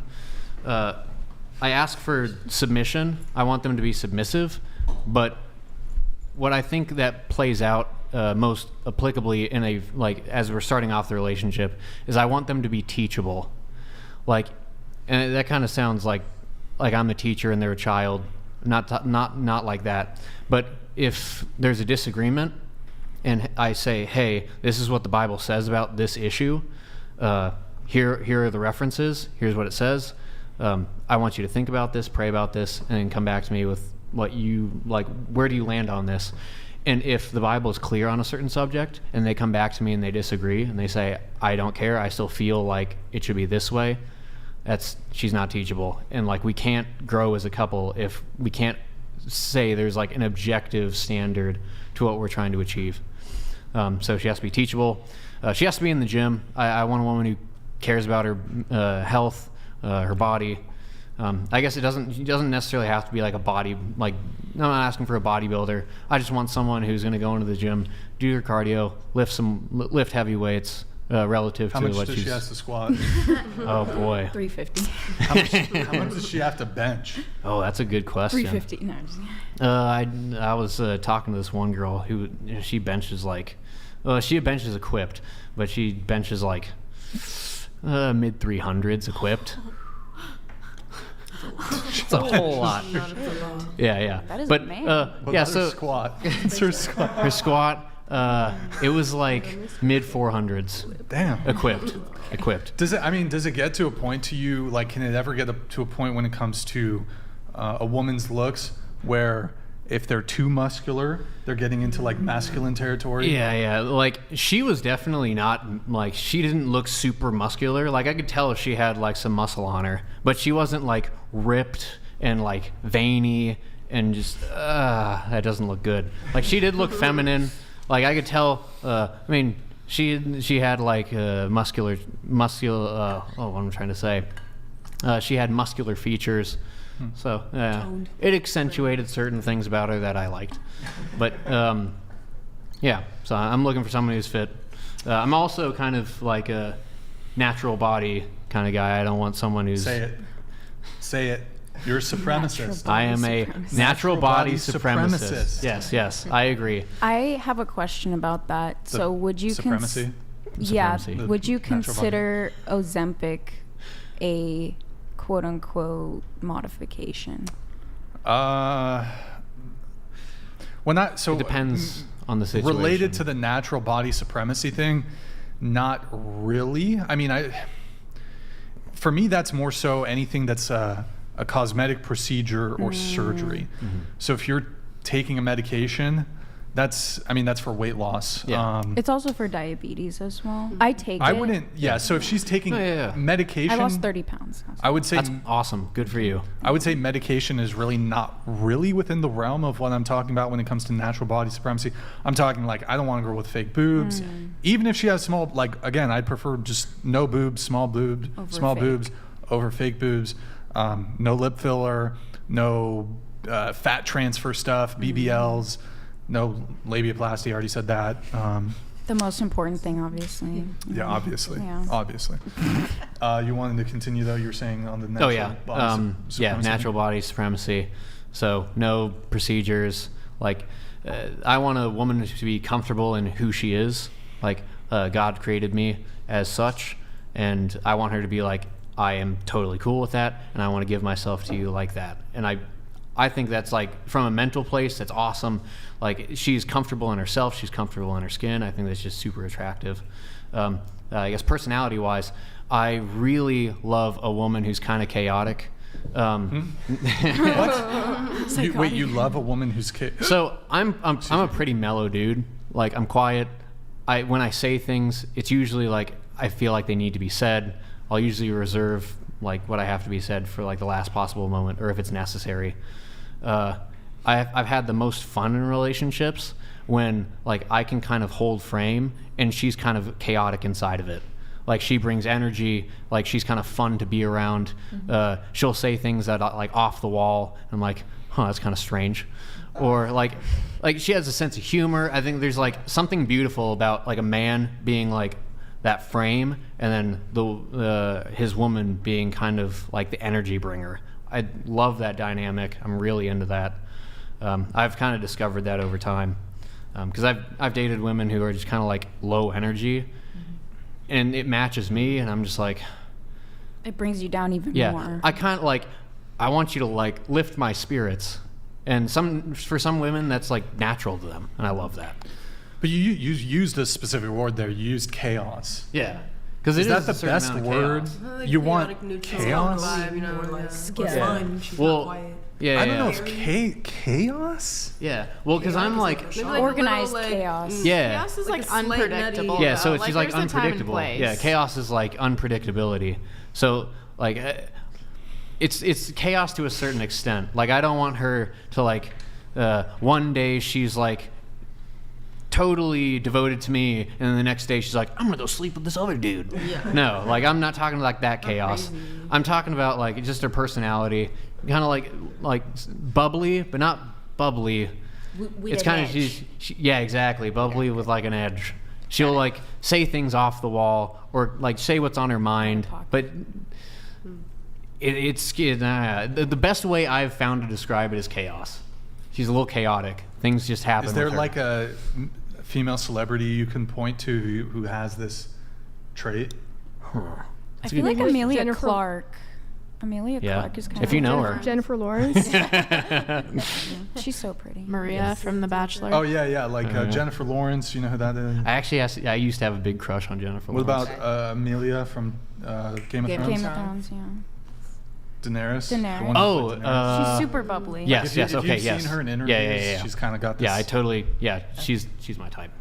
Mm-hmm. Okay. Yeah. There we go. And you're a virgin? Are you looking for a virgin? Oh yes. So like 100%. I'm a virgin. I'm not necessarily. I mean, Brian's against this, but I'm not necessarily looking for a virgin. Brian really wants me to wait for a virgin. I'm his gatekeeper. Yes, he's my gatekeeper. I'm the gatekeeper. So whenever I find a woman, I will present her to Brian for his approval. You need to, yes, it has to go through me exactly. first. Yes. You want to get to him, you got to get through me. Indeed. We have established this. Not sus at all. Wait, so hold on. But it sounds like prefer virgin, but you'd be okay if she exactly isn't. Yeah, I prefer virgin, but I'm not blind to the statistics that like if you have 5 or more partners, you're only 20% likely to have a successful marriage. So like, I'm not blind to those statistics. I understand that. So like, I want someone to not have like a high body count. If you want to use, I'll use that term because it describes what I'm talking about. But I want someone who's not promiscuous.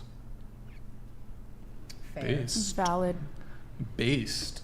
Yes, based. Is any ladies here at the table wanting to get with a virgin man?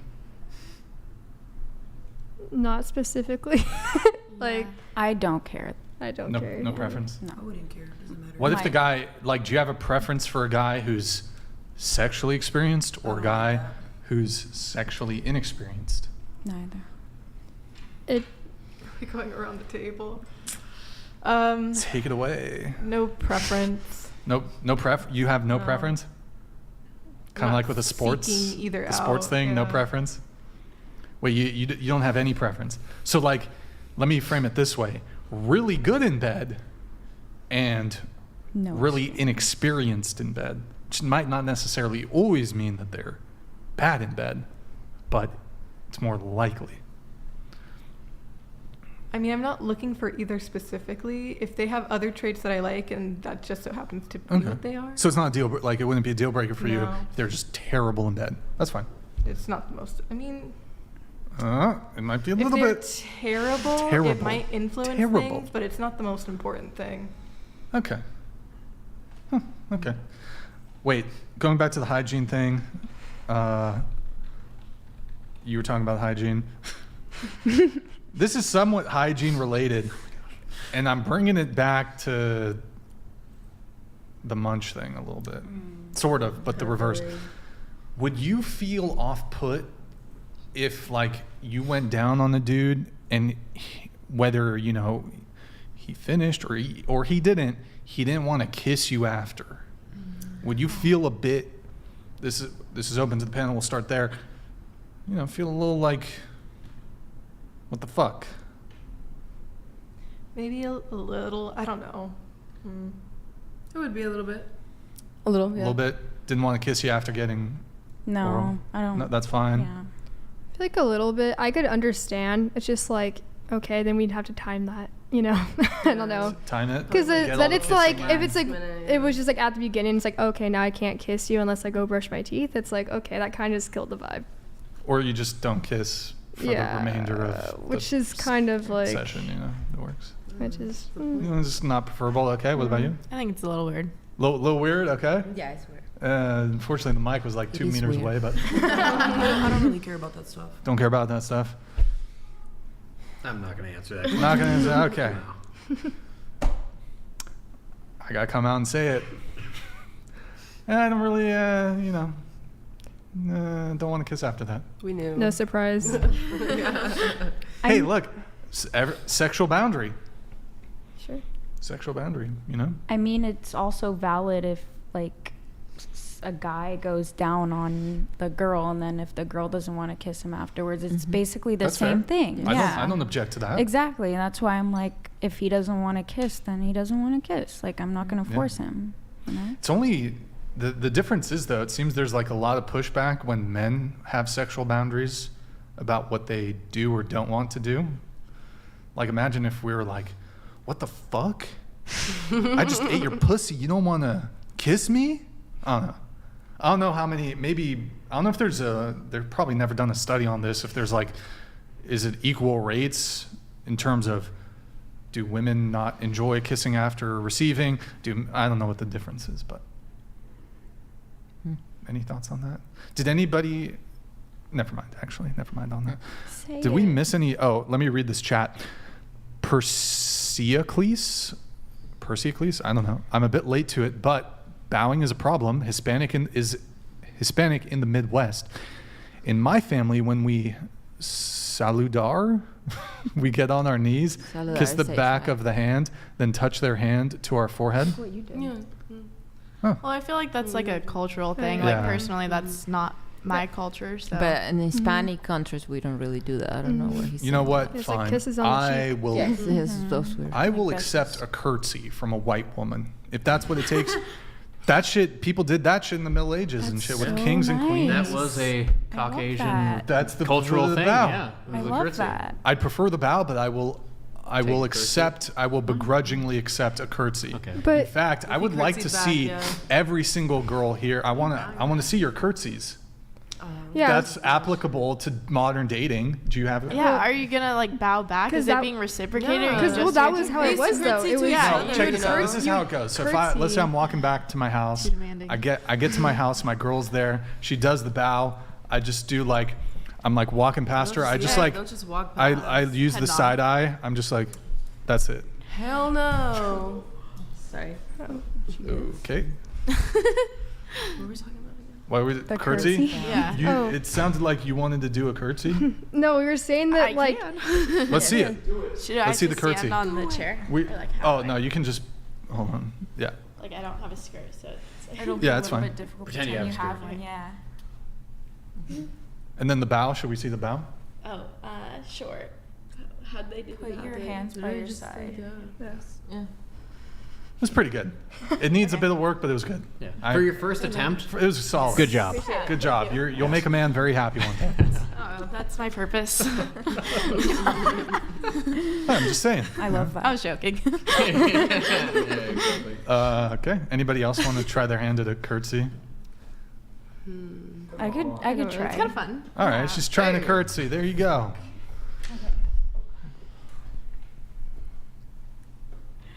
Wow, that was so bad. I am so sorry. It was. I mean, She needs to stretch. Is that better? the effort. That was better. The effort. It was. The effort. If I was Appreciate wearing a it. dress, It would be way better. Yeah. Okay. Do you want me to bow? I could bow. I'll see the. That was That good. was way better. It was a deep. That It was was a deep bow. way We have to improved. bow God. to everyone. There you go. I'm yeah. impressed. Yeah. I'm very impressed by the Thank bow. you. Well done. Thank Well you. done. Yes. I kind of want to see. practice. I don't know if you're interested. We could assess your bow or curtsy. It seems like you really want to do this. I can got it. tell. She's thinking about it. Sophia's getting No, dropped. no, I'm This getting is- water. Everyone have to do one if I do one. Does everybody have to do it? If you do one, Okay, I'll do one if she does one. Yeah, I just have to. Yeah. heck yeah. Fix my. Do it and you're cool. Do it and you're cool. Peer pressure. Yeah. Peer pressure, peer pressure. Where do I go? That's perfect right there. Wait. Yeah, right there. All right. That was pretty good. Were you actually. a theater kid? Were you a theater kid? Nope. Oh, okay. Oh, okay. That was like a theater Good kid. stuff. curtsy. And then should we see the bow? Wait, that was the bow. I would have. It was decent. Yeah, it your was a curtsy little. was definitely better than your bow. Typically, you want to go a little deeper with the bow, I think. But I don't think I've ever bowed Okay. before. Yeah. hey, I think. Yeah, Good stuff. Good stuff. that was. It was good. It was good. All right, thank you, Perseocles, for that one. Appreciate it. Oh shit. Let me get into some of my pre-show. Did I do that? No, I did that. Sorry. Did the camera get? I think it did. Ah, fuck. Okay. Well, what are you doing? Are you gonna sit back down? What are you I doing? thought. It was your Oh turn. well, I was gonna get it, but I'd rather not, honestly, because then I have to like pull my skirt down and then yeah. Okay, here. Let me readjust the I'll curtsy camera at there. the end. Well, I need to fix the camera. So while I do that, why don't you guys, Tay, you got a question for the panel? No. Help me out, bro. Help me out here, Tay. You got a question? A question about anything? Dating. You got this. Did we already ask red flags? No. Perfect. What are your top 3 red flags? Whether it's automatic a no for you when you meet a guy. You want me to start? I think somebody who doesn't keep their word. I would say lying. Keeping your exes around. It's a no for me. There's a lot of guys who have their exes around. I don't know what's up with that lately. I can't do it. Not even as a friend. No, it's rude. Agree. Very much agree. I could go next. Yeah, let's go around the table. Oh. Start over here. We'll go the rest of the way. Never mind. Leader. So top 3. I feel like I agree with the X one. That one's pretty important. Entertaining other people's flirting is really annoying. I don't like that. That's a good one. Based. Let's see what else. Literal jealousy of animals, like Traumatized. Yeah. Go back. Slightly personal. Is it my turn? Yeah. Go for it. Okay. She said, damn. Okay, definitely big on that X stuff. Oh, that's hard. How their relationship with their parents, for sure. Ooh, if they have a bad relationship with their parents, yeah, I don't like that. What else?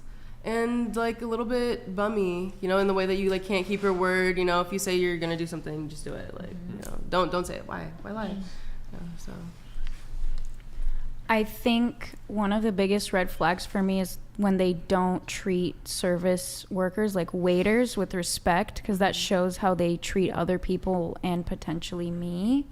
That's the first one. The second one is if, oh God, I just thought of it and it flew away from me. It's like so many to choose from. I know. Get back to me, I forgot. Okay. Okay, sure. So mine were kind of building off of other people's, but yeah, like the basically just like all like talk, no action, like saying like, oh, like I was gonna do this, or like, oh, like I'm a good person, or like these are my qualities, but then not actually showing those qualities. That's a huge red flag. I also forgot my other two. Okay, hold on. I remembered mine. If they don't like animals, I'm a very big animal person. And also if they don't have a good relationship with their family. Yeah, okay, so yeah, mine was building off the family, and I'm gonna make it more specific. If they're mean to their mom, I think that is a huge red flag. Like, so huge. And I've seen that in like guys, and it's just like, because I think what it comes down to is a lack of respect for women. And if you can't be nice to your mom, like, you don't have to be a mama's boy, and I honestly don't like mama's boys, but if you can't respect your mom, that's a red flag.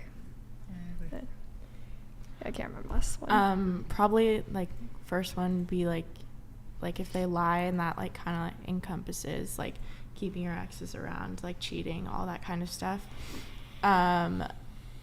If they aren't Christian, and if they have like a victim complex and they think like everything is like an attack on them and they can't really like stand up for themselves.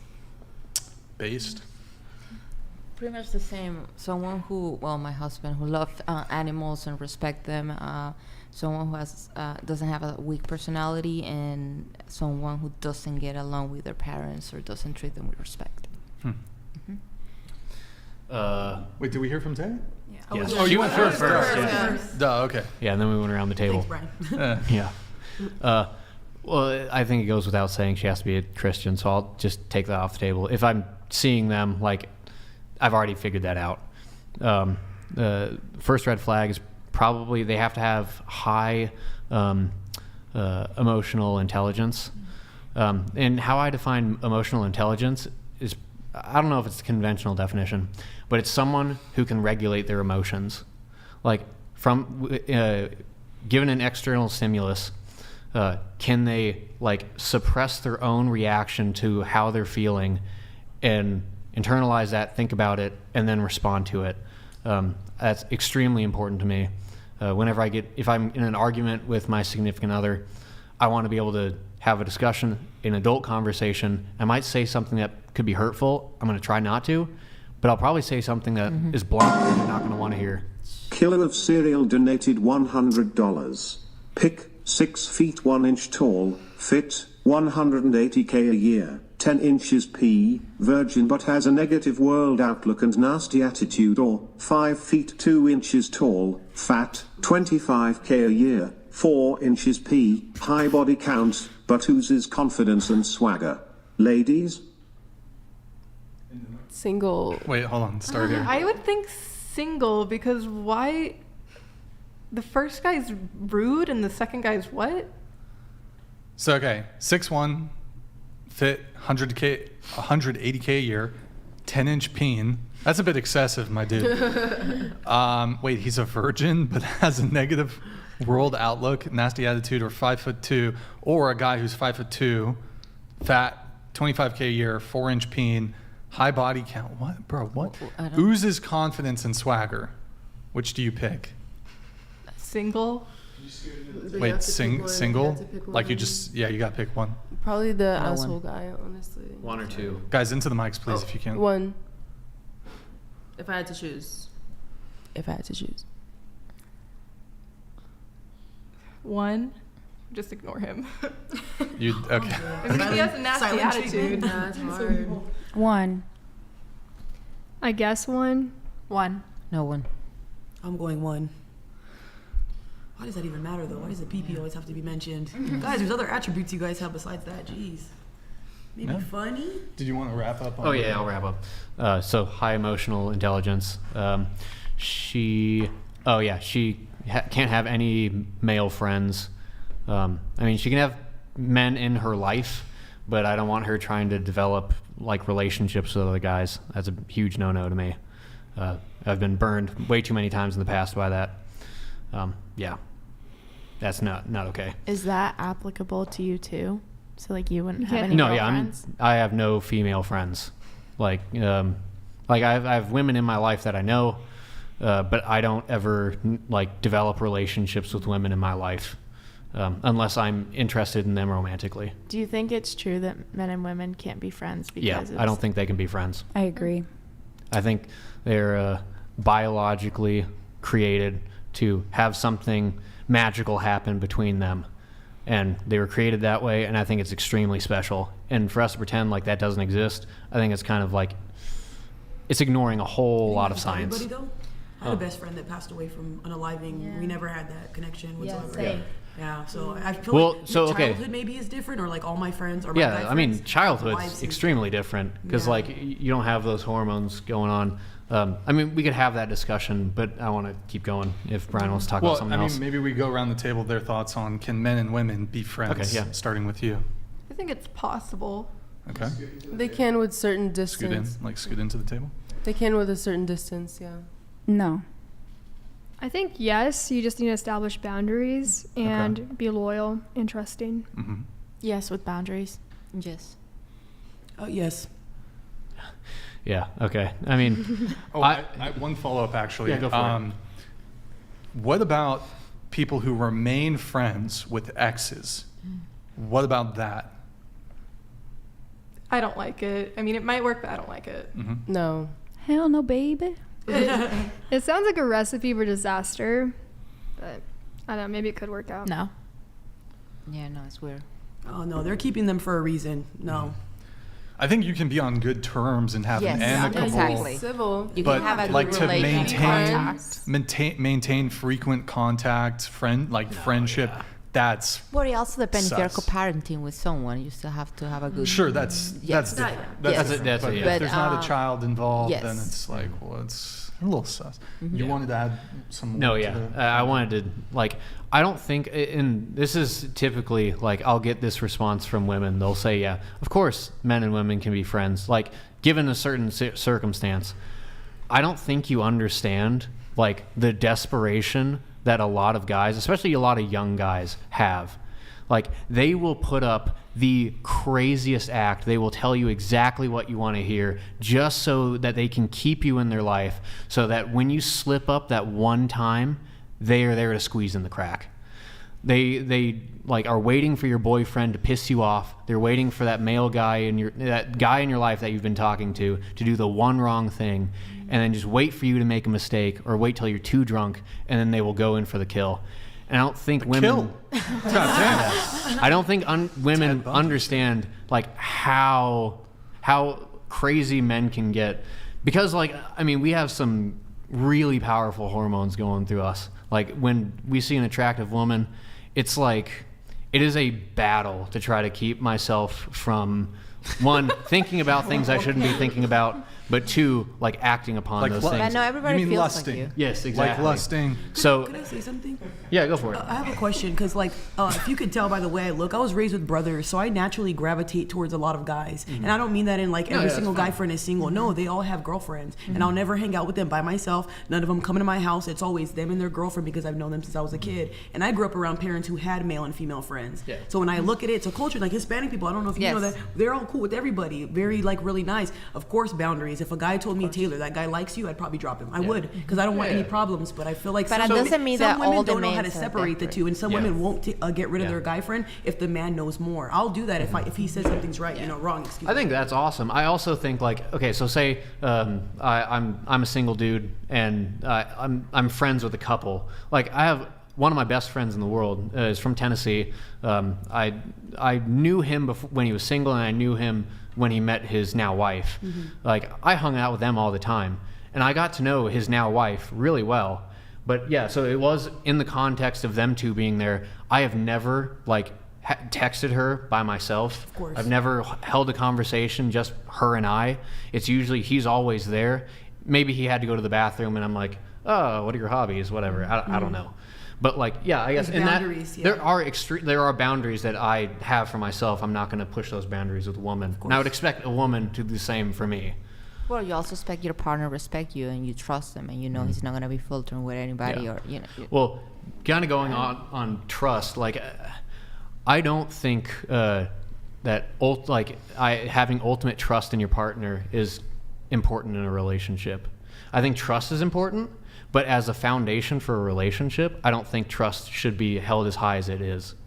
Like, you should just trust me that I'm not going to hurt you in that way. Because trust is so easily broken. Yes. All it just takes one mistake. I agree. So I don't think trust is as important as people make it. I think, it's important. It's important in a relationship. I should be able to trust you. But above trust, in priority, is I need information.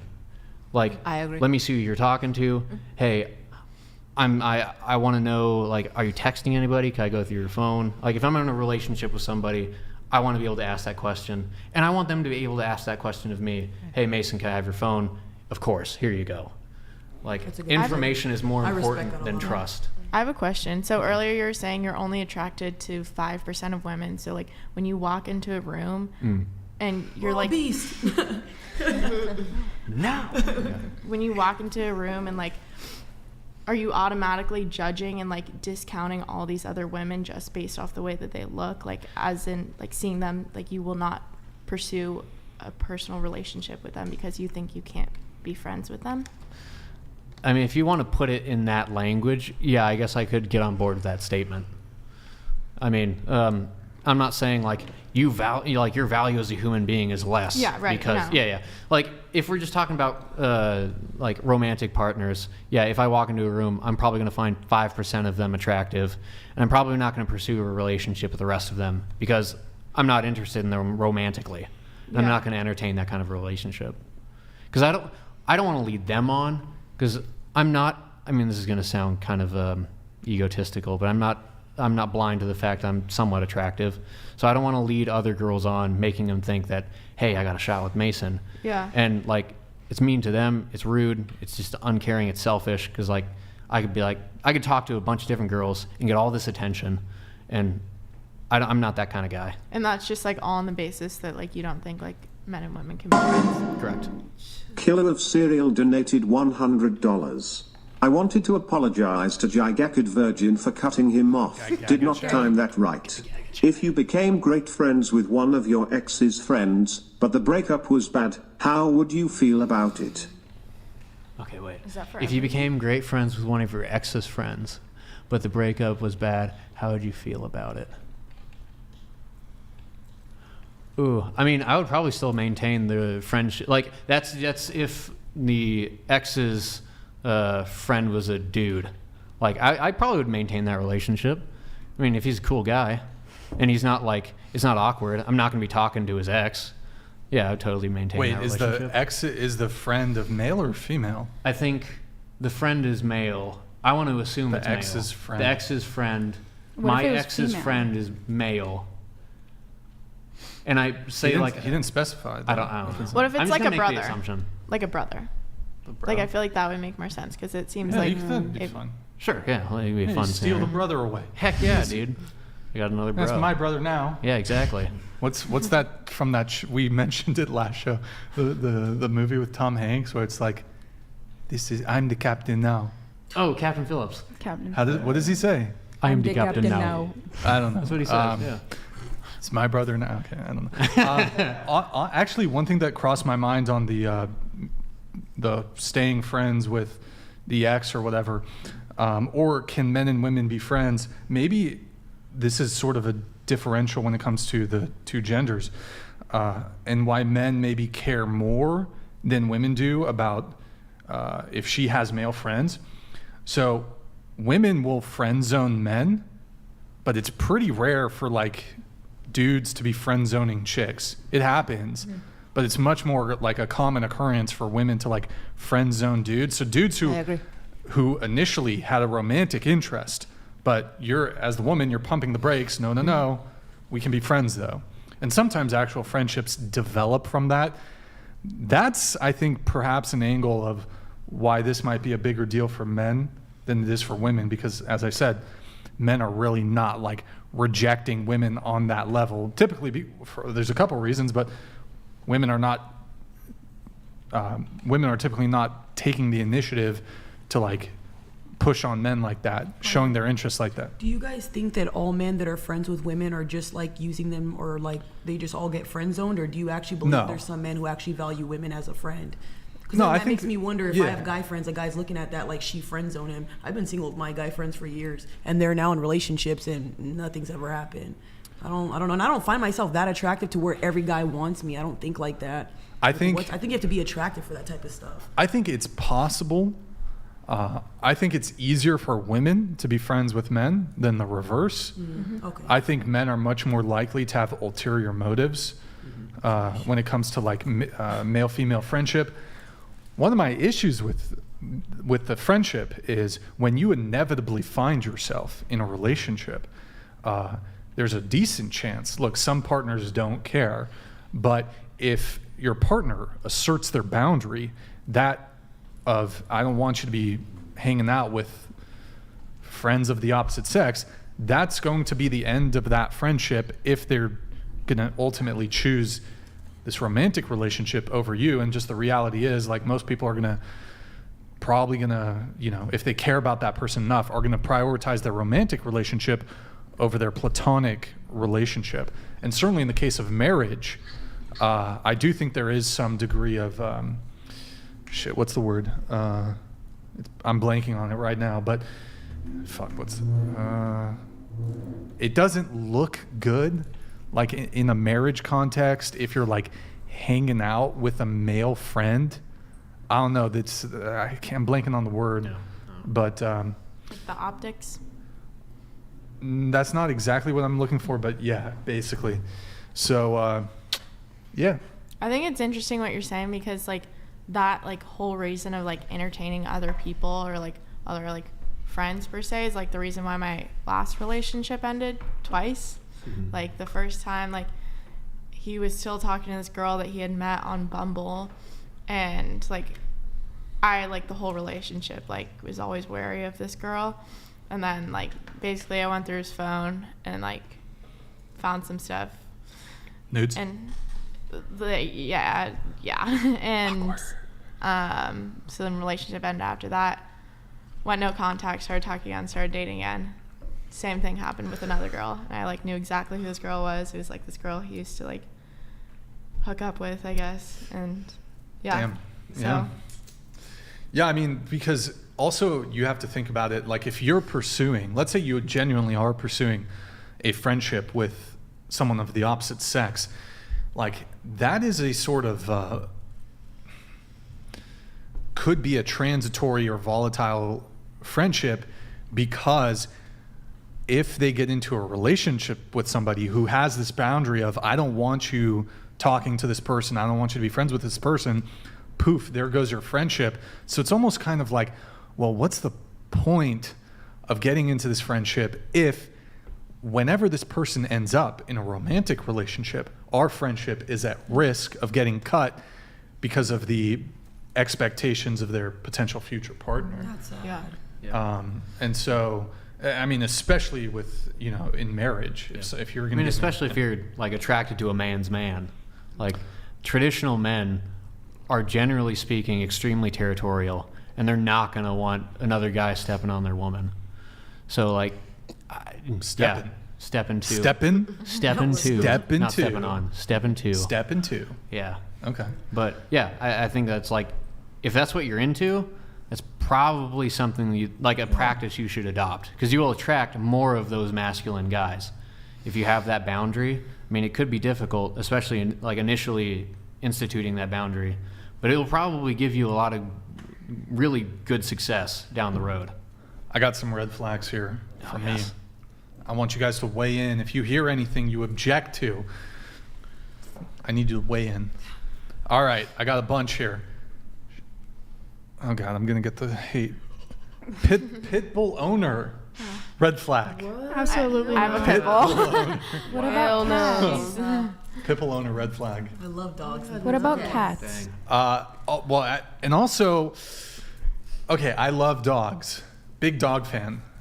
Moving off from the pitbull thing though, I do think, I don't know if it's a red flag, but it like adds a level of complication to our relationship, which I guess would be a red flag. You own a pit bull? No, well, that's a different thing. Is I've probably pissed off all the pit bull owners here. I do think if she owns a dog, it complicates I love dogs. Love dogs. It complicates the fucking relationship. Why? I can't tell you how many like, bro, they want to bring their dog with them, and it just like again, I love dogs, but I want to, okay. Clarify. Yes. It's kind of similar to women who are single moms a little bit. Not to the degree. I knew you were about to say that. Not to the degree. Look, It's almost like the dog's liability. Listen, You have hear to me take care of out. the dog, you know? Hear me out. Yeah. They're Dog's busier. a baby. They have less free time. They're more likely to flake and cancel on plans. And I've attempted a couple times to like, okay, let's see how this goes with single moms. Maybe this is anecdotal. Every single time I've like tried to coordinate a first date with a single mom. I tend to avoid it. No offense to single moms out there. Every time, bro, an hour before the date, they flake. It's like, that's an issue for me, because punctuality, sticking to plans, commitments, very important. And I get it. Your kid comes first, 100%. Doesn't mean I have to deal with it though. And like, she's got to bring it back to the dogs. She's got to bring the dog everywhere. Wait, why pitbull specifically? No, well, that's different. Yeah. I just kind of have like I'm kind Like of racist towards pit bulls. Yeah, I'm racist towards He's pit bulls. racist towards pit bulls, but then there's like a preference for no dogs. There's a general. I love dogs. Fucking love dogs. Yes. But to date, it presents extra complications to dating you, especially if you got to bring the dog with you. And then like, what if we want to get frisky and fucking Fido's in the corner, jumps up on the bed. One time I had a Chihuahua like fucking try to get it at me, bro, while we were having I don't know. the dog came into the room. I feel like a dog is way. I mean, obviously, it's so different. You know, way easier than a kid. But yeah, you can always leave the dog at home for like, bro, you know, the whole. They never leave the dog at home. I understand what you're saying. Even if they do, like the plans are still like centric to the dog. Like you can only leave the dog alone for like what, 4 or 5 hours. Like even then, they're like, oh, I can't. And then if they don't have housemates, then they got to pay for a thing, a sitter, whatever. And again, I love dogs, but like it complicates. It's more complicated than just dating a woman who doesn't have a dog. Yeah, more likely so, also, no offense. No offense. I do think, and we see this with children too, I think men, when it comes to raising children, and I think this extends to pets and dogs, men are disciplinarians.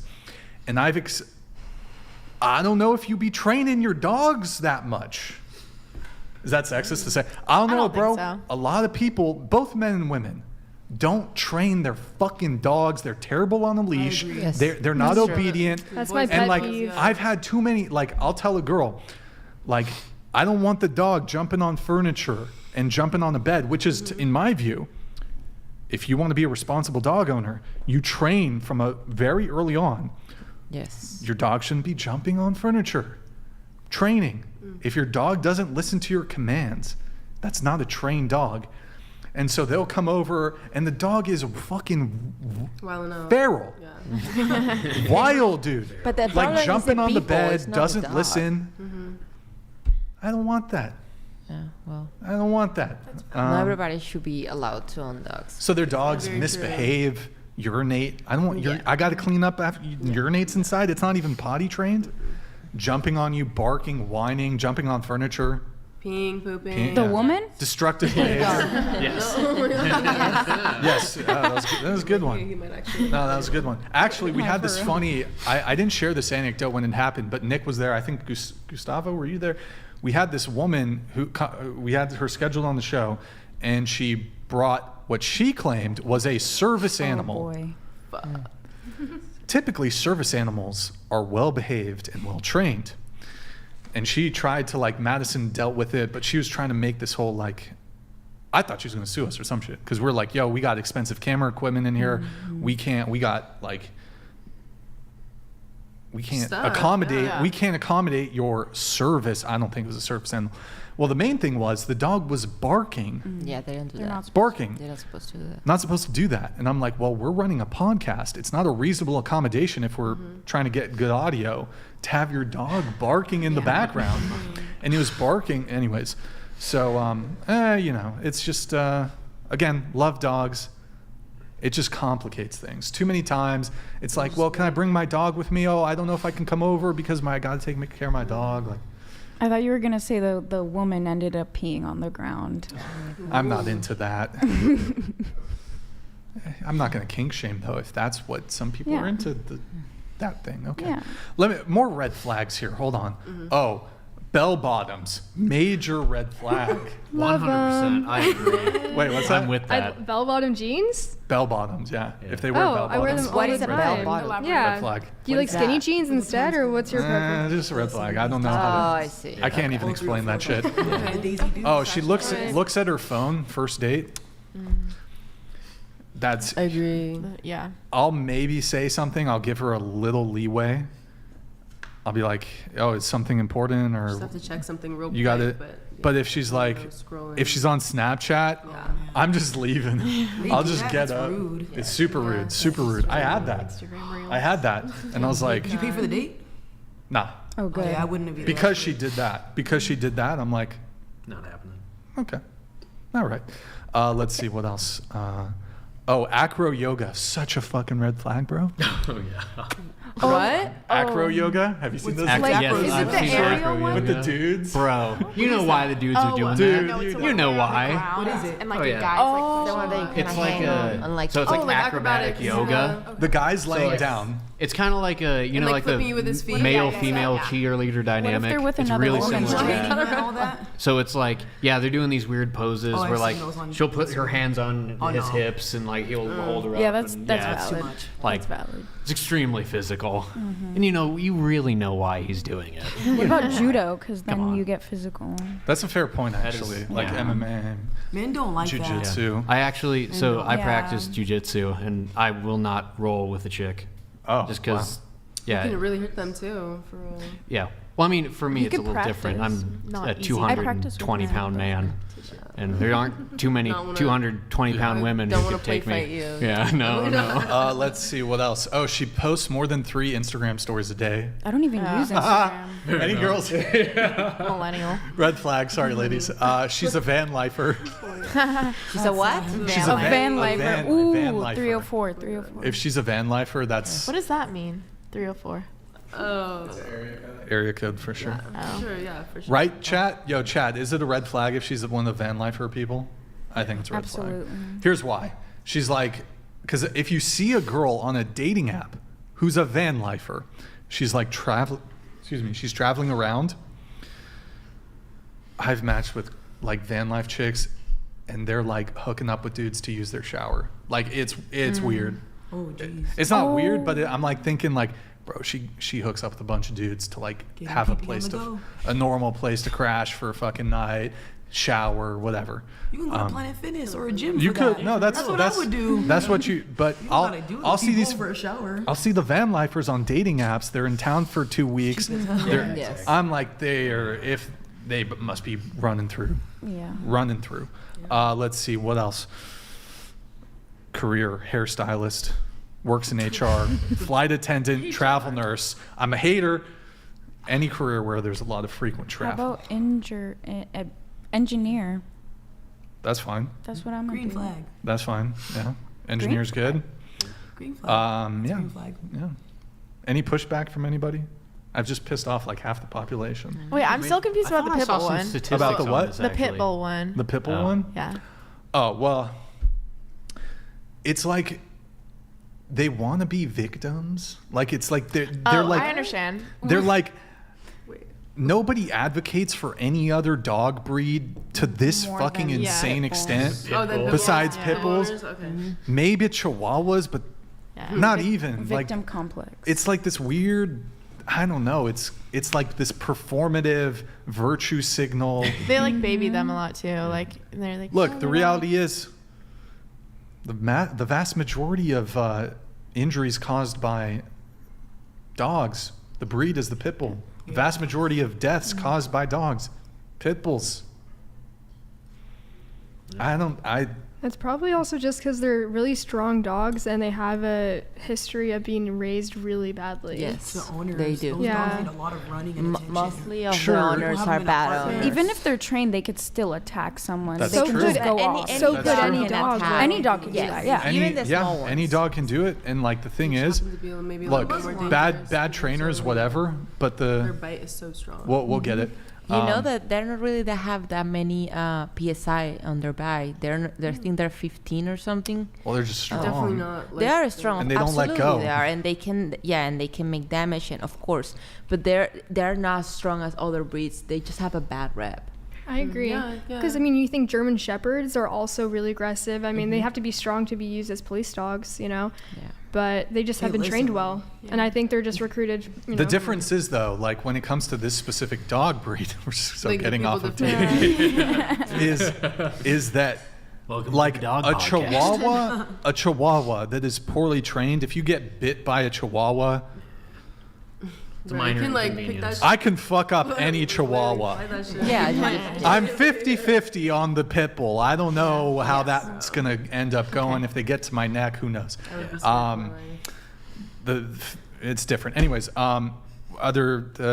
anything?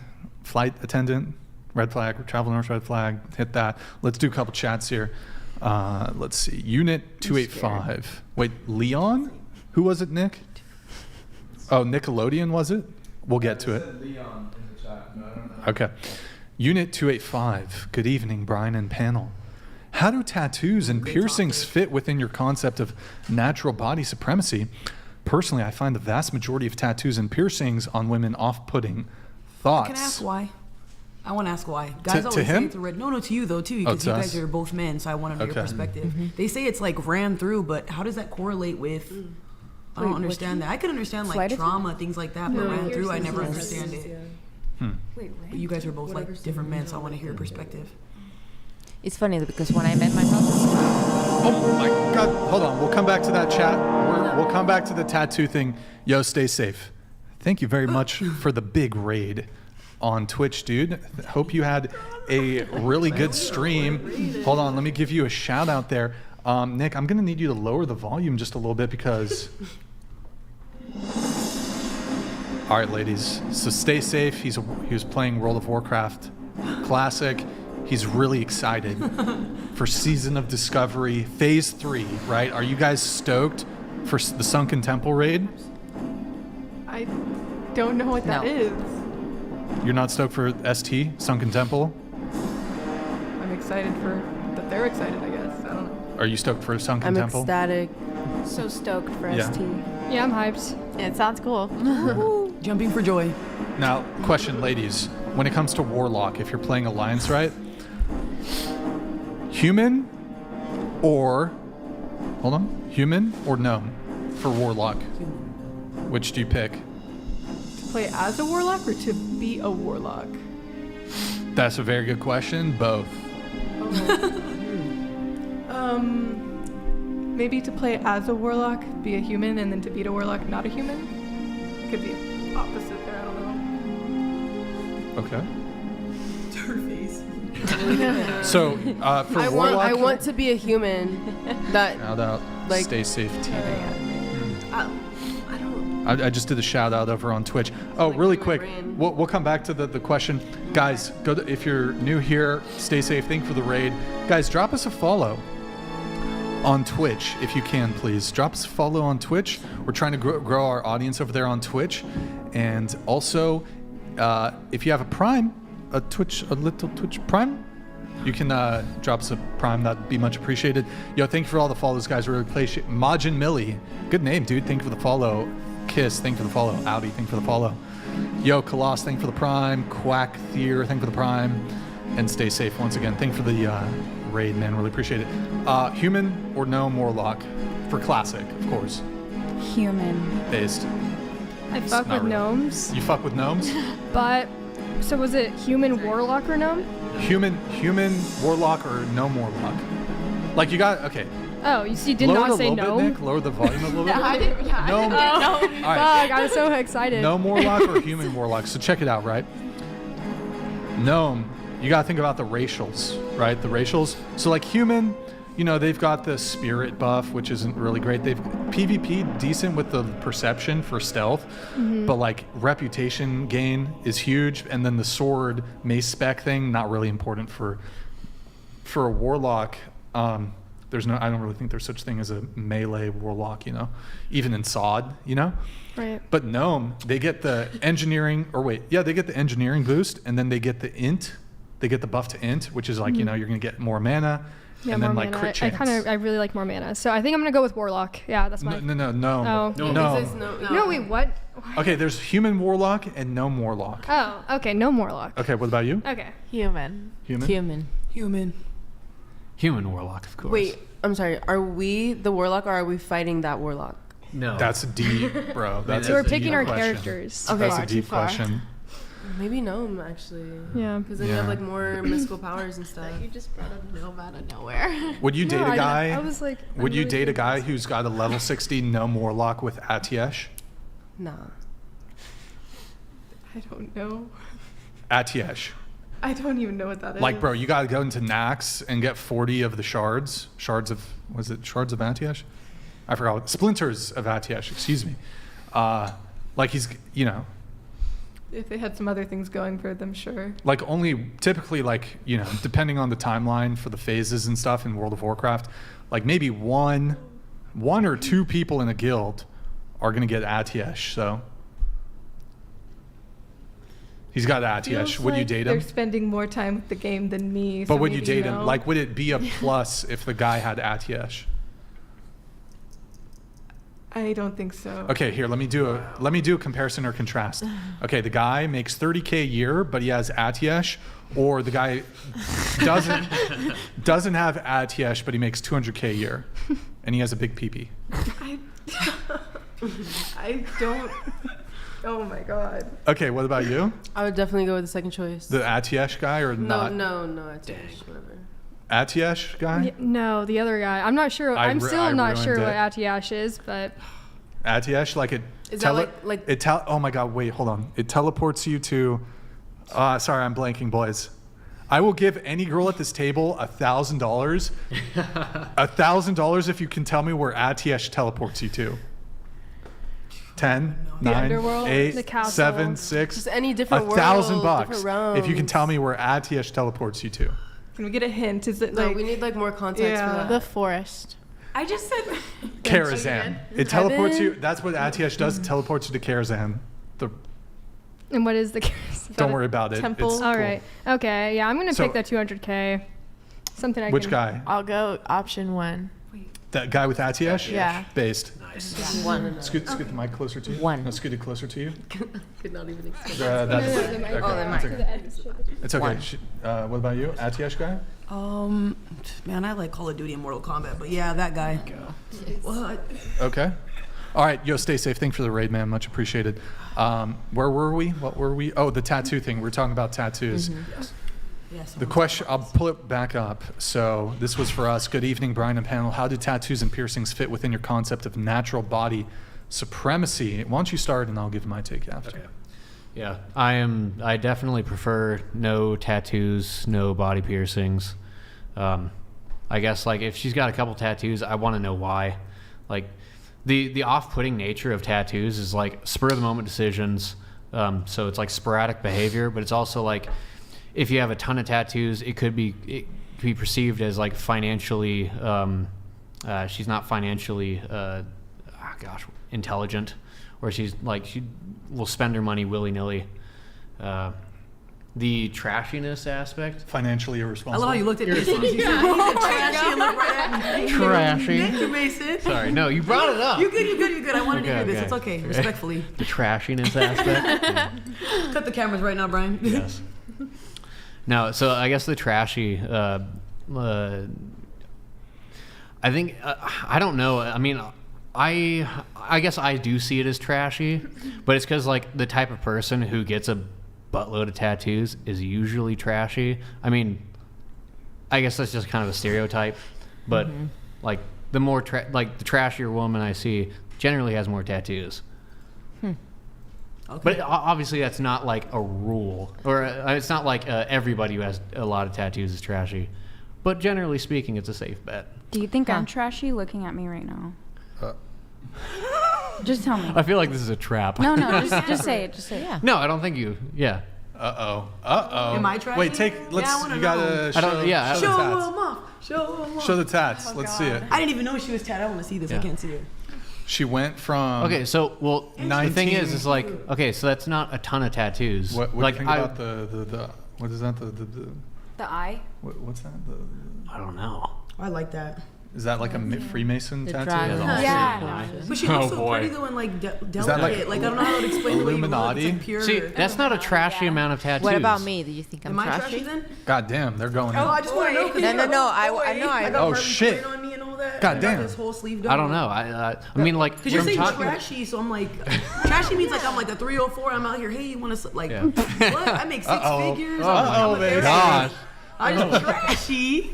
What I about knew me? this was a trap. I respect it. I No, respect it. Though. yeah. You said it respectfully, so it's okay. What Yeah. about me?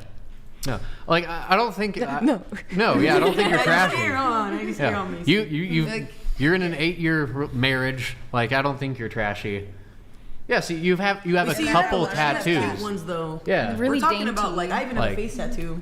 You just can't see it. I'm like all tatted everywhere. Wait, where's You the face are? tattoo? It's under covered. the Look, makeup. look at my, covered look at my makeup. leg. And my whole Harley Quinn sleeve. Yeah. I don't have bad tat. It's all Harley Quinn. I have my grandpa right here. This is just a But- rose. Also, I want to mention that more than half of my tattoos my best friend also had, and like I mentioned earlier in the show, she Passed away.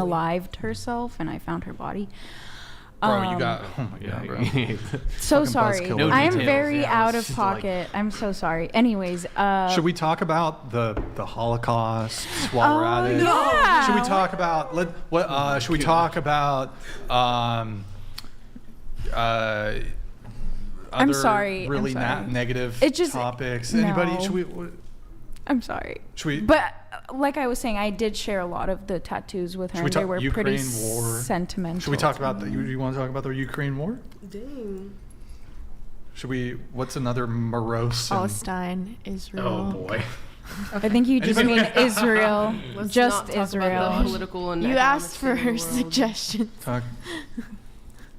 But I just want to go back to that. A lot of them are sentimental to me. Mine's too.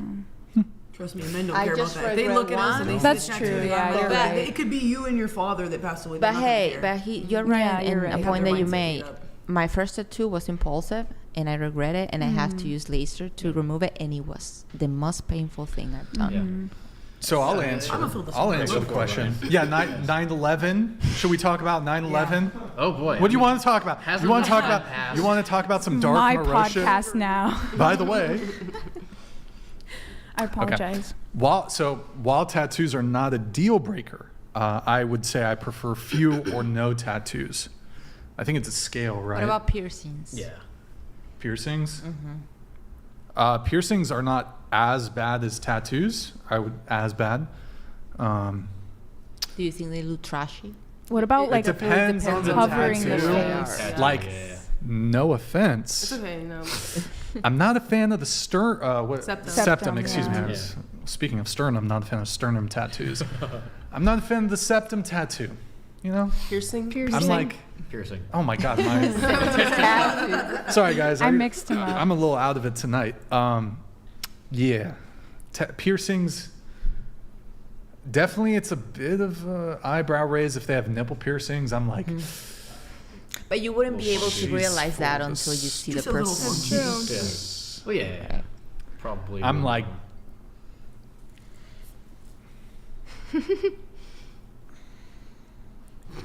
I'm thinking, I don't know. A lot of those girls with small boobs would look good with nipple piercings. Wait, what? Because you were saying like you didn't like fake boobs, Yeah. so I feel like a lot of girls that have like smaller boobs like look really good with nipple piercings. I'm just saying. Yeah, because their boobs are smaller. Yeah, so it just kind of wait, I don't even understand the logic. I don't get the logic. Girls with smaller boobs will look better with nipple piercings than girls with bigger boobs because their boobs are smaller. And it's just like they look good on all boobs. This is big boob Yes. racism. That's like, well, you know, he's got a small dick, so it would look better with a penis. I think this just makes that's not the same. maybe You know, the sense to like me and my Albert, friends. or whatever it's called. Yeah, maybe it's more specific to me and my friends, but Are you trying to say that you have nipple piercings? no, Is but that I've what like you're considered it. I mean, but it's kind of like I feel like you think it's like for guys, and I don't like. I think it's like girls do it because no one can see it, and it's kind of feels like powerful. I mean, I don't. Sounds painful. I don't think when it comes to piercings, It's just like something that you choose to do. I don't think yourself. I would make the argument that women get piercings for men. I would make that argument for plastic surgery and makeup. Now you might want to debate me on that, I don't know but about makeup. Tattoos and piercings, I don't Because men don't I like don't makeup, really so if I like a man, I wouldn't wear makeup. Like if I'm going on a date, I wouldn't wear this much makeup. I would be as light as possible. 'Cause I know men don't like makeup. And with the tattoo things, I think it's scale. If they have like a little small heart tattoo or something, it's not a deal breaker. But my ultimate preference, like my maximum, most optimum preference, would be no tattoos. If she has a heart tattoo on her wrist, that's never going to be a deal breaker. Yeah, no. Would it be my preference she didn't have it? Sure, but I wouldn't really care. In the same way that a girl might like a guy who's 6'3" over 6'2". Like, does that difference have like a massive impact? Probably not, but it could be like just edge out slightly on the preference scale. I do think that tattoos and body mods can be correlated with and precipitated by trauma.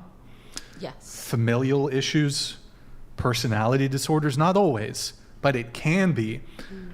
So it could be a sign of some of those other things. And again, when it comes to optimum dating, I would prefer to optimize my dating in that regard. And I tend to try to avoid those things. So I'm not saying No, I'm saying all that's people. you're right. I'm not saying all people tattoos and body In a lot mods of are bad cases, people. that's Not true. at all. But just in terms of making the most optimal dating decisions, I do think we can infer things about people based on how they look, how they and choices they've made. Does this go for men and women, or you're just talking about women? Because I know a lot of men with tattoos that have hella trauma. Sure, yeah. Blue donated $100. Engineer Guy. Have you talked to any special forces officers about commissioning? There are also awesome opportunities for engineers in the Air Force like flight test engineering, test pilot, etc. Quick answer to this. Yeah, I've looked into a lot of those things. I'm actually currently Air National Guard, so I do understand there are a lot of different engineering avenues. And I thought about going the officer route, but the special forces route just kind of like speaks to me. Oh, Biggs' boss, who just subbed, he's my boy. I game with him on the regular. Oh shit, sweet dude. Oh yeah. Thank you, man. What do you play? I play Call of Duty, Helldivers. Helldivers. I love Helldivers right now. One of my other buddies pretty and I play trendy that. right now. But probably most frequently Call of Duty. Yeah. Based. I don't play any video games anymore. I play a Gotta lot of cut video that games. shit That's out. what we do. That's our hobby. Yes. Wait, speaking of entertainment, has anybody watched, spoil it for me, has anybody watched all of what's it? Oh, I actually did. Yes yeah. and no. What is it? The Three Body Problem. Three Body Problem. What is I'm that? like episode 3, 4. What is it? It started out good, but it's starting to get, No, it's, Yes. it's like a cool Does it- concept. Yeah. does it get better? I What think is so. it? Is that on It's- Netflix? Don't ruin it's it. on Don't Netflix. spoil it. Wait, Show what is for it? Netflix. What's I'll like just- the general premise? Yeah, I'll explain the premise. Time traveling and Wait, don't quantifixies. ruin it. Don't spoil it. No, yeah. I mean, No, just let people watch that shit. okay. I think if you explain the premise, Is it there'll like be a spoilers. sci-fi movie? It's sci-fi. It's Okay. a show. It's, I'm into it's it. like Dark. You know that show Dark with the time traveling and quantum physics and all this Oh, stuff. okay. Back Speaking my language. back to the tattoo thing. Your question was, is it the same for men, right? Yeah, because I feel like a lot of people like to say things about women, but a lot of men as well. Like if that goes for women, shouldn't it go for men? A lot of men have trauma too. I just think men and women weigh it differently, and some people don't heal their trauma and stuff like that. At least women. That's a fair point, and I certainly I think just as it, when it comes to getting tattoos or body modifications, it can be correlated or precipitated by trauma, familial issues, personality disorder. I think that would equally apply to men too. Yeah. I don't know if there have been studies on if there's a discrepancy there, but I do think in terms of what men and women find attractive, I do think there's a larger cohort of men who find tattoos unattractive in women, and there's and then the reverse, there's a larger cohort of women who find tattoos attractive on men. Now, I'd be curious if anybody has any thoughts on why that is. I feel like tattoos make men look more masculine Yeah. in some cases. Yeah. Yes. So that makes more attractive. They look dangerous. Women like a guy who Right, can protect them. And it exactly. And makes- men look scared at women. Exactly. They think we're like masculine. We're gonna dominate you. Tattoos have nothing to do with masculinity, though.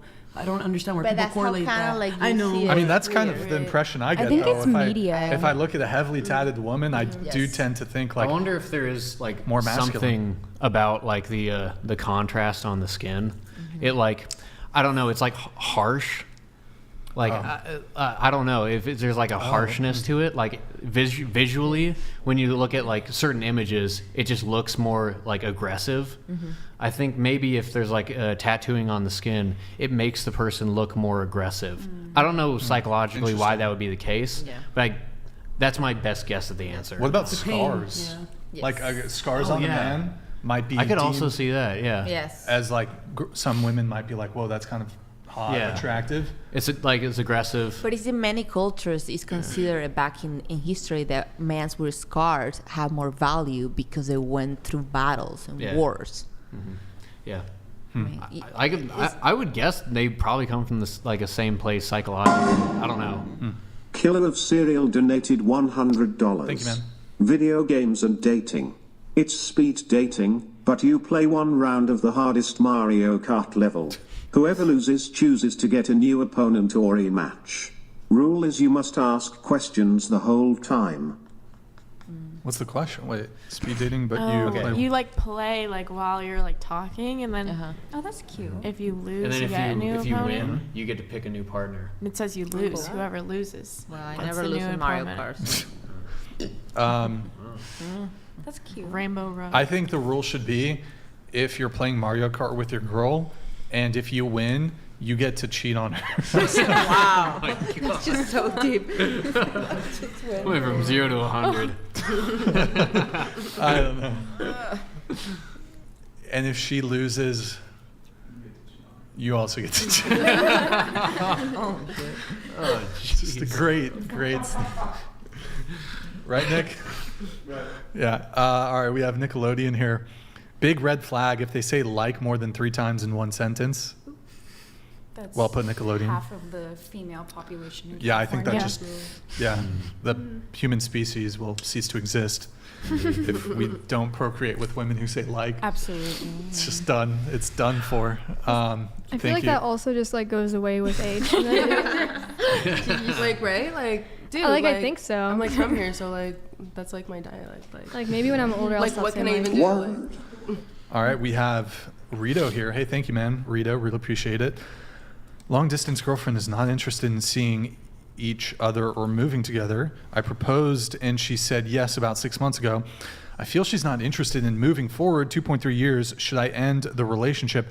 My dear friend, I think your first mistake was getting into a long distance relationship. Truth. Proposing to her. If you have not ever like lived together, I don't think you should, at least for a little bit, I don't think you should propose to that person.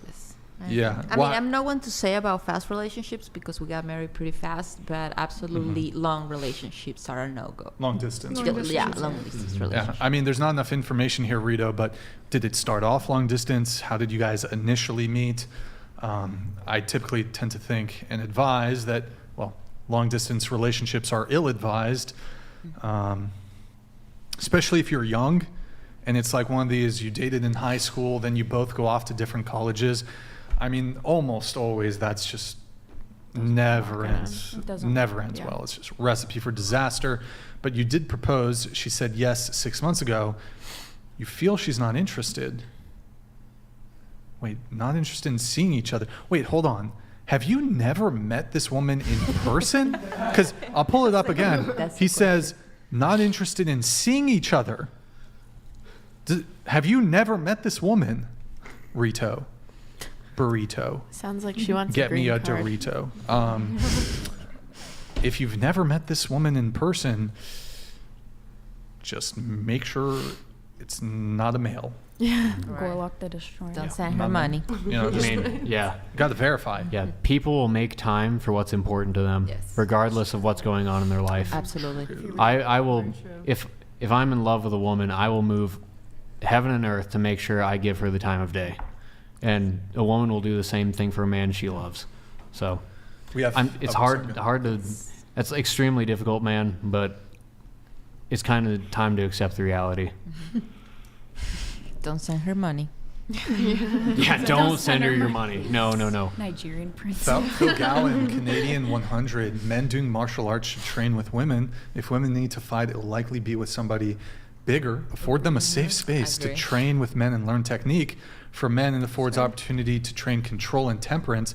But I did bujutsu, not judo. I've never heard of bujutsu. I mean, I agree with that because I do train with men, but in competitions, we don't go against men, is what I'm saying. Like, I've trained against men that are way bigger than I am, so, yeah. I prefer it, though, instead of women. Right. Mm-hmm. But they do hold back, which is like... Yeah, I got kicked really hard doing Muay Thai. Ooh. I got kicked really hard doing Taekwondo. Because if you're actually in real life, a man's going to fight you. 9 times out of 10, yeah. a woman. Yeah. Let me get into some of my pre-show notes here. So we had, let's see, Alexa, yes, I married my husband 3 months after we met. Before that, you dated a few guys in LA when you just moved to the country from Venezuela. Major cultural shock. So what was the cultural shock when it comes to dating? From dating in Venezuela to dating in Los Angeles, which is the mecca of degeneracy. Yeah. I couldn't get to know anyone in person. Everybody kept telling me you need to have a dating app, and that's not how I work in my country. It feels extremely weird and impersonal to trying to meet someone through an app. That is authentic. Which is so normal in here, so it was a little bit of a shock.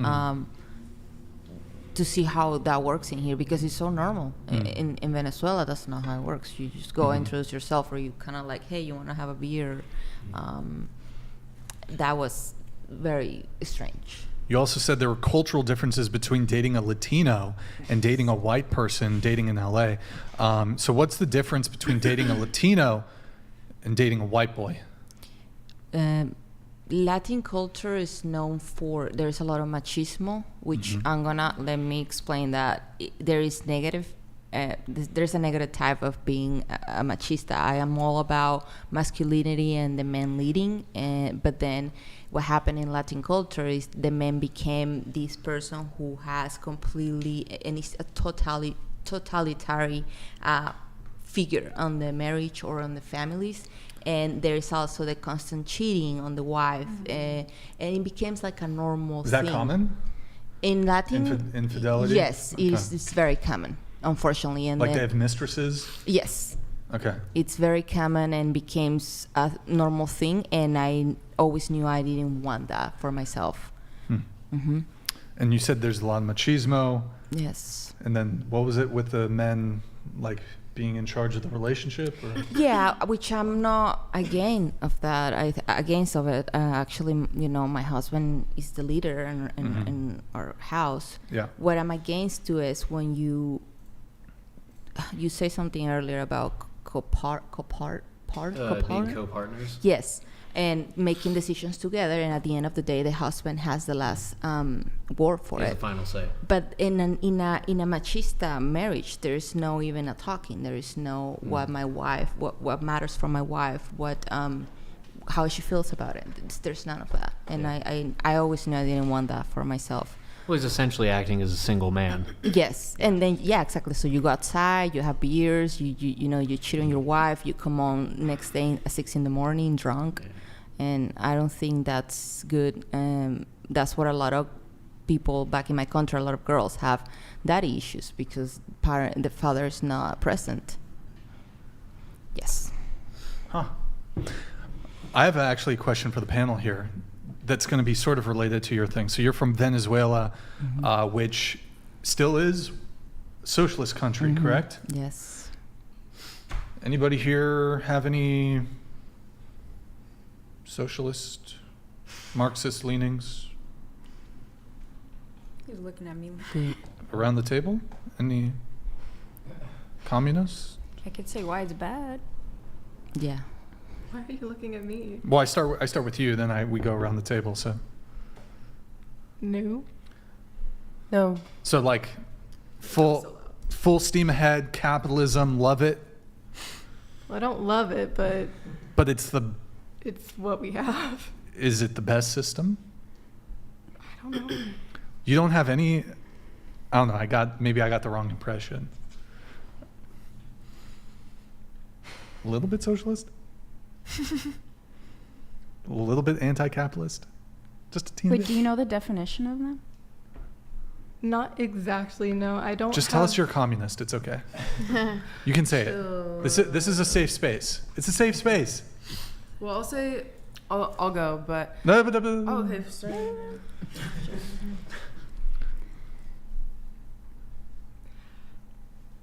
I don't know enough about any of the parties to really define myself by one. I just know what I believe. Which is what? I don't know. Like. Well, you just said you know. Hold on. Are you know what she believes, are like you as in basically happy communist, living, or, like, you know, in the socialist country or- with the way that it is economically, stuff like that? I feel like it could be better. It's obviously room for not improvement. perfect. Yeah. So, any leanings? She says it could be better, but she probably just doesn't know how. So it's hard to like define like what you agree with when you don't really know. Would you prefer a different system to be in place? Like what? What exactly would Either be changed? socialism or communism. In prefer, place like, of our current system, capitalism. Like a bigger government or a smaller? Would you prefer either socialism or communism in place of the current capitalist system in the United States? I don't think so. I think we could just Okay. have a better democracy. Better democracy. Okay. What would that look like? I'm just. What does that mean? A better democracy? Like maybe Like a the vote dictatorship? of the people could have more sway in how things are done. Okay. So like is that a direct democracy? Because don't we have, we're a republic, or what is it? Or We're a representative constitutional republic. Constitutional republic. Okay. What about you? Could you repeat the question? Like full-blown Marxist? No. Okay. Well, to be like for real, I don't know. I kind of like the way that, you know, I do like capitalism, because if you think about it, like try to start like a small business, that's not really something that you could do in like a socialist country. So. What does that mean? I prefer capitalism. Me too. I'm also like an economics and accounting major, so kind of like goes with that. But yeah, I'm not. So you know. So I know. She knows. She knows. Capitalism. Same. Capitalism. Okay, I was trying to get you a little something there, but unfortunately. No, it's fine. I mean, I'm happy to hear that though, because I have met people in the past here that they hate United States. They don't want to be here anymore. Exactly. And don't you know, I understand what would they're love saying. to give them a ticket to my country for a week. And then they can, Out you go. they can experience life over there and then come back and tell me how they feel about it. You know? Yep. It's just, I think people who hates capitalism and they don't appreciate what they have here is because they have it too easy and they never have a real struggle. They're too And close-minded. They're just too comfortable. Well, so they also just don't have any other experience. Exactly. So actually, I can speak a little bit to this. My parents actually live in North Africa right now. So I lived there for 3.5 years. And I mean, it's a third world country. It's what is it? A constitutional monarchy. What is Marruecos? Yeah, Morocco. Okay. So I lived there for 3.5 years. And I've seen what dictatorship or monarchy does to a country. I've traveled all over the world, and I know what these different types of social systems, socioeconomic systems, I know the toll it takes on a country. And my parents talk about it all the time, and people over there talk about it all the time, that they would give anything to be able to be in the position that we're in. Oh, absolutely. And that's one of the issues. I do have to move it on from this, but we have Bendra the Offender. Apparently tattoos originated in 5000 BCE, Japan. I would guess most Japanese warriors had tattoos, thus that's why they are viewed as masculine. We're watching that show Shogun. Oh, yeah. It's just really good, and they have a bunch of tattoos on. Yes. There you go. It's interesting how it shifted into being something viewed negatively in Japan because they're associated with Yakuza, which are gangs. And I'm going to Japan hopefully in the summer. So they actually don't allow some places like foreigners at all. And some places don't allow, tattoos. So I think it is shifting a little bit in Japan. But it's here in the US, there was that similar stigma. I don't know when the shift started happening, but maybe back before the 90s, maybe. I think tattoos were viewed a bit like, okay, you'd be maybe a little suspicious of the person, are they a criminal, whatever. But I think the stigma is totally gone, for the most part, gone now. Yeah. On that level, anyways. Yeah. Some pre-show notes from you. You said you're part feminist, part traditional? Did I say that? I think so. And no, sorry, that was you. My bad. Sorry, I'll get to you in a sec. I said that? I said, wait, no. Yeah, you said you're feminist / traditional. I did? I think so. Let me pull up the notes really quick. Nick, can you pull up our Instagram? Yeah. Or I also have my phone here too. No, it's okay. But, it's all good. You're fine. Okay, well, you know what? Maybe that's a little bit accurate. Maybe you're I did say that retracting. right. But no. Doing a retraction. No, I'll elaborate. I personally prefer a more traditional relationship, that kind of stuff. But, as far as how you were saying, leader, man is like the boss, I grew up where my mom was the stronger voice in the household, you know what I mean? She made more money, and that's fine, I'm okay with having a future like that, with my boo, whatever, my husband.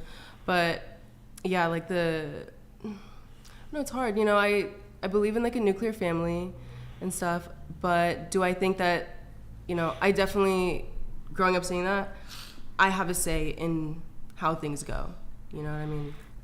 That's basically it. So we're equals. We're equals. You're equals? Who should pay on the first date? Prefer if the guy did. Well, hold on. That's not equal. No, yeah, but have you ever paid on the first date? I've split. I actually I've only ever gone on one date where a guy has paid for me, and then when I did that, I enjoyed it. So I was like, ooh, yeah, I like this. Oh, okay. Well, who should make the first move? No, neither. It doesn't matter. Really? But so if whoever asks. So you want to? Okay. Whoever asks, they should pay. But. Oh. Killer of Cereal donated $100. Is it communist to want a joint checking account in a relationship? Gives equal funds for all vibes. Thoughts on sharing funds with partner in all aspects? Capitalism works, communism crumbles. Thoughts on sharing funds with a partner? I mean, only in a marriage. Yes, I agree. But also don't get married. That's my take. No offense. No offense. Sorry to the marriage people here, but I don't believe in getting married. I agree. I believe in getting married. Yes, I guess. I love to get married. Obviously. What's the point? Yeah, right. Unless you're religious, then you should. I agree. Then, Maybe if the you're tax benefits. Yes. Negligible compared to the risk. I feel like there's like benefits. In I actually would agree with Brian. Like, I think we've talked about this before. Like, I agree with the position. Like, you should get married if it's for religious reasons. I don't understand why the secular world gets married. It baffles me. Like, it is a religious institution. It always has been a religious institution. And putting yourself in this contract with like no basis in like objective truth, like there's no, like, if we have a disagreement, what are we going to turn to like hash this out? It's like there's too many things up in the air. There's no authority over you that keeps you in that relationship. So like for Christianity, like God says divorce is a no. You got to figure it out for yourself. Well, you have values and principles. Yeah, you don't need a religion for that. You can make those up. Like there are certain people in history that had very different values. No, you don't. You have a disagreement with your husband, and you think about the hard work and the love and the compromise that you have put through the years. You don't need to have God looking at you. And I respect your religion. I respect how you view that. But talking on my own experience, we are not gonna run away the first time that we have a disagreement, and we're not Christians. Well, we believe that marriage is work, and you have to work through it, and you're not gonna run away just at the first time that you are not agreeing with your husband. So do you have a secular marriage? What is a secular marriage? Like you guys are not religious. We're not religious. Yes. Okay. You had something? No, yeah. So I mean, I'll give a quick response to this. There is something you hit on right there. Like we have morals, we have values. I agree with that. Actually, the Bible hits on that. For people who are non-believers, God created man and woman. When he created humanity in general, he imprinted on them his moral law. So man and woman, that's why when we do something bad, we feel that it's bad. Like we know in our core that it's wrong. Now that moral law, that morality can be corrupted. It can be cauterized. The more that we delve into sin, like those things we can become numb to those things. So it depends on the person, but that's why, like generally speaking, humanity has an understanding that there are certain things that are good and there are certain things that are bad. Right, you have something that tells you inside of you. You say, okay, this doesn't sit right with me. This sits wrong. But overall, in my experience with my husband, when we have our bad days, absolutely for sure. But we decide that this is a compromise and we want to be with each other for the rest of our life. And no matter what, we're going to make it work. Of course, I mean, it's something like terrible, like he killed someone, I killed someone. But in daily basis, you make a compromise with that person, either if you're religious or not, and you have to live through that. I actually think it's an interesting, like, if from a secular perspective, it's actually a rather pro-religious position to say secular people shouldn't get married. Because it's like, nah, that should be like, that's for religious people, I think. But I really don't see the point, certainly from the male's perspective, of getting married if you're not religious. I can see the reason why a woman who's an atheist or secular or whatever would want to get married. I actually, one reason in defense for people who do want to get married, I don't personally want to get married, but it gives you a right over each other in case of emergencies. Like if someone's injured and is incapacitated and someone needs to make a decision, you get no right of any decision of what happens to them. You might not even be allowed to see them if you're not married. That's true. That's true. Yeah, okay, so there are some considerations in terms of, you know, there's end of, or something like healthcare directives. There's a specific terminology for it. But I want to ask the chat a question on this. Couldn't you, in like you have a girlfriend, couldn't you just give her like a power of attorney. No, that's not exactly. You could assign her the same legal power to make decisions for you on behalf. Like in the event of a medical emergency, you could sign some sort of contract, an advanced healthcare directive. I think that's what it's called. I could be wrong, saying in the event that I'm a vegetable or in the event that I'm incapacitated, I give this person my proxy, or I give them the authority to make medical decisions on my behalf. So I don't think it requires marriage to do that. Although I think by default, if you are married, I think it removes, like there wouldn't have to be some actual, it would just automatically upon marriage, I think it would give you that level of authority over your spouse's, like a healthcare directive. But it is a valid argument though. You would have some benefit there if there wasn't an existing signed health power of attorney or advanced healthcare directive or something like that. So, but I can't really think of a reason for a man to get married if he's not religious. That's funny because my husband proposed to me and I initially say no. Perhaps the better statement is, I don't see a reason why a breadwinner should get married, which typically tends to be men, although there's certainly women who can be breadwinners and who are breadwinners. Well, I'm not. I stay home. I take care of my animals at the farm. I grow food, and he brings the money in. But I've never heard a compelling argument for secular marriage for the breadwinner. Anybody? Nothing? Not yet. Hold on. we were talking to you. Again, we're kind of going on a million different topics here. You said you were feminist/traditional. I pulled it up. Yes. You did say, hold on, it's coming up here in just a sec. Sorry guys, my thing is loading. I guess while that's loading, you said that your ex from San Diego, you lived together. He was originally from Florida. You were 19.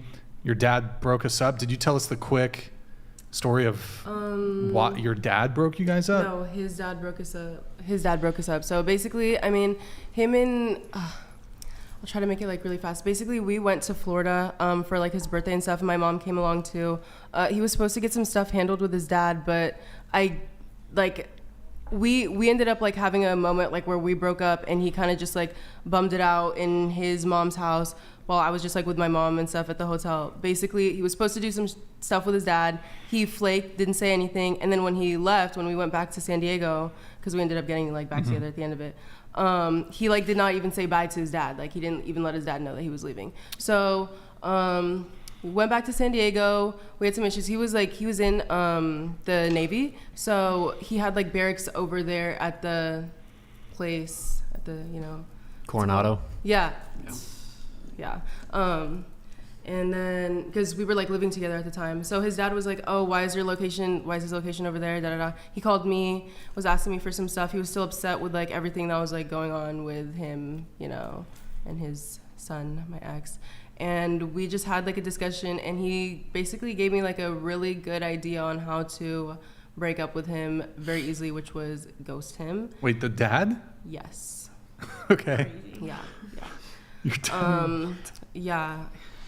He was really like an asshole. Wait, stuff, so the dad didn't want you dating him, or he didn't want his son dating you? He felt bad for me that I was dating his son. Damn. Basically. That's like betrayal. Wow. Bro, that's betrayal. Wow. Shit. Awkward. Yeah. But goddamn. Yeah, he, broke us up and stuff, and yeah, that's basically it. Like Not necessarily though. Maybe he actually had an issue with you, but he was like, no, my son's the problem. You should definitely break up with him. It was like some other stuff, like which I like wouldn't want to get into. The septum piercing. Maybe a little. Was it that? I think that was it. But yeah. Well, you said you were somewhere between feminist and I also and traditional. Okay, so going back to what I was saying about like paying on the first day and stuff, I would like it if a guy like paid on the first day for me. You know what I mean? Like that would be very nice. Like I would really be like you know, like that. But if we split and, you know, you had like a proper reason as to why you believe that we should split, and like you gave me, you know, I'd be like, okay, you know, I can get that. And like for future stuff, if you take me on a date, you pay for me, who says that, like, you know, not who says, but maybe when we go to the movies, I'll pay for the tickets and the popcorn, you know? Okay. So you said that you mostly you want to tell people how to be smarter in their dating choices and talk about how horrible the dating pool is right now. Quick thought on that. Okay, so do you have like any other prompts that can like maybe like okay, sure. Up? Well, I'll switch gears. You said you were watching one of our previous videos and you'd like to talk about the difficulties of dating for men versus women, especially if you're going to have one of the male guests on the show. So what was you had a disagreement there when it comes to dating for men versus women? For example, I've previously said, and anybody else here is welcome to disagree with me, that comparatively speaking, I think dating is harder for men, and I think women have dating on easy mode. Was that your disagreement? Yeah. Compared to men? Yeah. Any disagreements there? Any disagreements? I agree. I feel like it's harder for men because they have to usually, or they're usually expected to initiate. I agree that's harder. But for dating itself, I think it's harder for women to find a guy that's ready to be in a relationship. At our age, at least. Not even just be in a relationship, but to be a little bit more respectful, because I think, especially, you know, our like age range and stuff, hookup culture is just so big, it's so real, and it really just seems like, you know, after college, throughout high school, they really seem to keep that, and through having that like mindset, you know, growing up and stuff, it's really hard for them to retain like a real relationship, like try to get to know somebody, and that just like F's up, you know, your whole, I don't know, rhythm, whatever. But at the same time, I would argue that it's not one-sided. It's not just men. It's women that are kind of going into that hookup culture just for the fun of it. So it's not just men that are not wanting relationships. It's also women, because, you know, OF is on the rise, and it's just ridiculous. And I think, yeah, especially with things like OnlyFans and let's like, if we were to talk about, you know, media and stuff like that, I like forgot where I was going with this. But yeah, media, porn, stuff like that, that's so pushed, like, you know what I mean? It's so pushed for girls to look a certain way or act a certain way, and then, you know. Is it? I believe so, yeah. I mean, if whatever gets like most media attention, you know what I mean? Or who we see the most, like I feel like it's not all the time that we get to see like natural girls anymore doing their natural girl things, you know? I feel like a lot of us feel the pressure of having to like know how to shake our ass and no, okay, sorry, that was like a little bit crazy. I'm like, my legs are like all over the place. But like, you know, sorry, women, I like that like threw me off. Just so I can, hold on. Women are just feeling the pressure. I know, to shake their ass. Feeling the pressure. Having every to time. shake their ass. It's so hard. And twerk. It's hard out here. Every day I wake damn. up and I'm like, it's like a weight on my shoulders. No, but I mean, you're not wrong. It's just sort of it's a funny thing to think about, but you're actually not wrong. There's definitely like degeneracy that's being pushed, and like get on TikTok. This is the norm, and it's actually funny. I don't know if this is conspiracy theory territory, but like if you look at what is being pushed on TikTok in the United States versus what's being pushed, I think it's been shown versus like pushed in China, for example, which they own TikTok. They'll show like engineering videos, like things that might stimulate you intellectually, and then on TikTok, like they're just gonna feed you like stupid fucking dances and like twerking and sexuality and just shove it down your throat and just perpetuate the degeneracy. They also push consumption a lot, which I think is interesting. Consumption? Like eating food? Like no, like purchasing. Buying stuff. Buying stuff. Entertainment consumption. Yeah. I see, okay. So like, it's all designed to like feed our entertainment needs, our comfort needs, all of this stuff. Over there, it's like, what can you do for the good of our our country. So like, what can you produce? So engineering, like, let's stimulate your mind. And then they charge them, okay, now use this new stimulation for the betterment of our country. Wait, you guys know how there's this thing like the prefrontal cortex, apparently, I don't even know if I think it's bullshit, but isn't fully developed until you're 25 years old? Should we I think we should like ban smartphones and social media until you're 25. Yeah. You know? Yeah. I mean, No, you can't vote. Didn't they do that in Florida? You can't vote 14? until you're 25. Yeah. Oh, No yeah, they just smartphones, did, no yeah. social media. You're just in the dark. All about it. It's the 1700s until you're 25. Yes. And then you The way get social media. things are going now, that doesn't really sound too bad. I'm saying. Like, Tough crowd, eh? but, Are you down for that? She's so Probably down. not. She's so down. Yeah. Just, okay, never mind. Okay. Well, I gotta go. Oh, Unfortunately, What? yes. yeah, you're to good. go. You can stay for a little bit. Right? Yes. That was awkward. I have to go, but thank you so much for having me. I appreciate it.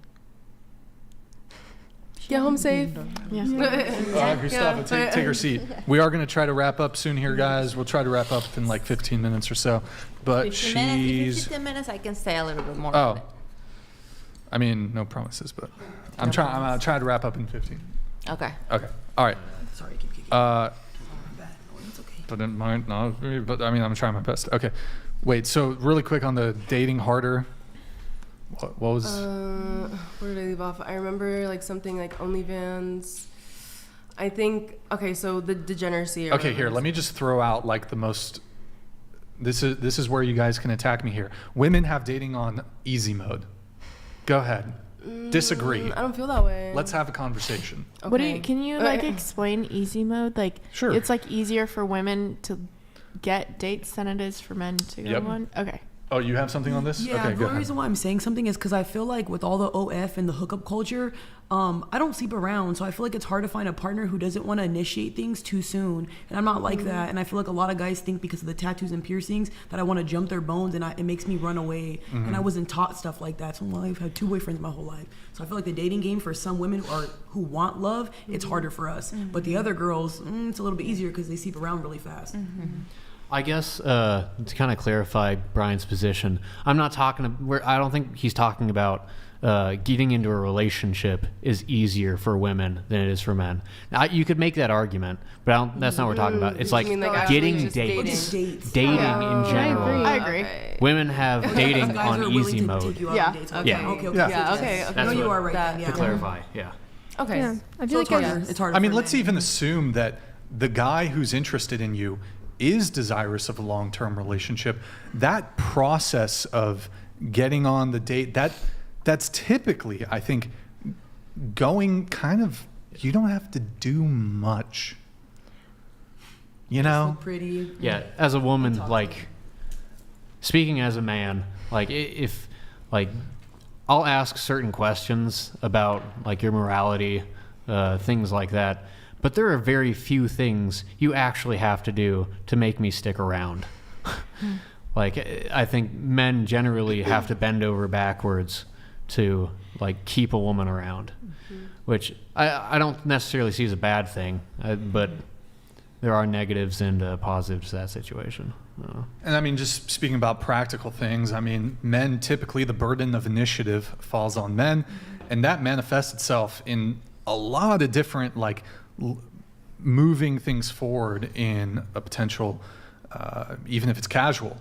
But okay, generally speaking, men are expected to make the first move. We're going to have to carry the conversation to some degree. We can't just walk up to you and just say, hey, and then shift the conversational burden to you. Initially, there's a pretty strong expectation that we have to carry the conversational burden. We have to perhaps plan the date, pay for the date, set up the date, handle the logistics of that. If we're moving things forward physically, that can be so much as closing the, if we're trying to close the physical barrier, and that can extend all the way to going for the first kiss. I think most women prefer the guy initiating on the first kiss and then moving. I don't need to get detailed, but moving things forward physically from there. That typically is men initiating that, or the expectation is there at least. And then I mean, it goes on from there. I agree. As far as getting dates, yeah, girls definitely. I would interpret it as in like a relationship stuff, you know. Like yeah, and then also just when it comes, if we're looking at the difficulty of dating, when it comes to, well, what would potentially make something difficult?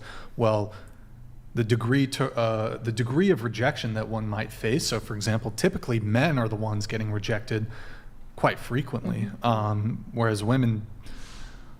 My theory on this is women tend to get rejected on the back end.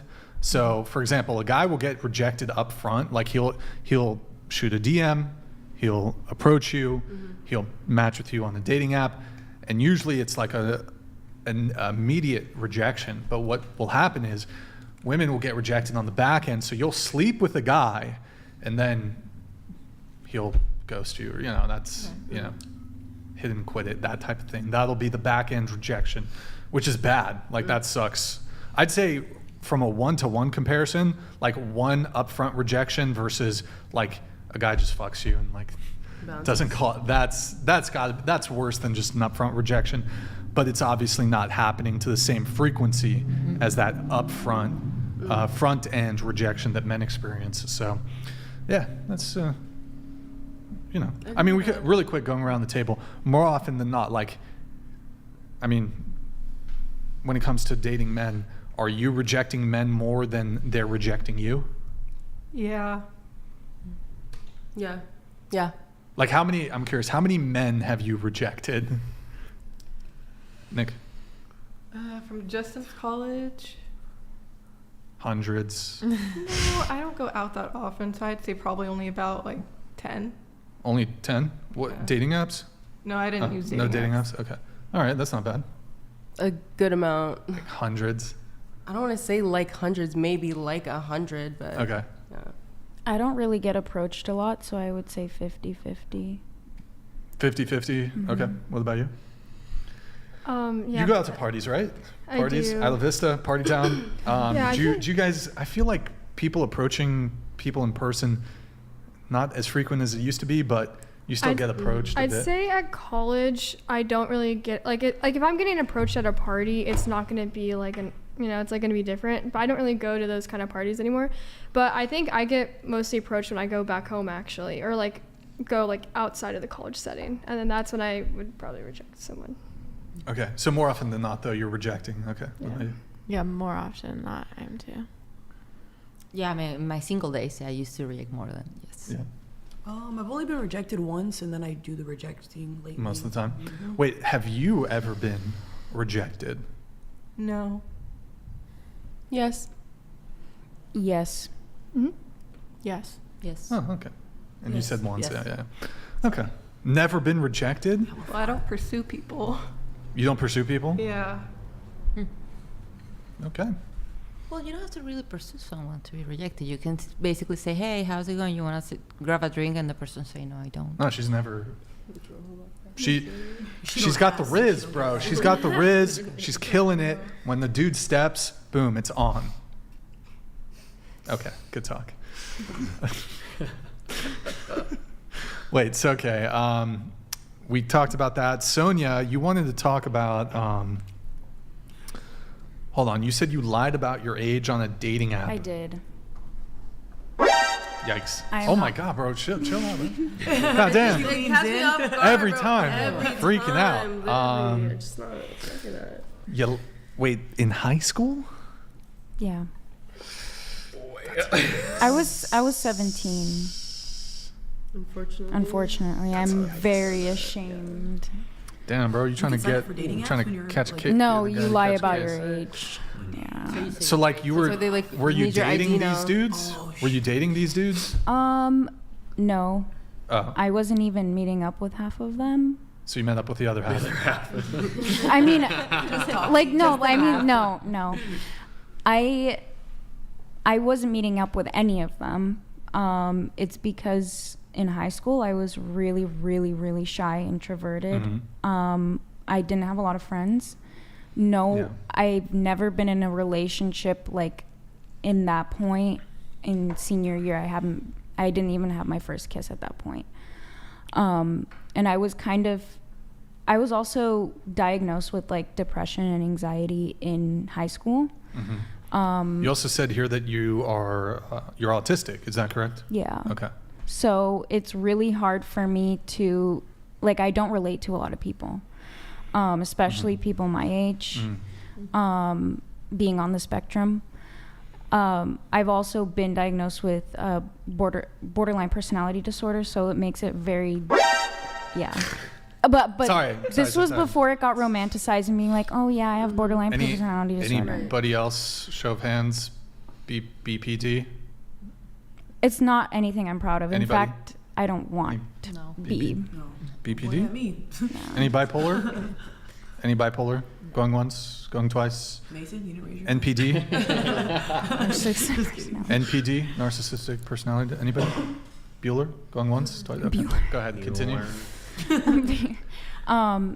And I just really don't like the fact that people romanticize it on TikTok, and they're like, oh yeah, I have BPD. No, it's not fun. It really ruins everything. It ruins relationships. It ruins relationships with your parents, with your siblings, with people that you're trying to date. It's not fun. So BPD can manifest itself differently for different people. Yeah. When it comes to your romantic relationships, how does it negatively manifest itself for you? So I didn't realize I had it until I joined a family therapy group with another Russian lady, because we speak Russian. And she told me... Killer of Cereal donated $100. Better chance, female or male, if a guy got naked, would, and tried to coerce a female over after just meeting, they would be in jail. A man wouldn't call cops on her for same behavior. Thoughts? Well, he should. What? Bro, what the fuck is this? What? Hold on. That's insane. If a guy got naked, would try to coerce It's like a sex offender. over after just... Wait. They would be in jail. A man wouldn't call cops on her. So, like, a girl shows up... Naked. Gets naked, yeah. Like on the date, like public nudity, Yeah. you got other problems. That's like, that's a crime right there. Like that's already crazy. Yes. That's public exposure. Wait, so Mason, here's this. Well, I don't know if this is gonna apply to you. Like I show up to a date at the beach and she's just like, I'm a nudist. And she's like, She's God-fearing, though. She's God-fearing, though. What's your answer now, Mason? But she's like trying to chase me, a naked woman trying to chase me. I might call the cops in that situation. I'd be like, I'm like, bro, she's trying to like. Yeah. But what if she was attractive? She's on drugs. What if she was attractive? What if she was attractive? Yeah. But she's trying to like. What if she bows? What if she bows? What if she bows? This is such a ridiculous scenario. Like, what if she bows like naked? I guess what he's saying is like the standards are like different for like. It is legally, yes. There is a double. 100% legally, there's a double standard thing. Wait, what? Let's go back though. Let's go back. I think you're saying how it manifests. Oh yeah, so for you, in dating, it was very much black and white, like all or nothing. So for example, if this person didn't talk to me, for example, for an hour, I'm not saying I'm like this now because I had a lot of therapy, and I'm happy to say that I'm improved. I would block them and just never talk to them again if they didn't respond to my message. Wow. But would you like very impulsive. Unblock them or just like straight up block them? And then I would unblock them. Oh, and then they'd be like, why did you do that? And I'm like, I'm sorry. The highs and lows a lot. Yeah, very high, very low. And then I'm trying to think of another thing that I did because I don't do it a lot anymore. A lot of seeking validation. Oh, okay. So a lot of people who have BPD are very impulsive. So it could be like drugs, sex, with money. For me, it's with money, unfortunately. Wait, prostitution? Like they have sex with a lot of people. Wait, sex with money? Hold on. No. Like am I misunderstanding? Like spending. Impulsively spending. I'm sorry. Two different things. Yeah, my bad. I'm sorry. Yeah. For me, it's spending money. So I'm definitely not proud of that. So I kind of compensate by overworking, and then that just gives me burnout. Okay. But for example, I've never been drunk. I don't do drugs. Oh, there you go. So, I mean, I got high, but that was... Anyways, but a lot of people do that. PCP? What? I didn't say anything. Oh, the worst one. No. Okay. Well, it's legal in California. Okay. Yeah, so I didn't go down that route. It was more spending money. Luckily, I do have a good relationship with my family where they were like, you need help, we're going to help you. So, yeah. And I ruined a lot of relationships. Can you give us like one, like the most glaring example? Like actually get into what you did that just destroyed one of these relationships because of the BPD. I'm trying to think. Manslaughter? Yeah, no, I'm just kidding. It's more like taking things to the extreme. How so? So I would go so far to ask, like, do you like me? Do you still like me? Oh, you don't like me because you we're not hanging out. Yeah, you overthink everything. But not only that, you would would you constantly do it? Constantly. Like it wasn't, you would, like every time you saw the person? Every time. It's really awful. And I'm not proud of that I did that. I didn't have any control over myself. And it's really overwhelming. And like I said, I don't like how people are saying like, oh yeah, I have BPD. I'm insane. Like, I don't. I wish I didn't have it. And a lot of BPD actually stems from trauma from childhood. So a big chunk of my childhood is... Don't tell us details, but you can be general. No, I don't remember it. Okay. Oh. Because you blocked it from Because the human brain is insane. It can block huge chunks of your memory, and it can only be brought back, which I don't know if anyone believes in hypnotherapy. So it gets you into like a deeper state of consciousness. Because like we said, we don't know anything about the human brain, or a lot. Yeah. I have one more question for you on something else you've said, but before I get there, we always do it every single show. Does body count matter? Yes. Starting with you? To a certain extent. Like if it's too big, it's concerning. Okay. Same response. Not too many. Yes. Kinda. STDs matter. Okay, yeah, that's fair. Yes, it matters. Yes. Yes, body count matters. Of course. So, follow-up question. Do you think it's insecure for a man to care about a woman's body count? Only if it's one of the first things they bring up. First thing. Hi, nice to meet you, Cindy. What's your body? What's your body count? How many penises? No, it's not insecure.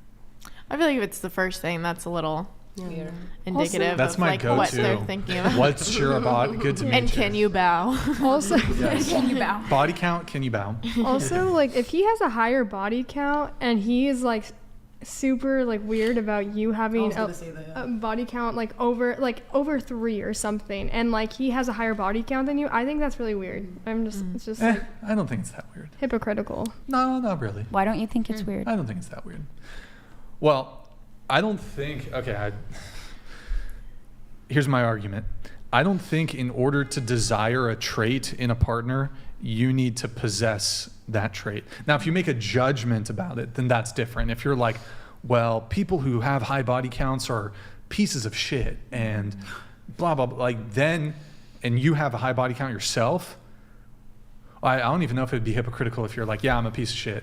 Yeah, well, there you go. I acknowledge I'm a piece of shit. Yeah, that'd be one thing. But if you're judging someone because you're...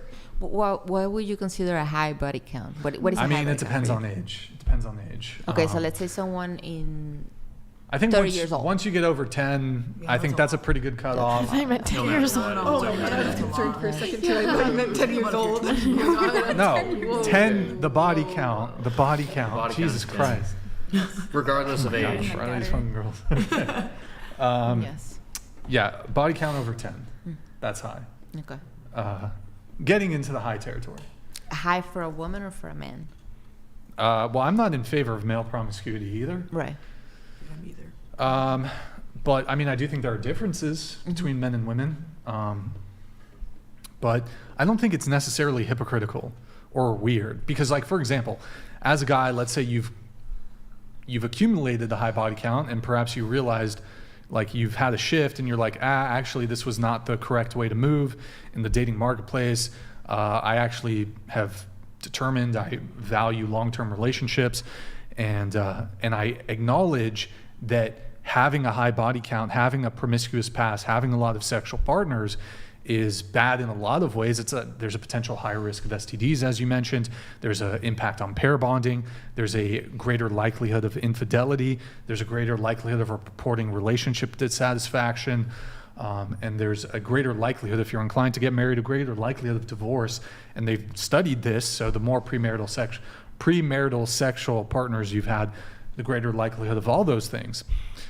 So you can like realize, oh, I fucked up, but if I'm going to make the most optimum dating choice I can, the most optimum dating choice might include dating somebody who's not promiscuous, doesn't have a promiscuous past, has a low body count. I don't think that that's objectionable.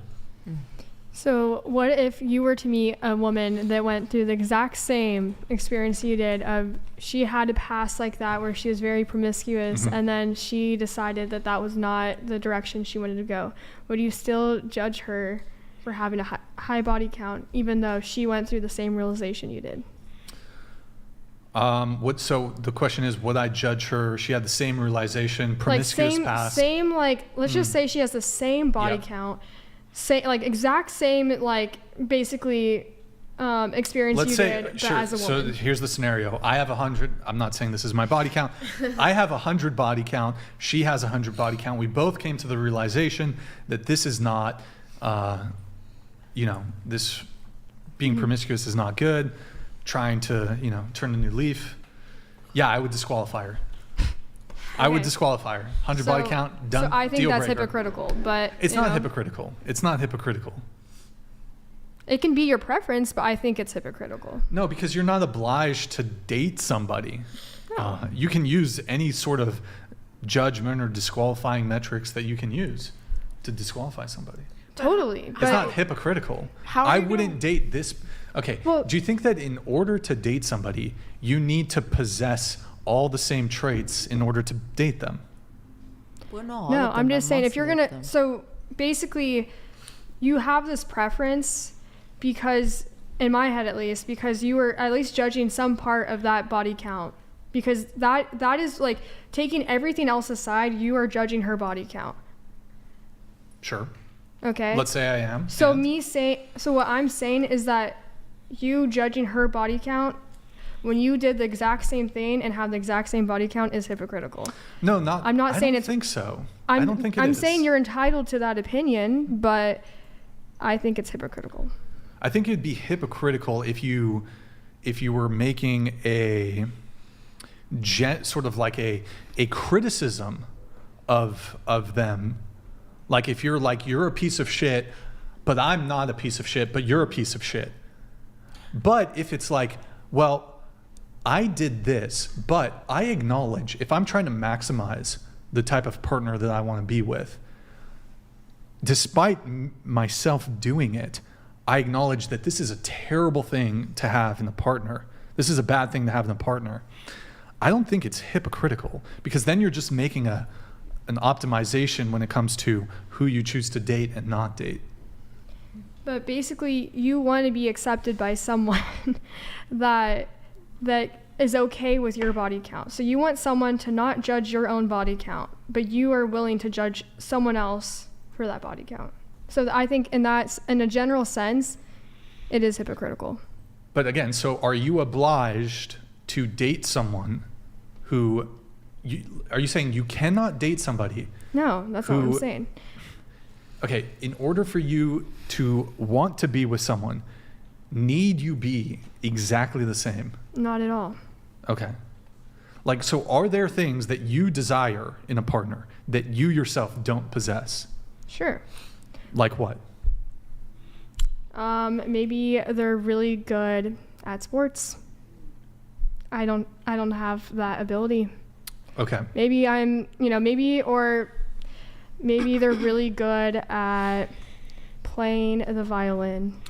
Well, I'll give you a couple examples, right? Because there's a whole, if we're speaking in generalities here, there's a lot of things that women possess in men that they very frequently never possess in themselves. So maybe this is more double standard than hypocrisy, but for example, maybe it is more double because you're saying, standard. well, if a guy has a high body count and he wants a woman with a low body count, that would be hypocritical. But what about women, for example, who are not funny, who desire a man who's funny? There's a lot of women who really value humor in a partner, but they're not funny at all. Would you agree with that? Yeah, sure. Okay. What about a woman who's broke, but she's attracted to a billionaire? Would you fault her for that attraction? Wait, say that again?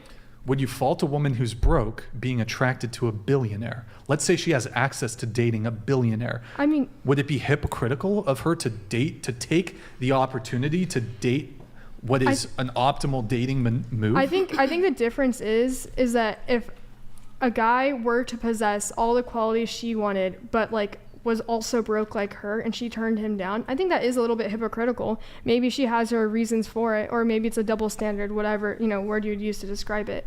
But I think like she can have those preferences. I think that if she's gonna turn away someone that has the same qualities as her, but she wants something better, I think it is a little funny, like, and that's kind of all I'm saying. I'm saying you can have that preference and that's what you want. I'm just saying that it is kind of funny that is your standard when you yourself don't meet that standard.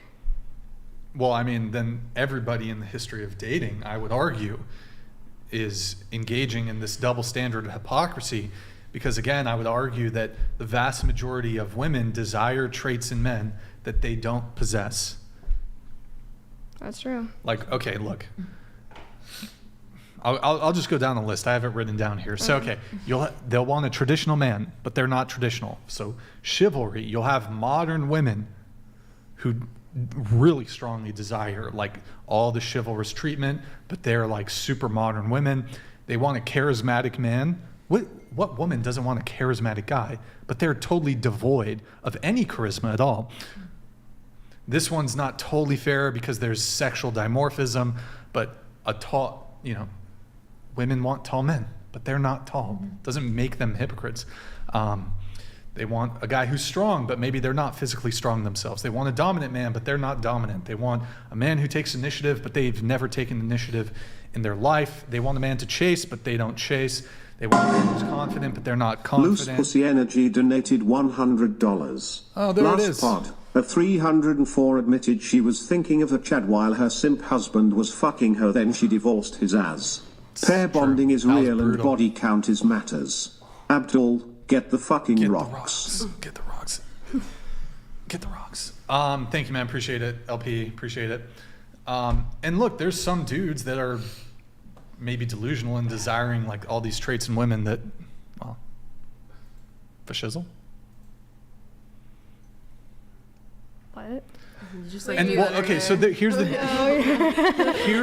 here's a bit of a differential on the whole body count thing, right? So I think men tend to care far more about body count than do women. Mm-hmm. And one of the reasons is based in evopsych, evolutionary psychology. So one of the reasons why I think men care far more about this than women when it comes to either female virginity or lack of promiscuity or just having a low body count. So I believe it was in the 1980s when we were able to, we started sequencing DNA. We could determine the paternity of fathers with certainty. Prior to the 1980s, and again, even with the invention of DNA testing, that doesn't undo hundreds of thousands of years of evolution in this regard. So if a woman gets pregnant, you know for certain that she's the mother in every instance. Like if you're pregnant, well, you're carrying the child, so there's no doubt to maternity. But when it comes to paternity, there's not really a way to know. Now, I know we have DNA tests now, but that doesn't, again, it doesn't undo the hundreds of thousands of years of evolution here. So men, we can't know who the father is, really. Like unless we had our eyes on you 24/7.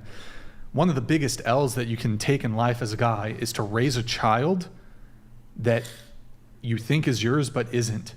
So men have a much more vested interest in ensuring the paternity of their children, whereas for women, there's never a doubt of who's the parent for you. That's never a concern. For example, if a man has 10 wives who are all loyal to him, you know who the father is and you know who the mother is for each of those children that ends up getting born. But if one woman has 10 husbands and they're all assume there's no DNA testing, and all those men, the 10 men are having sex with that woman, you don't know who the father is. Who's the father? Okay. And so how does this relate to body count? Well, Exactly. that's why men care about it more, because there's an evolutionary psychology. All right. So you're saying it's in our basis. DNA to care? There's evolutionary social, traits? there's cultural reasons, but there is a evolutionary reason for men to care more about this, and that's why men tend to be more territorial. Okay. Women are very territorial for a different reason, though. And that comes down to, like, since men tend to fall into the provider role, women will be much more territorial when it comes to male provisioning. So if a male is, like, for example, paying for another girl's OnlyFans and you're in a relationship with him, that's like a huge fucking slight to a woman. Or as a woman, like, you might be like object more to a man like financially providing for another woman as compared to like sexual infidelity. They're both bad, don't get me wrong, but like that'd be... I mean, I probably would care more about infidelity. That's fine. But yeah. That's fine. Relating to the body count though, and how I can see how over the years that has mattered, but I think now that you have genetic testing, it kind of does take it away, and now it doesn't though. Like you're saying, we're kind of wired, like men are wired to care about body count. But you can't intellectualize that gut thing away. Yeah. Like if it's could it if also it's just be how ingrained- guys are raised? You know, that there's Raised kind of how? like just like through culture. You know, maybe that is also part of it. What's the culture? The culture that body count matters for women. Does it that not women matter? that women. I feel like I don't think it matters more for women than men, but you know, I think. Well, yeah. I mean, I've already made the argument for Yeah. paternity certainty, so there's that component. But culturally speaking, who do you think is more desirous of virgins, men or women? I think with purity culture, I would think men. Purity culture, okay. Well, it seems to me that there's not like a large subset of women who are like, even women who have lost their own virginity, who are like, wow, it would be really cool to like hook up or date someone who's a virgin. Whereas I think there's a much higher proportion of men who'd be interested in that. I agree. Mm. And so you're saying that's because of evolution, or what you're talking about? I think there's a biological basis. There's a cultural basis. I think there's a religious basis. I think that has been like a major part. I mean, Christianity, obviously, but yes, that's fair. But I think it probably varies depending on each culture. But I think in the U.S., religion has been a huge part of it. Okay, like, sure.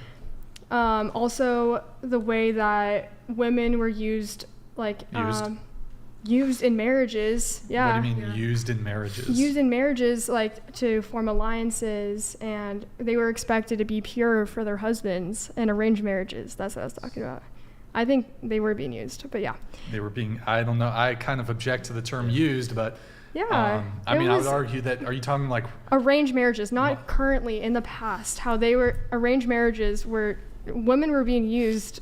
Yeah, I don't. They were being used? What about the men who were also part of that Like there's two sides of that. The man was arranged to marry her too. Yeah, but he didn't also get a choice. Okay, but here's the thing, and usually this is how it went, that it was just like they could have mistresses, they could pretty much continue their life. Could but they? Yeah. Are you talking like monarchs, like maybe kings? Yeah, like and way stuff? back. Yeah, I'm not talking about like okay now. I don't know if the peasantry really had much access to mistresses. No, that was more. I mean, I think for maybe you can speak better on this, but my understanding of Christianity is that not Christianity specifically, monogamy was pretty. That was the. Okay, sorry. I kind of like went all over the place. A little bit. Yeah. So okay, I'll stick to Christianity. I think that just like the whole religion itself, with Mary being pregnant and still being a virgin, I think that religion was founded on women being pure, and the fact that is that a bad thing for women to be pure? I don't think it's a bad thing in itself if women choose that, but when they are expected to be pure and and when they're not like allowed to do what they want or aren't allowed to have access to like birth control and stuff like that, it's a bigger issue. We don't have to get into that. I'm just saying it can have negative. So what would be the counter? What would be the alternative to purity? The alternative? Degeneracy? Yeah, but it doesn't have to be like a complete, like, you know, if it's a scale and like this is once, we don't have to go to the complete other side. I'm just saying that it's all about just like women being able to choose. Do you think women are happy with hookup culture though? Not necessarily. I don't think yeah. even women are happy with it. No, I'm not saying that you have to go to hookup culture. Well, isn't that the status quo? No, but like you live in Isla Vista. I do, yeah. Is hookup culture the status quo? It is here, yeah, for sure. I mean, you said you've been single for 20 years. I would actually make the argument that women in history in patriarchal societies were happier than women are today in our society. Should we talk about? We can talk about. I mean, I would disagree with that. I want to get to the part. We'll get to that really quick. I have one. The _old_bull_ in Minnesota donated $100. Men, this BSD gen shit's extremely unnatural. Sickly carpenter's dream, whip it out. What? Granny tools PP not VVV, get the ruler, Gramps forgot a tape measure. Help em stop fucking with nature, #FAFO you rock brain. He called me brain. Yo, thank you, man. The old bull in Minnesota. Thank you, man. Whose side is he on? I don't know which side he was on. Wait, we'll come to that really quick. That'll probably be the last topic of conversation. Really quick on the body count thing. What's your body count, starting with you? 0. 5. 9. Pass. Oh, come on. Range? Less than 10. 8. 7. 8. 8. Pass. Oh, come on. Sorry. You can't do that. I don't want to answer, like, not on here. No. Over 10? Yes. Over 20? No. Over 50? No. Over 100? Hell no. Sorry. I was just, yeah, okay. What about you? 4. Cool. Multiply it by 3 and that's the real number. For all of you. I'm not singling any of you out. Looking me directly in my eyes when you say that. Over 50. You gotta do the math there. Do the math, boys. Do the math. I know it's complicated. Okay. Wait, so the patriarchy, is that what you guys want to talk about? Let's talk really quick. Oh, who here considers themselves a feminist? Feminist? Not really, Sure. no. Come on, you don't know? Just there's so many, like there's different waves of feminism too. I don't know. Maybe like first gen. Yeah. Is there, how about this? We were talking about, we'll go around here. Feminist? No. Feminist? Is there a patriarchy? To an extent, yeah. To an extent, yeah. Okay. Same, yeah. No. Yeah. Yeah. To an extent, I guess. No. Yeah. There is a patriarchy. Okay. Yeah, thank goodness. We may be different on this. I reject that there's a patriarchy. I reject the patriarchy, although people have different definitions of what that is. Well, so those of you who said yes, what is the patriarchy? Well, the majority of things are just kind of innately built for men. For men. So some different examples, like the medical industry, a lot of things are first researched and tested on how they affect men. So women don't always know what all of the effects for them are going to be. Well, can I give you 2 counterpoints on that really quick? I know you want to list some other things. So if I may, one of the reasons that is, there's actually 3 reasons. So hold on. Let me just make sure I remember them all. Okay. 1, sometimes women don't know if they're pregnant. So if you're testing some sort of new drug, for example, on a woman, and she's pregnant, and this drug has potentially, could it have birth defects? Well, could cause birth defects, for example. That's almost like an attempt to protect women and to protect unborn children, for example. So that's one of the reasons why typically they'll do testing more so on men than women, is the risk to a potential unknown unborn child. Do you think that's a fair thing? That's reasonable? Not necessarily, because I'm sure there's plenty of women who know for a fact they're not pregnant and shouldn't be excluded from research studies. Sure, but that's one consideration. The other consideration is that could it also be the case that men are more willing to participate in these sorts of studies where they're getting injected or pumped full of experimental drugs? And women tend to care a bit more about their health and are less willing to put their health at risk in a, to test out some brand new drug. That could be a factor, but I still don't see why that would prevent there from being enough research on women. There still could be more done. I agree. Perhaps. I feel like it has more to do with the fact that women are harder to predict with their hormones and the cycles. That's the other thing, the impact of hormones. So. Which is like, I can understand how that makes research harder, but at the same time, women are, like half the population. So the other thing I wanted to just add to that is that, I could make a counter argument saying, well, when it comes to birth control, for example, there's like dozens of birth control options for women. There's 0 birth control options for men. There's vasectomy but that, I don't really. My counter argument to that would be because birth control is unpleasant most of the time, and so the burden of it is placed on us. If it were truly equal, then there would be just as many options for men as well. Well, I think part of it is that it's if there was a birth control available for men, it would put a lot of reproductive control. It would give men a substantial amount of reproductive control. And it's interesting to me that there hasn't been one that's developed. Mm-hmm. I would like that for there to be one. It would be nice if we all had options. And also, my understanding is when it comes to being able to control reproduction, the mechanisms by which that's done vary so greatly between men and women. You say, well, it would be uncomfortable for men, but it's much, and perhaps this is why there hasn't really been a development in men's birth control, is that it's actually far just easier to find mechanisms to control women's, to provide birth control for women as compared to men. The mechanism is far more difficult there. And I've heard the drugs are much more impactful on men than their counterparts in women. Okay. Let's not linger too long on that. You had more examples of the patriarchy. Oh. That's where we were going there. So it's nothing I'm not bringing up anything that's too deep or serious. It's just examples of things that are kind of made with men as the default in mind. Like cars, for example.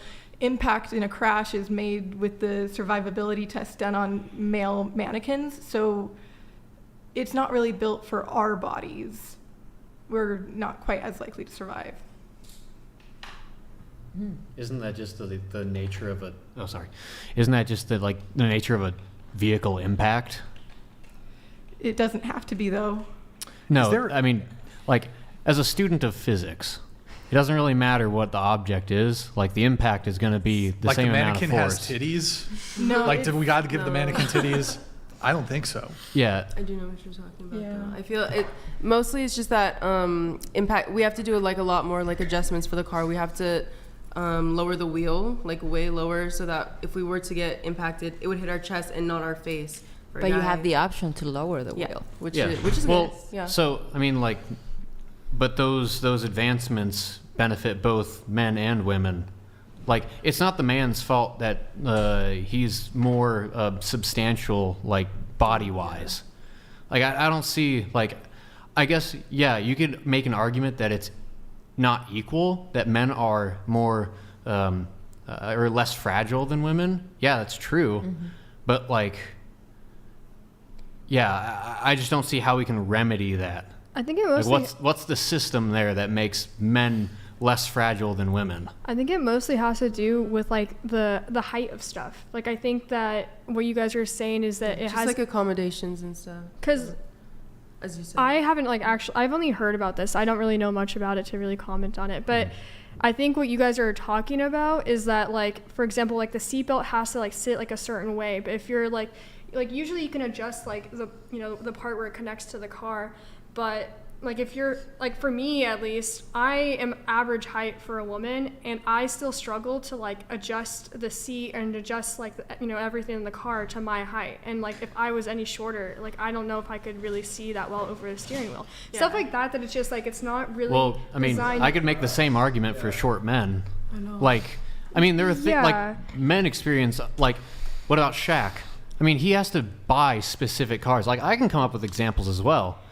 Like, are we prejudiced against those men? I think it's just on average. She's saying like, just what's saying it's most likely woman than men to struggle with the cars. I don't totally buy that. I'm just saying, like, I'm just saying, I think women, that was the argument. Wait, so yeah, I don't see it as a product of the patriarchy. I just see it as a product of women being a little more fragile than men. I want to jump in really quick back on the like you were saying, like, drug experiments were mostly not necessarily just drugs, just medical. So your argument is there's evidence of a patriarchy because men are human guinea pigs? Is that no? Because a lot of these research that are done in that way are not necessarily in that kind of. Well, you can make the argument that somehow because it's more well researched in men, that perhaps these medications, it's better understood their impact in men, which could ostensibly down the road have a negative impact in women because it wasn't studied enough. However, if we're looking at the actual fact that men are the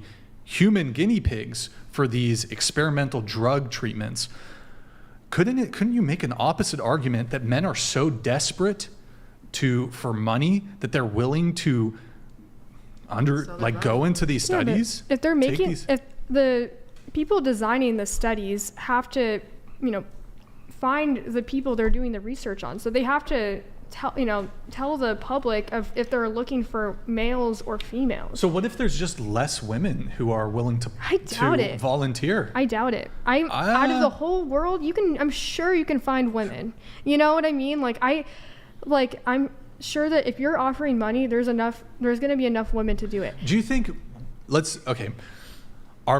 you think men or women are more likely to be willing to, maybe they're in a bind financially? I don't think people are being human guinea pigs for benevolent reasons. I think they do it because they need money. Yeah. I don't think they're like, I want to help advance science. Go inject me with this unknown thing. Mm-hmm. I think they do it because they're desperate for money. I'm also kind of interested. I know, like, consumerism data for women, like if you take 100% of people who consume things, 80% of that are women and 20% of that are men. I wonder if you could make that same comparison to the medical industry. Like, if 80% of the consumption in the medical industry is women and 20% men. Because I know in consumerism, just in general, women consume 80% of the stuffs. So if you could carry that over to the medical industry, it wouldn't make much sense that, like, the medical industry is biasing all of their research towards men. Now, I don't know, maybe it is, but their consumer base, they know statistically, is largely women. It just doesn't make much sense to me. I don't know, maybe there's, like, statistics to disprove that. As I'm thinking through it just doesn't make too much sense. No, yeah, and I don't know if it's like women are purposely being discluded I don't even know like for what reason. What I'm saying is that I think that women are being excluded because they're harder to do research on because of the tracking. You know, it's like you'd have to put in more effort to somehow make all the, you know, take away the factors of hormones and cycles. Right. But well, to bring it back, so the original question was, really I think, do we live under patriarchy? I was asking for a definition of what the patriarchy is, and you were kind of giving some examples. So there's the car one, the human experimentation one.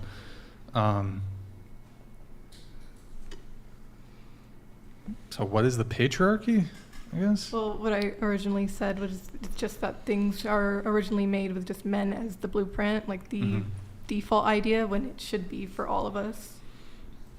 Okay.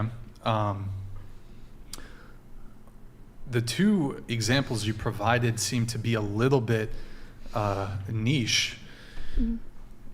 Is there, what are some of the other examples of what a patriarchy is? Well, for the longest time, until about, someone could give me an exact date, but until more recently, education was kept from women. Education was kept from women? Okay. Can I say something? So a lot of people don't realize that we are really not a patriarchy, because if you look in a lot of Middle Eastern countries, for example, Afghanistan, it's very much built around men. That is truly a patriarchy. Women can't drive, women can't go to school, women can't. Actually, that's exactly what I was going to say too. Yeah. You had something on women voting. Yeah. I don't think I agree with you, but go ahead, state your position. I don't think women should be able to vote. Hot take. Wow. With context, of course, like, you know.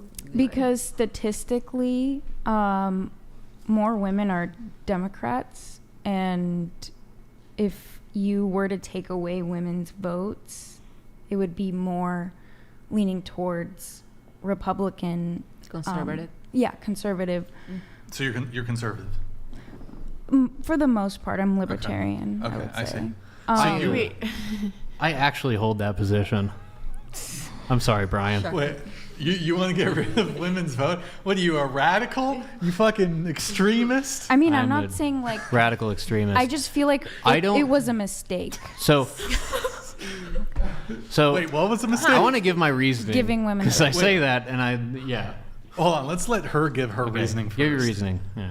Because if you think about it, by human nature, women were supposed to biologically are nurturers and caregivers for the family. So by adding women to the workforce and giving them the right to vote, you're taking them away from their natural environment, which is being a mother, being a caregiver. And I feel like that's what's making society crumble right now, because we're taking away from the nuclear family. I completely disagree, but I mean, agree. Do you guys agree with her? She wants to take away your right to vote. Yeah, no. A lot of women don't vote. I ask a lot of women, they say, no, I didn't vote. So that's then okay. What's the point? So that's okay, but that's their choice. So then what's the point? I think maybe, you know, instead of taking away women's right to vote, you know, because I mean, at the end of the day, we're also in this country too. There's not everybody. I understand like the whole nuclear family and stuff, but now is just a time where we're working women, like we are involved in, you know, society and stuff. I'm just saying it shouldn't have happened. I think women should vote, but hold on, let me add this. I do think you guys got the vote a little unfairly. Yeah, you guys, it was a little unfair how you got the vote, because men, the way we got the vote is we were subject to military conscription. Women were able to secure a right, privilege to vote without any corresponding civil duty or responsibility to your country. Yeah. So I'm in favor of women voting. You kind of sneaked it in a little bit, you know, whatever. I think we should draft women. Thoughts? I think no one should be drafted. But it should be your own personal choice. Women and men can be in the army, but it should be your choice. Well, okay, so hold on. So women can volunteer for the military. Women can participate in the military, although there's. Okay, I'm not going to get into that. There's differences. There's differences there. For example, well, okay, really quick, the physical requirements to join the military are like really low, are way different for men and women, which is an inequality. And being a soldier requires a certain degree of physical labor, being physically strong, whatever. There's a certain standard there. The same with police officers and firefighters. Yet it's interesting to me that despite these jobs requiring some degree of physicality, there is a call. For example, equal pay. It used to be equal pay for equal work. Now it's just equal pay for everyone. Yeah. But you know what I mean? Like, for example, if it takes 3 female police officers to subdue 1 male criminal versus it might take 1 or 2 male police officers to do the same job, is it the same job? Is there a great, okay, I'm sorry, I'm totally fucking derailing. Sorry, the caffeine's fucking kicking in. Hold on, wait, so okay. Oh, right, you're, the military conscription. You think we should do away with the draft? Yeah, no one should be drafted. But isn't that kind of like saying, well, war is bad? There just shouldn't be war. Well, I'm not going to say war is good, but I do believe it should be people's right to choose what they do. And there's plenty of people who are willing to do it. Well, there's volunteer. As you know, this guy is volunteering to join the Air Force. But hold on, I'll finish my point. The _old_ball_ in Minnesota donated $100. Okay, here we go. The push-up here right now is telling PPM men should cut and snip till we pass polygraphs. Proved achieving financial and emotion security. Clowns on the left and jokers to our ears us in middle stuck with you. That's a song, I'm pretty sure. Okay. Stuck in the middle with you. So, okay. War is bad. Get it. I totally get it. But practically speaking, is it conceivable that there could be some scenario where a draft would be required? I think there could be a scenario where that happens. And I don't think it, like, let's just be totally blunt, practical here. The draft is never going away. So assuming that, assuming that it's never going to be politically possible to get rid of the draft, do you then think, as a matter of equality, that women should be subject to military conscription? I just don't believe that should ever be forced. If no one's volunteering, then other means should be found. Well, okay. But just try to engage with the question here. So, assuming that getting rid of the draft is politically impossible, it just will never happen. Engage with me there. Do you think then, for the sake of equality, that women should be subject to military conscription just as men are?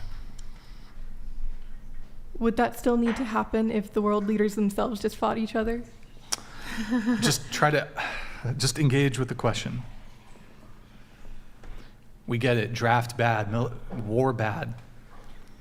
I mean, yes, in that very specific scenario. What do you mean it would have to be both? You mean the scenario that is currently in, that's actually the case? But that's not the case. In our current scenario, plenty of people are willing to volunteer. No. In our current scenario, the draft is in place. And all men, when they turn 18 and register to vote, they have to register for the draft. I did it. Every man I know has done it. Women, no women do it. They don't have to. So, in our current situation, would it be, since the right to vote came with military conscription, all of these other things, the right to vote was given to men as a privilege for all of those things that they would do for their country. Like, they get a say in the political comings and goings of America. Do you think, since we want to pursue equality, women should also, for that privilege, be required to meet those same standards? For the privilege of voting, you're saying? Yes. Yes. But I think the question was more so directed to you. If it's in exchange for being able to vote, meaning from both sides, if you weren't signed up for the draft, you couldn't vote, then sure. Okay, so you're in favor of women being subject to military conscription? In those simple terms, no. But in the scenario where you need to in order to vote. Well, but so the current way it is that there is a selective service for men to be able to vote. They have to register for the selective service. They're subject to potential military conscription should the need arise. Women are exempt from this. This occurs to me to be an inequality between men and women. And if I recall, I believe you stated you were a feminist, correct? Which, if I can be most charitable in my definition of feminism, and this is actually not how I define feminism, but if I just am charitable here and say that feminism is fighting for equality between men and women, then shouldn't you as a feminist be in favor of equalizing this? Yes, and though we can't, like, if we were to go through my preferred route, my version of equalizing it is no one has to be drafted. If that's not an option, sure, everyone. It's not possible though to get rid of the draft. But why is that not possible? Okay, so there's just certain national security reasons why it would never be possible. And I would argue, even if we did get rid of the draft, in a scenario where a draft was necessary, I would suspect that Congress would just pass a law, or there would be martial law, which would just force men into the military anyways. So even if we politically got rid of it, some future Congress would just reverse it. Yeah. Or there would be martial law, and they'd be like, under martial law, they can suspend some of your rights, and they'd just force men into the military anyways. Or women too. But mostly the men. Yeah. So it's just, there's not a scenario, like, and somebody could probably speak better on this, but there's just certain like realities when it comes to warfare. Who knows? There could be a fucking alien conflict. Bro, we're getting fucking drafted if the aliens come. The zombies come, bro. I'm out there. You're going to be out there in the streets doing some Walking Dead shit. Fucking katana. Sorry, I spit there a little bit. Fucking katanaing. You know? Show me your katana slice. Do it. Oh, no. No? Okay, okay. I'll say that there's no country that's peaceful enough to not have a draft at all. Also, when it comes to that, I'd argue we're fucking closer to some like global military conflict than I think at any point in the past 30 years. Yeah. Ukraine, what's going on in Ukraine, what's going on in the Middle East, there's economic, there's like various civil uprisings in various countries. There's fucking inflation. Like shit is a little chaotic right now. Shit's a little chaotic right now. I'll give you one example with Ukraine, for example. I don't believe that feminism can actually exist when there's a military conflict. So in Ukraine, all the men had to stay in the country. I believe it was from the ages of 18 to 60. If you're a man, you could not leave the country. The women could just dip. And I've pulled up this image. We're not going to pull it up, but it's this really interesting comparison when it comes to, like, I often hear these terms, male privilege, blah, blah, blah. So you have screenshots of women, Ukrainian women, who are on dating apps because they were able to flee and go to Stockholm and the UK and Paris, wherever they went, and they were just partying it up, living their life on dating apps, getting fucked. And then the Ukrainian men who had no choice for that, bro, there's video there. The comparison photo is them like dead bodies. It's like such a contrast. So there's also no male privilege. Does anyone want to bite on that? Yeah. There is no male privilege. No male privilege. With the privilege comes a price. In totality. Which would be that. Let's Go Brandon donated $100. In honor of Trans Day, what is stopping a man to identify as a woman to dodge the draft? Please ask the use any pronoun you want. Wait, woman. Actually, hold on. There is something on this. So first off, I want to do a cheers to Easter.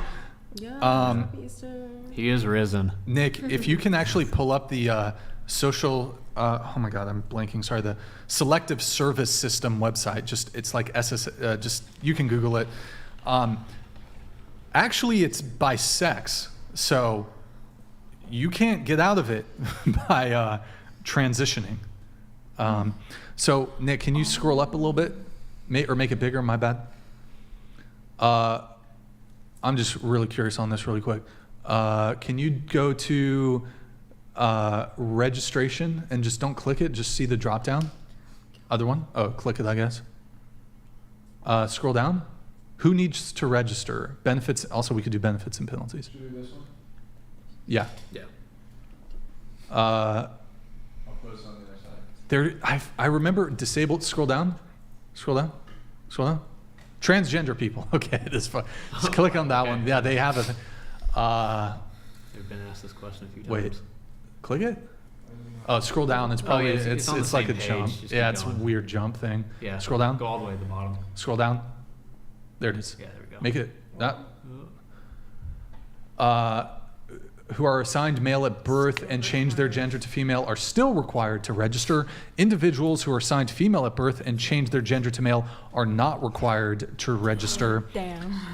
So even if you, there's not a loophole there, you can't do it. So it's maybe working for prisons, but So not, when push comes to shove, biology, everyone recognizes it.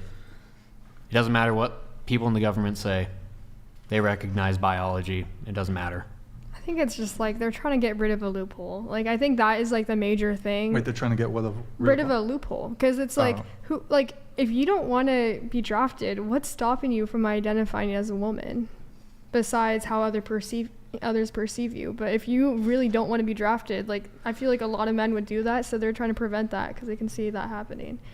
I don't know if it really means that they agree, with any viewpoint necessarily, but I think that's what it is. It is interesting though that is the federal government's position on that. They would still force a female who got the transition to go to, or not a female, sorry, a male who transitioned to a female. They would force no, a male who transitioned to female. They would force him to go to war regardless of his feelings. Clearly, because the government doesn't care. Wait, is the government transphobic? When push comes to shove, I thought that was a woman. The government does not care. For me, this is kind of relates to the whole sports topic too. What the fuck, Joe Biden? That's what I'm saying. Bro, Joe. It relates to the sports. It's just like there could be a loophole there. And politicians will say whatever they want. They have to say I agree. to appease the public, so they can get reelected, so they can make people say, "Oh, they are so holy." Like they are so good. They care for my feelings. There's no good politician. I do have one question really quick on the war thing, starting with you. Who would you say are men? Hold on, we'll do split. Are men or women the primary victims of war? I feel like it depends on the angle you look at it, because certainly more men are in the battles, but when it comes to civilians who are, well, it's just different kinds of violence are faced by each group. It's not really that one is worse than the other. It's just very different. I agree. If you agree? Because if you're talking about men going to war, they're going to be the primary victims. But you're talking about civilian casualties. Women are very likely, almost guaranteed to be raped if they're going to be killed by soldiers. Not American. Yeah, don't use that. Well, okay. Oh, I'm sorry. I don't think it's a guarantee that it happens. Historically, yeah. Well, it's not a. It's not one, okay. it's that terrible. Was, yeah. One, it's terrible. And two, yes, it absolutely happens. Yeah. Does it happen to every woman? No. And I think in more modern conflicts, it's far less likely, because at least amongst like more developed nations, there's protocols when it comes to like war crimes and shit. War crimes, the Geneva Convention. Convention. Yeah. It still happens. It absolutely probably still happens, but what's up? Thank you so much. That's fine. That's fine. Gustavo, if you take your seat, we will try to wrap up here pretty soon. I do appreciate you coming and being able to stay a little bit longer. Thank you. Gustavo's going to take her seat. We're going to try to wrap up. I promise, guys, we're going to try to wrap up here very, very soon. But so you're saying, okay, so I 100% agree. Like when it comes to warfare, that there is certainly an increased risk, a disproportionality when it comes to SA. Can I go too, Brian? Oh, you got it? Yeah. No, that's fine. That's fine. That's fine. I'm gonna see you on the second inning. It's we'll see you next, guys. Bye. Tuesday You too. we got TayTay, and then we got some big stuff coming. Gustavo, just take her seat. And guys, we are gonna wrap up here very soon. What was I saying? But okay, let's say for example, like World War II. Let's look at World War II, right? So okay, World War II. If I concede that, say, there were 1 million essays during World War II, I don't know what the actual number is. Is that a bigger Than all the grievance? deaths. Negative outcome. I mean, I don't think you can really compare. You know, I think it's just such like a terrible. Well, no, let's actually play a game of comparison. So let's say that there were 20 million, let's say the male military deaths were exclusively male, and there were 20 million of them. But there were 1 million women who were essayed. Mm-hmm. Essay's a terrible thing. Which is worse? Well, I feel like you could also argue that like having to live with that trauma after that happened to you, and then even potentially losing male members like of your family, or even maybe like your husband or something, like that position could be That's true. far Women worse. having to like kind of pick up the scraps of just what the country's left to. Especially during World War II, when so many men died, and women had to join well, especially World War I, I would say. Here, let me, join so the I'll just state the question again. And how about we'll do different conflicts. Yeah. Let's start with World War I, right? I believe there were 20 million military casualties. Maybe, I'm not precise in my numbers. World War II, there were more military casualties, more civilian casualties. Both wars absolutely catastrophic. Going around the table, were men or women the primary victims of World War I? In World War I, maybe the men, because women's rights were actually advancing at the time. I don't totally understand. Who was the men? Men. I would say men. Men. Okay. How about World War II? So were men or women the primary victims of World War II? Are we counting? Hold on, we're just starting here. And it could be some Like the Japanese camps. Like I think that was also another primary. effect. So okay, Yeah, sorry. Are men or women were men or women the primary victims of World War II? Go ahead. I feel like that one might be more of an equal split. Equal split? Yeah. Okay. So, okay. I'll say men, and I'll like elaborate on that a little bit. I mean, as far as like violence and stuff, it's got to be the men, and even how you just mentioned like Japanese camps and stuff. In the Philippines, my grandma grew up during World War II and stuff, and her father was literally beheaded. Like, right. It's just like that kind of stuff that happens. Men. Yeah, I'd still say men. Men. Because. But. Because you were saying something about the camps in Japan or something. That was me. Yeah. Oh, that's I was just adding on that, and honestly, more to men suffering just because they got captured, or just the men that were in those camps. I think that was its own kind of torture too. They were literally tortured. Yeah, no, Literally yeah, no, tortured. 100%. I'm just saying compared to SA. I think certainly bad things happened to women civilians during war. Yeah. That's war not what I'm is terrible arguing. for everybody. Yeah, involved. 100%. Yeah, sorry. War is terrible for everybody involved, but like if you have to play the comparison game, men are overwhelmingly the primary. Way less survival rate. Well, it's like they suffer the largest amount of consequences for war. So what was the point of that question? Well, I don't know. We were talking about we were talking about patriarchy. We were talking about patriarchy, and then the draft. It's like male privilege. This misogynist said that she's against women voting what a freaking radical over here. And then I just wish it didn't happen. You wish it. Okay. That I would need to work. I think just work voting, at home. I think women should vote. Would you feel differently if we were drafted Also, in I'm war? not trying to get canceled. Or like if we were drafted? Wait, but What do okay. you mean? Hold on. Let's do a few more conflicts here. Vietnam? Are men or women the primary victims of Vietnam, the Vietnam War? I don't know that much about the Vietnam War. I Okay. do know a lot of civilians suffered during that as well. And I Sure. do know at that time the draft was only men.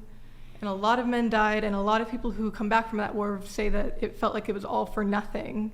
That's true. That's true. So it's maybe men. Okay, let's do something more recent here. Last one. Why am I the only one answering? Okay, unless you guys want to do the Vietnam one, we can. Men. Men. I just, Okay, last one. The Ukraine War. Are men or women the primary victims of the Ukraine War? That feels like it's a bit more equal because everyone's who is a civilian is being equally shot at. Erroneous! Erroneous! I Wait, mean, if hold you're on. talking about the people who are still actively there, But hold on. Okay, but so let's just assume that you're right, that there's equality when it comes between there's an equal amount of civilian casualties between men and women in the Ukraine conflict. Let's assume that. I actually don't think that's the case. I would suspect that actually male civilians are much more likely to be dispatched as compared to the women. I already told you that the women were allowed to leave. If you were a woman, you could leave the country. All the men, civilian, military, you had to stay. A lot of male civilians in Ukraine have been drafted into the war. But if I give you that the civilian deaths are equal between men and women in the Ukraine conflict, but all the military deaths, or even let's say 95% of the military deaths are men, and 5% of the military deaths are women, is it still equal? no.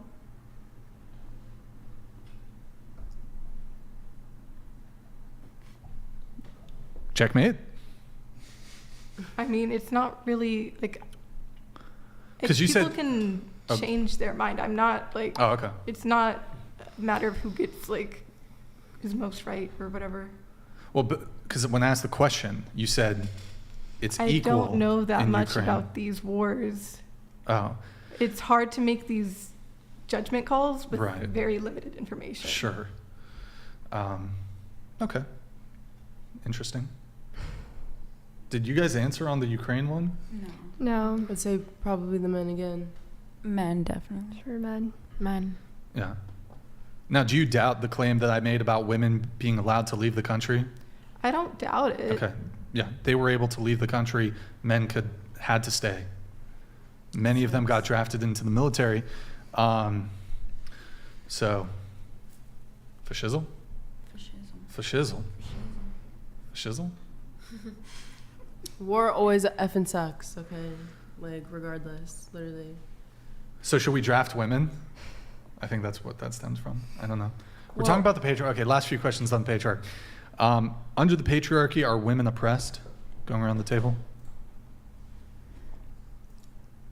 I think there are some things that aren't great.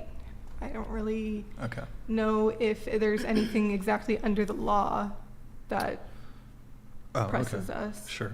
Wait, last thing on the military thing, because I didn't really give an actual counterpoint. I'll just say this. For every single military conflict that there's ever been throughout all of human history, men have been and will be the primary victims of war in every instance. There's no military conflict that's ever occurred where women have ever been the primary victims of war. It's unfortunate but true. Wait, you'd prefer, you want? No, I'm saying anyone dying. Yes, war. Yes, Yeah. war's bad. Do you disagree? I don't know enough about historical conflicts to say otherwise, but I'm not going to necessarily say I agree either. But okay, earlier when we were talking about the patriarchy, and you were talking about, well, here's the evidence of the patriarchy, and the world is made for the benefit of men. I've provided you major military conflicts in the 20th century. Wait, let me just make sure. 20th century. Yeah, I almost fucked that up. World War I, World War II, the most brutal wars that ever existed, where tens of millions of men were killed, died. Bad things happened to women too, but not to the extent that men were negatively impacted. When we're talking about, and we're talking about patriarchy here, you mentioned something about, well, crash test dummies, gender, and medical testing. I did mention earlier that those were just surface level issues.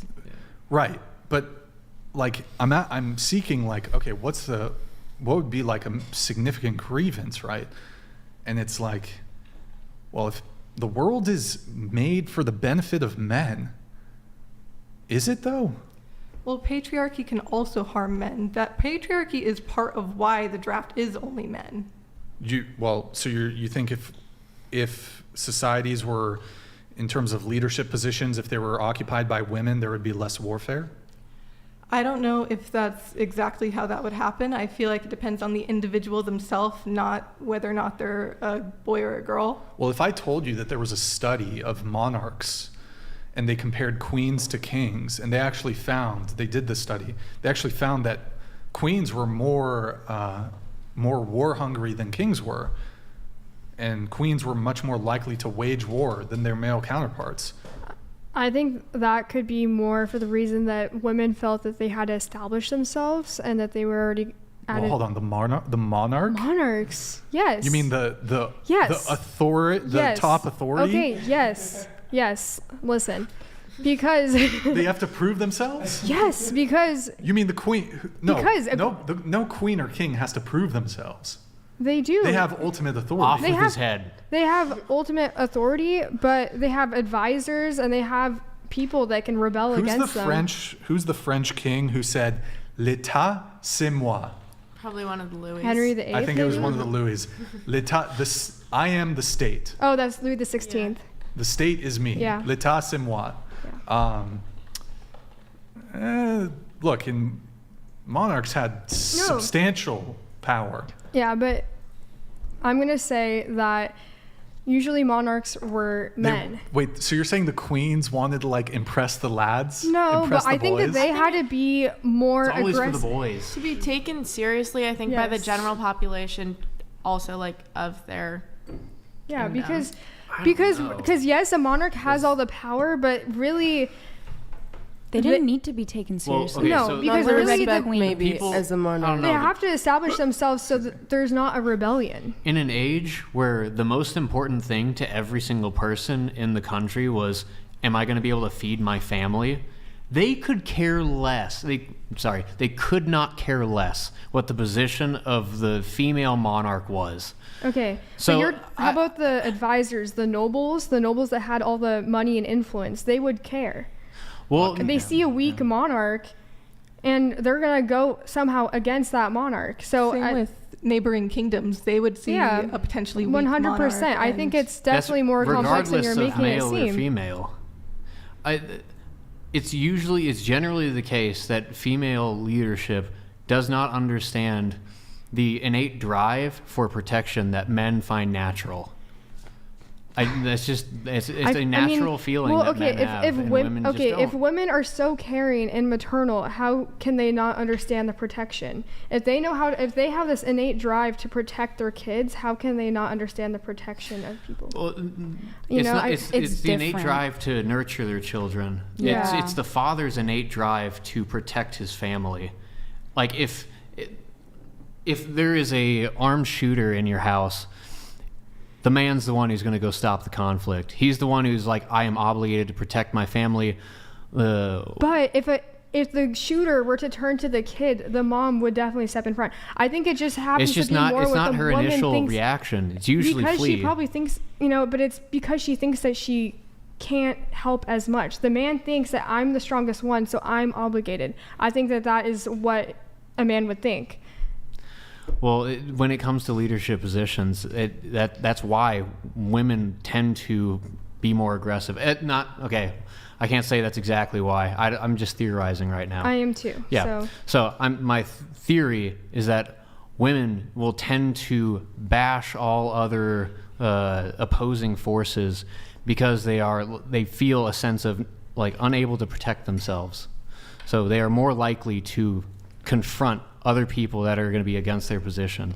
And so I guess my argument would be is they feel that they are unable to protect themselves because they feel that they have something to prove, and they feel like already at a disadvantage and like they're not being taken seriously. Which I think especially maybe right now, you know, a woman as president, would I think she would be as power hungry? And if she was, maybe that would disprove my theory. But I think right now there wouldn't be as much of a need. But in the time when women weren't allowed to vote, when they were not given, like, what time was that?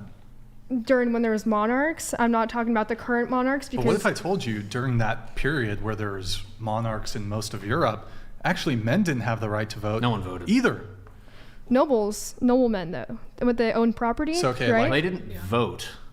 So like 0.001% of men had the right to vote. Okay, but so 99% of men were the property owners. Men were the ones that had, like, I mean, okay. But that's not a gender thing. That's a power thing. Yeah. Yeah. But, okay, well, you agree with me that men at that time had more power and more say than women with owning property, with rights. Yeah, they were. With their decisions. The leaders. Sure. Yes. Yeah. Okay. Yeah, that's fine. Yeah. I agree to that. Well, hold on. Actually, I do have to provide a bit of pushback because this is an apex fallacy here. So I would argue that, for this patriarchy really only benefits men at the top. Your average man, which is the vast majority of men, or below average men, I would argue struggle more than their female counterparts. Yeah. With what? A great many things. With what? Life. Great many things. Like what? It's not clear to me if you compare the average man to the average woman that he is substantially advantaged over her simply by virtue of his gender. In fact, we can do sort of almost the reverse of the apex fallacy, which is looking at what feminists tend to do is they look at, well, men have the best, most optimum positions, but you also fail to look at the counter side to that, which is while men do, I will admit, there is a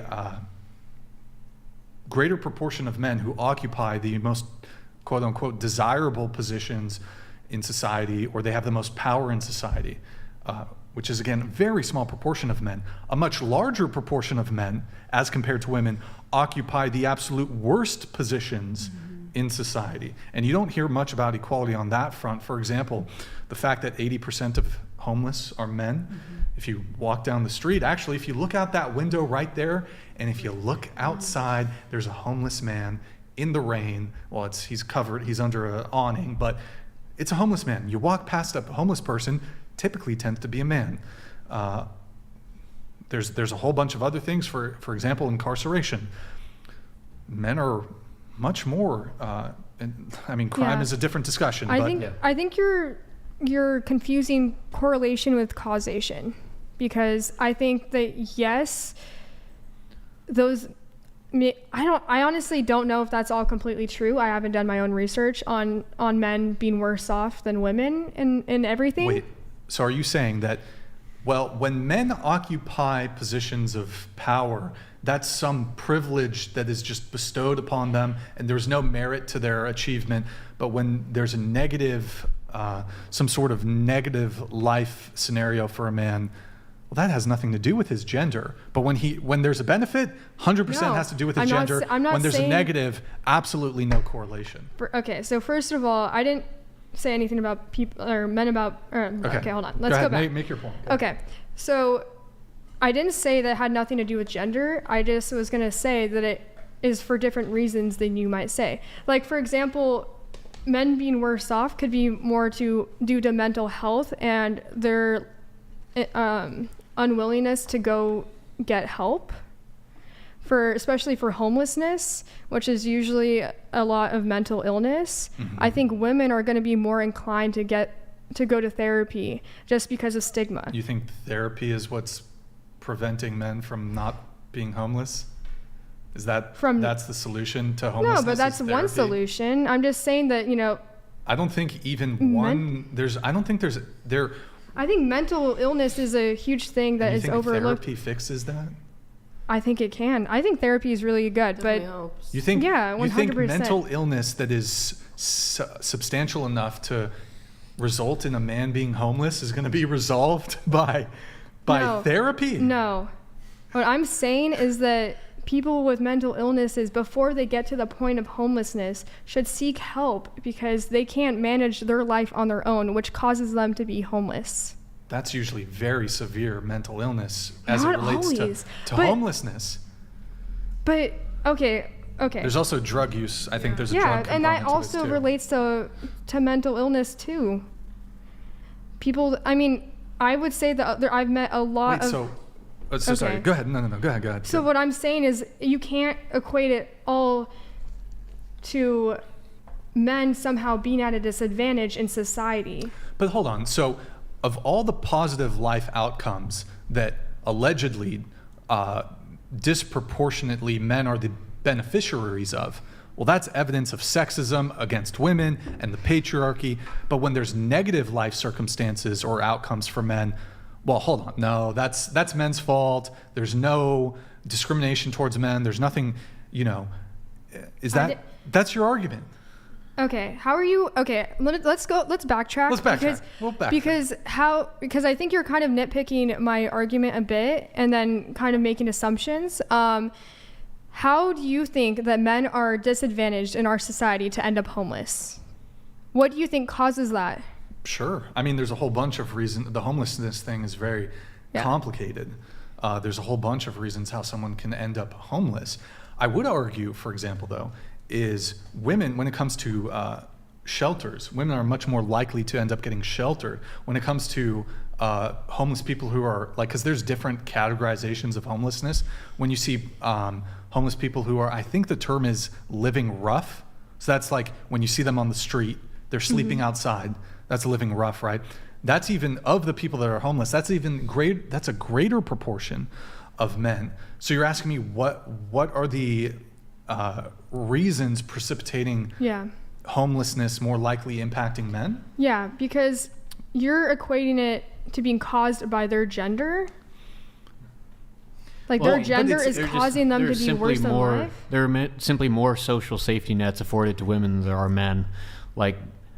Our society just generally likes women more than they like men. Only women and children are loved unconditionally. Men have to earn it.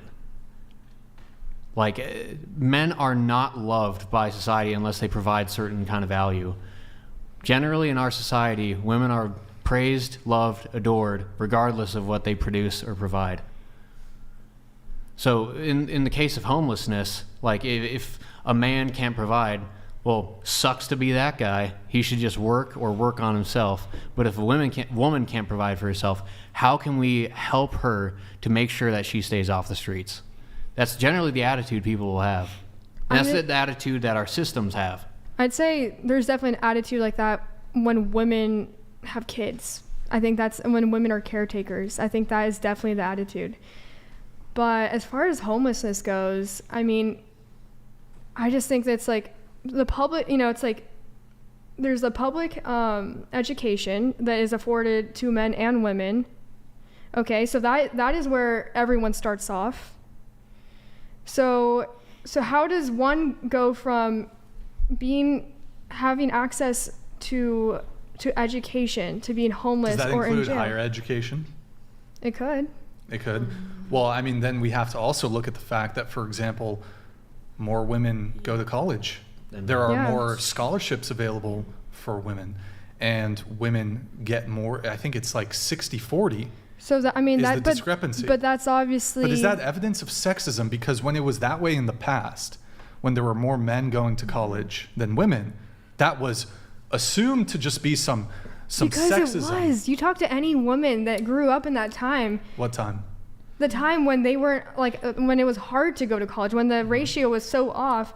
Like, I have talked to one of my great grandma's friends, and so she was, I think, in biology, and she had gone to college and was looking for work, and she was just talking about it. It was really hard because men didn't take you seriously. Men didn't want you, weren't allowed or weren't accepted in that sphere. And so to compare that to now is just a very, very weird and doesn't make sense comparison. We've eliminated that now. Well, actually, we've gone so far in the opposite direction that we are companies are now instituting policies where if you hire 10 men, you also have to hire 10 women. So it's are these women qualified? Hey, we have to fix our atrocities in the past to make up for those. Therefore, we have to hire underqualified people to do a job that they're not ready for. So I'm not saying I agree with that.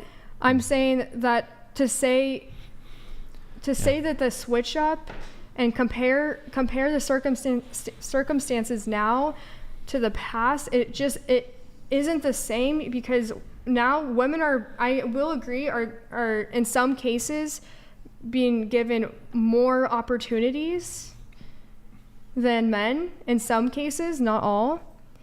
And in the past, it was just very severe. I think now it's just it's kind of almost like I think a certain side is trying to make up for the lost time that women didn't spend in college, which I don't agree with. I think it should be completely equal now. Well, I guess tying it all back to the original question, how is that evidence of patriarchy currently? Well, that was in my argument. Well, yeah, okay, that's fair, but I guess depending on how you define patriarchy, but how is that evidence of male privilege today? Okay. Yeah, I guess that's if we're tying it back into that subject. So are we talking about male privilege or patriarchy? Some people conflate those. So, okay, I don't. I think patriarchy exists. I think it's just the way that we are organized, especially with nuclear families. That's a smaller way of looking at it. Just the way our government's set up. Does it mean it's bad? No. I think a matriarchy is more community-based, with the women kind of making the decisions as a group with equally, and in comparison, patriarchy is usually one leader, maybe with kind of more of a pyramid. Now with male privilege, I'm sure there is male privilege, and we could talk about the specifics of male privilege, but I think it has to do mostly just that the way that men see other men in comparison to women. I think that is going to be the primary aspect of male privilege. There's probably other little subgroups, but I think that when women talk about male privilege is when you're going into an atmosphere where you're supposed to be educated, you're supposed to have these qualifications, and the people that are judging you on those qualifications are men. They are probably going to be more inclined to think that men have those qualifications, and even if they have the same qualifications, the way that a man kind of presents himself maybe could factor into it too. But I think that men are more inclined to respect other men over women. Yeah, and I think affirmative action hurts that. Actually, they've done studies on this. And so what you said was men are inclined to view men as they're going to respect them more, and that could be that they think they're more qualified, they think they're smarter, they think they're more capable, they think that they're a better leader. Mm-hmm. Well, so they did a study on this, and I don't know if it was within the context of the workplace. It might have been more of a general thing. So it might not really be related to work. But what they found is that actually, so women have a fairly strong in-group bias for other women, and men have a slight out-group bias for women. What does it relate to? I'm not entirely sure, because I think that really makes a difference. It could be more of a general social sense of it. I I'd have to look at the study to give you exactly what they were looking at, but it does seem to be that women have a decently strong in-group bias. Men have an out-group bias for women, like a favorable thing. Women like women, men tend to like women. No one likes men more than women. Pretty much. Yeah. I don't know about in the workplace. I think I can see that maybe in a social setting. I think especially women do have a bias towards other women just because I don't know. Like I can just, just it feels more safe. There's just a little bit of a community, and maybe it feels more safe. It feels more safe. Isn't that a bit of a sexist statement to make? No. What are you trying to? Are men unsafe? Is that? Yeah, I feel unsafe. I can feel unsafe around men. I don't think that is. You can feel that way, but isn't it a bit of a sexist statement to? No, because men. No, not at all. So men pose the biggest danger to me. Men are the biggest danger to you. Not men in a day-to-day sense. In a day-to-day sense, if there was a woman, a stranger, a woman walking. Criminals are a threat to you. Yes. But it's not clear if men because they possess the ability to incapacitate me. I think that is the reason that I would feel unsafe, even if they wouldn't. I have a question for you on that. If we were to replace men with a racial group, would it be racist to say what you just said? I don't think it would be. Would it be racist? Just replace men with a racial group. Would that be a racist thing to say? I'm scared of X racial group. Because statistically, they're more violent and aggravated. Yeah, I think you're twisting my words. I'm not twisting. No, I'm not twisting your words. What I'm saying. Giving you a hypothetical. Answer the question. Hold on. Answer the question. Hold on. Answer the question. Is this race stronger than me? Like, do they have a history of abusing women? Like, it's just like there's just all these factors that I'm talking about that are related to men and not a race. So it's kind of hard. Engage with the hypothetical. Yeah, I'm trying to, but it's so that same scenario can devoid of any evidence. Let's just say you changed men to a racial group.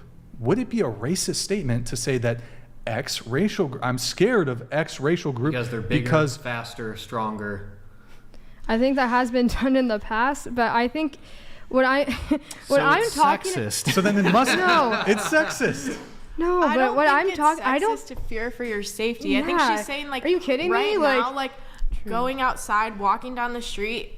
I'm going to be more scared of a man on the street than a woman, regardless if he's a criminal or not, because I don't know. Area? I don't think it's racist. Okay, you know what? This is going to be my main point. What's your main point?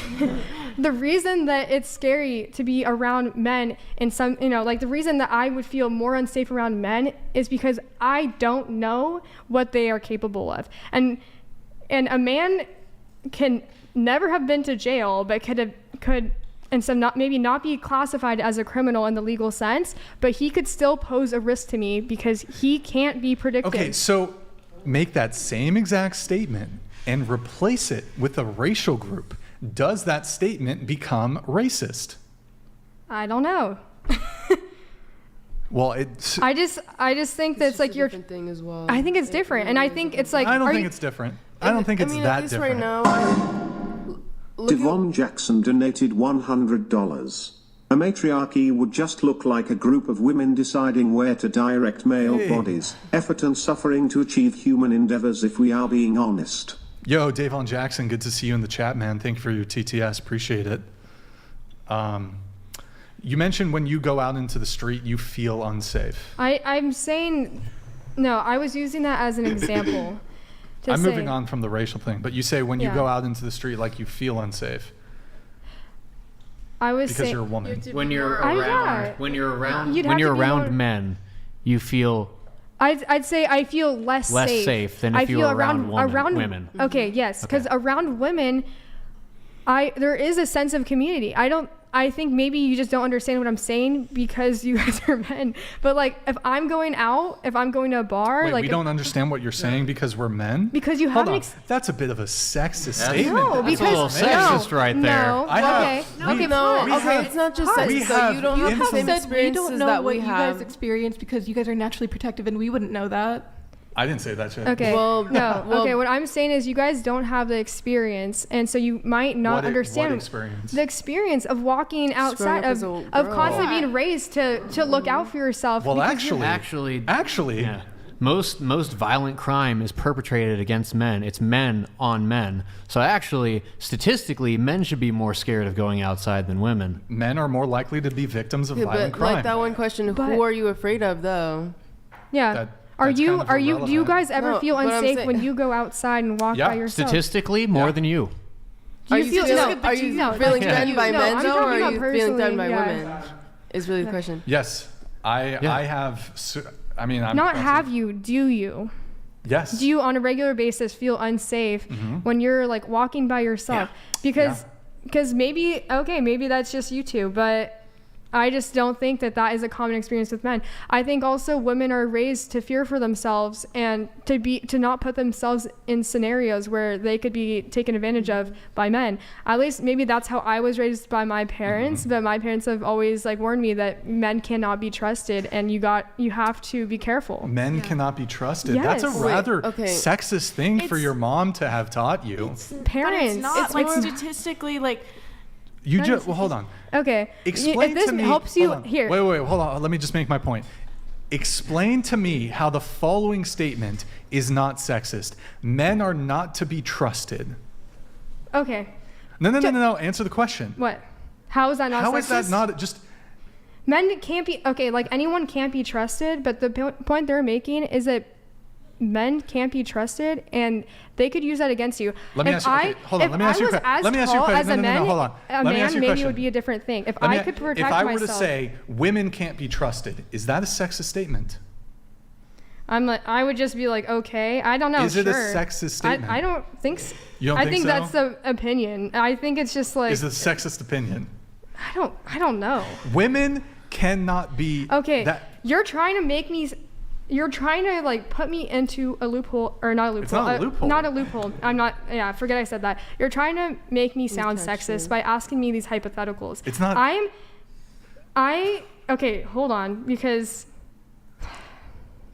I don't Okay. think that there's like a reason why we need to like classify this as being sexist. She's talking about like yeah, an I'm talking issue. about a different that's issue. what. That's the name of the game for feminists. No, it's not. Did I even say I was a feminist? Like you're I just think making. you might No, have. she I didn't. We were talking didn't. about the patriarchy. That's a feminist I'm conspiracy saying, theory. Yes, conspiracy theory. It's a feminist conspiracy theory. Yes. If I'll be charitable, it's a feminist Thank you, Kyle. theory. I'm not against guns, actually. So Yeah. Oh, that's I mean, okay. yeah, I was about to say that. Thank goodness we have a Second Amendment right Thank to make sure that women cannot be taken advantage of by men so easily. But I think ignoring the fact that women do feel unsafe when they're walking outside, like at night by themselves, Yeah. whatever, I don't think that that's an issue that can be ignored and just be chalked up to be like, oh, but that's sexist. Okay, and actually, we completely derailed from my point. I had just mentioned that women feel unsafe, and that was why women Hold on. kind of grouped together. If I was just paranoid about, I'm trying to think of an example here to like a counterpoint. If I was just paranoid about all women being gold diggers, and this was like a concern of mine, would that not be a sexist position? No. That.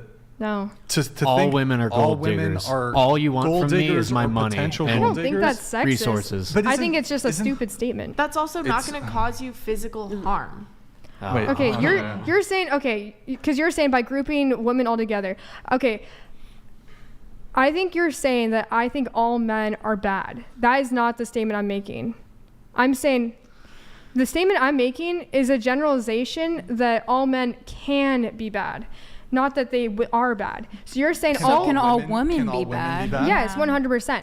But the point I'm also making is that men have the ability physically. Okay. Nickelodeon donated $100. Yeah, thank you, man. Appreciate it. When I walk to the grocery store, I have keys between my finger if I need a weapon to punch a man in the face. That is When I not approach true. a woman in the bar, I have to choose my words carefully to not get arrested.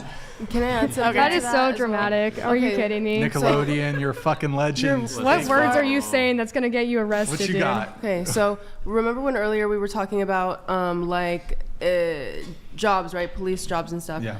Women, if it was to be 3 women trying to take down 1 man versus 1 man trying to take down another man, we have to take stuff like that into consideration. Okay, yeah, maybe it is a little bit sexist if girls are just like, oh, you know, like we're afraid to walk on the street because of men. Why are you guys afraid to walk on the street? Because you feel like a group of girls is going to come up and punch you in the face? I mean, look at what's going on in New York right now.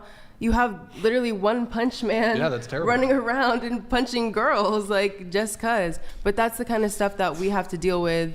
You know, that shit really happens. Yeah, but so generally speaking, well, not even generally speaking, if bystanders watch a woman being physically assaulted, they will step in. Men will step in and make sure it is stopped. When the reverse is happening, people just ignore it. If a woman is beating on a man, like, they just ignore it. They probably are called police for domestic abuse, actually.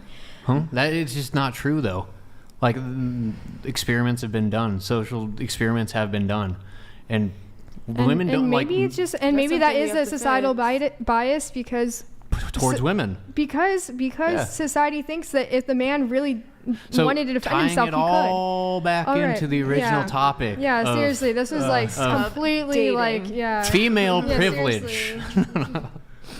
Okay, final question. We need to wrap up, but are under patriarchy, are women oppressed? No. I feel like we've gotten way off topic from relationships. I agree. The majority of this podcast has not been about relationships. We talked about munches. We talked about He made sure to get all of our bodies. It's like talked about munches. We talked about gender roles. I feel like you're just asking a group of random people. Devon Jackson donated $100. As a man who was raised to protect women even if I don't know them, I can say more men than not would protect you than hurt you. Not only am I concerned for myself when I go outside, but women too. It's a fair statement. All right. Yeah. That's 100%. Also, I will say, when it comes to the threat of violence out in the street, as women, if some guy starts attacking you and there's other men around, not always, but you do sort of have, like, there probably will be a man or many men who will be prepared, total stranger, who will be prepared to white knight and jump in and defend you. I shouldn't say white knight necessarily, but they'll be prepared to go ahead and defend a total stranger. Beat the piss out of that man. That dude, like, if a dude, like, if you go to a college party and a guy, like, were to hit a girl, I think there's a pretty good chance that, like, total strangers who don't know the girl are gonna swarm on the dude. Bro, there's a dude, that guy gets fucking lynched. Sure. Like, fucked up. Okay. Whereas, like, if a dude just walks up to a random dude and hits them, there won't be random men who aren't affiliated with that dude who will, like, jump in to try to defend that guy. You're probably right. They're just gonna try to split them apart. Maybe. They might. They're much more likely to try to break it up if it's a woman, and then the dude's gonna get a beat down. So, I mean, you do have this, there's too much of this, like, men are these criminals. I also should say, like, men are gonna be there to also protect you, too. We don't speak enough about, like, male heroism. No. Yeah, I would say the majority of men, like, women benefit from the patriarchy because a majority of men are there to protect women. Of course, there are going to be men who abuse their strength and use it to hurt women, and I will be there to make sure that does not happen. But that is also the majority of men. I think the majority of men would stand in front of a bullet. Really quick. Yeah. Double bicep really quick. Dude, yeah, can I have you on call or what? Yeah. I'm like, hey, I need Take to my walk number home. anytime. Okay. Yeah, but majority of men are there to protect women. So, like, if me or Mason, like, we get jumped by 3 dudes, like, there's not going to be other dudes. Unless they're I have to fight for my own life. Unless they're friends, if there's, like, other dudes around, they'll never intervene and like try to help us. I mean, I agree. So what's the point, though? You have a little bit of protection out there from men. Is that other it, men. though? Well, because it's also, like who under are you a protecting the patriarchy. women from? Who are you protecting women from? But, you know, like I don't understand the point of that argument. I agree. No, like under the patriarchy, is it the patriarchy that guarantees that? I don't know. I need to like, this always comes up when we're having these conversations. Like, well, but who's the like? You know, I mean, if you're gonna act like the savior, then it's like also like, who are you saving the girl from? But you know, like the criminal could be, you know, like any man really. This almost always comes up in this conversation. I actually think it's a fallacious argument to say, well, but who's the one who's being the violent person? Okay, who's the one who's doing the bad thing? Yeah, who's the cause of this bad thing that's impacting men? You know what I mean? It's men. No. I know that it's a fallacious argument, and I don't have a rebuttal to it. I know there's a rebuttal to it because it's a fallacious argument. I just don't have it off the top of my head. The point I was making is I'm transferring the violence that is impending upon you to me. So like, as a woman in society, you get that privilege that if someone is attacking you, men will step in if they are available, if they're ready, and they're standing there. Around, though. Yeah, that's if you're around. That's like, I feel like that's... Well, like that. So the enforcement arm of the law, so police officers, I mean, they will step in for anybody, but they will overwhelmingly, like, men will step in for women to protect them, to take the violence off of them and put it on themselves. The same reason why you don't, I don't, other people don't agree with men, trans women competing in... Oh, sorry, I didn't press that twice. I don't know if it's trans men or women. I don't know what the competing in women's sports because of the physical difference. How did we get here? Because of the physical difference, the same reason that, like, it applies to this situation too. Men are physically stronger, bigger, faster than women are. Just looking at the small situation that there will be men around, there will be police officers around, like, we can't just like zoom into that fact and ignore all the other situations where there are situations where women have to fight for themselves against a man. Yeah. Mm-hmm. Like, Sure. But in the majority of situations, like if a man gets in a fight with another man, if they're alone, okay, regardless if it's a woman, if it's a man, they're going to get beat down. That's terrible, whatever. But if there are men around, they will step in to protect the women. If there are men around for the two-man fight, they will not step in. I agree, and I think that's a horrible issue, but I think that's But is that patriarchy, or is that just because... I think it is patriarchy. Or is it just because... It's ingrained in men to protect those who are less able to. Yeah. But is that the patriarchy? But it can also be used... Yeah, I would agree that it's the patriarchy, because in the natural world, you see that not just in humans, but also in animals. Animals will protect those that are under it. So male lions will protect its harem. Like that's not the structure of all animals, though. I don't know. Yeah, hyenas. We watched National Geographic. Are you talking about that?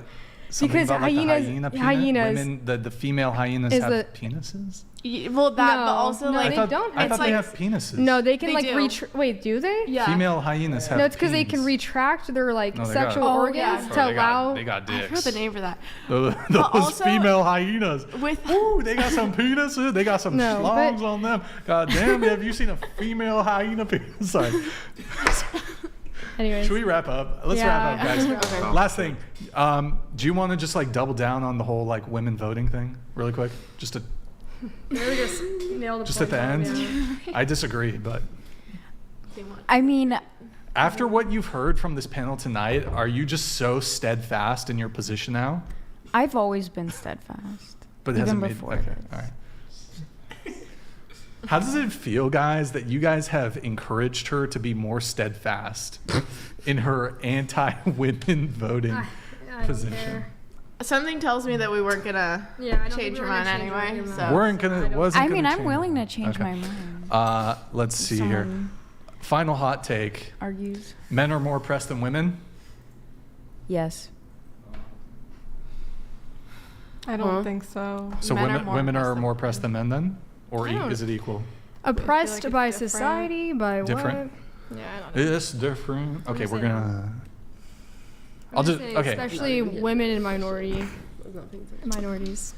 I think men are more oppressed. I think women for sure. No, because for example, I'm going into engineering. Women are going to be more likely to get hired than a man.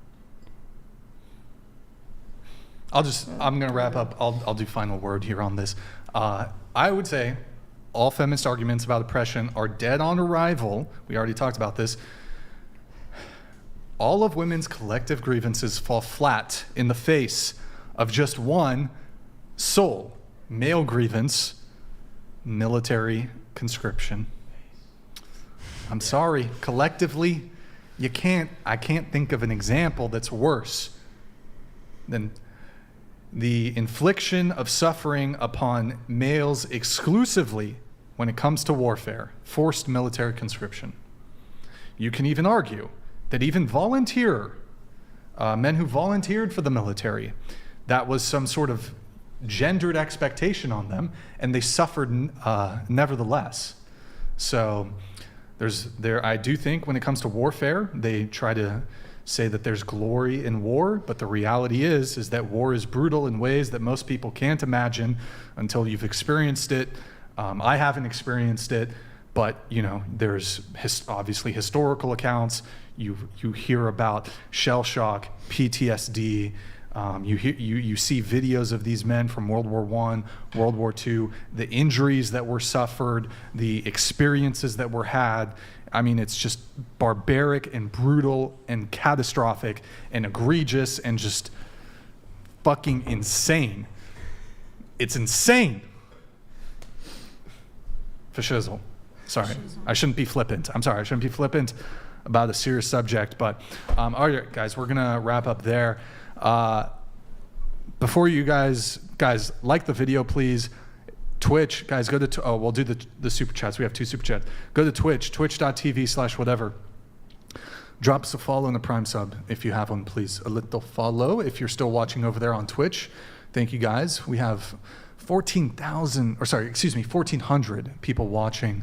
Thank you guys so much, man. I really appreciate you guys watching. If you can, just hit that follow button, drop us a follow. If you have a Prime, drop us a little Prime sub in the chat. Thank you very much, guys. Appreciate it. Also, subscribe to our Clips channel. Like the video, guys. We're trying to get to 1 million subscribers over on our Clips channel.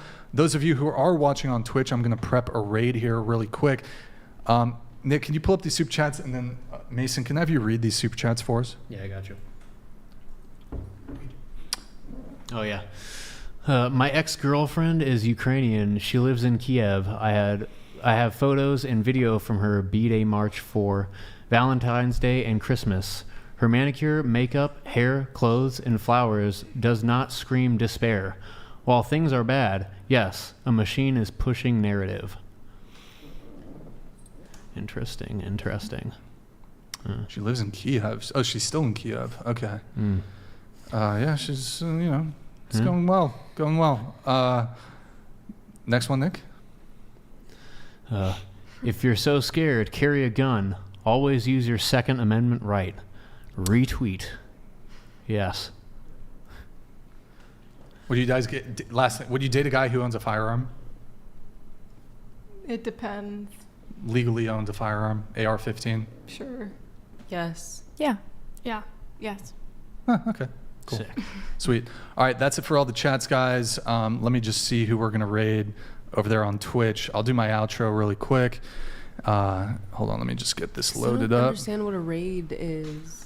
You just move all the people. Yeah, we moved the people over to a different stream.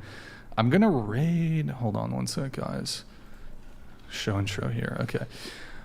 So those of you who are watching on Twitch, I'm going to raid somebody. Last call, hit the like button, please, on your way out. Thank you for tuning in tonight. You could have been anywhere in the world, but you're here with me. I appreciate that. Thank you to everyone who super chats, donates, and supports the show. We will be live again Tuesday, 5 p.m. Pacific. I think we've got a doozy on Tuesday. Going to be a very solid show. Any girls who want to be on the show, DM out, whatever. Big thank you to our wonderful panel here. I know we went late. I appreciate you guys burning the midnight oil with us. What's it called? Oh, shit.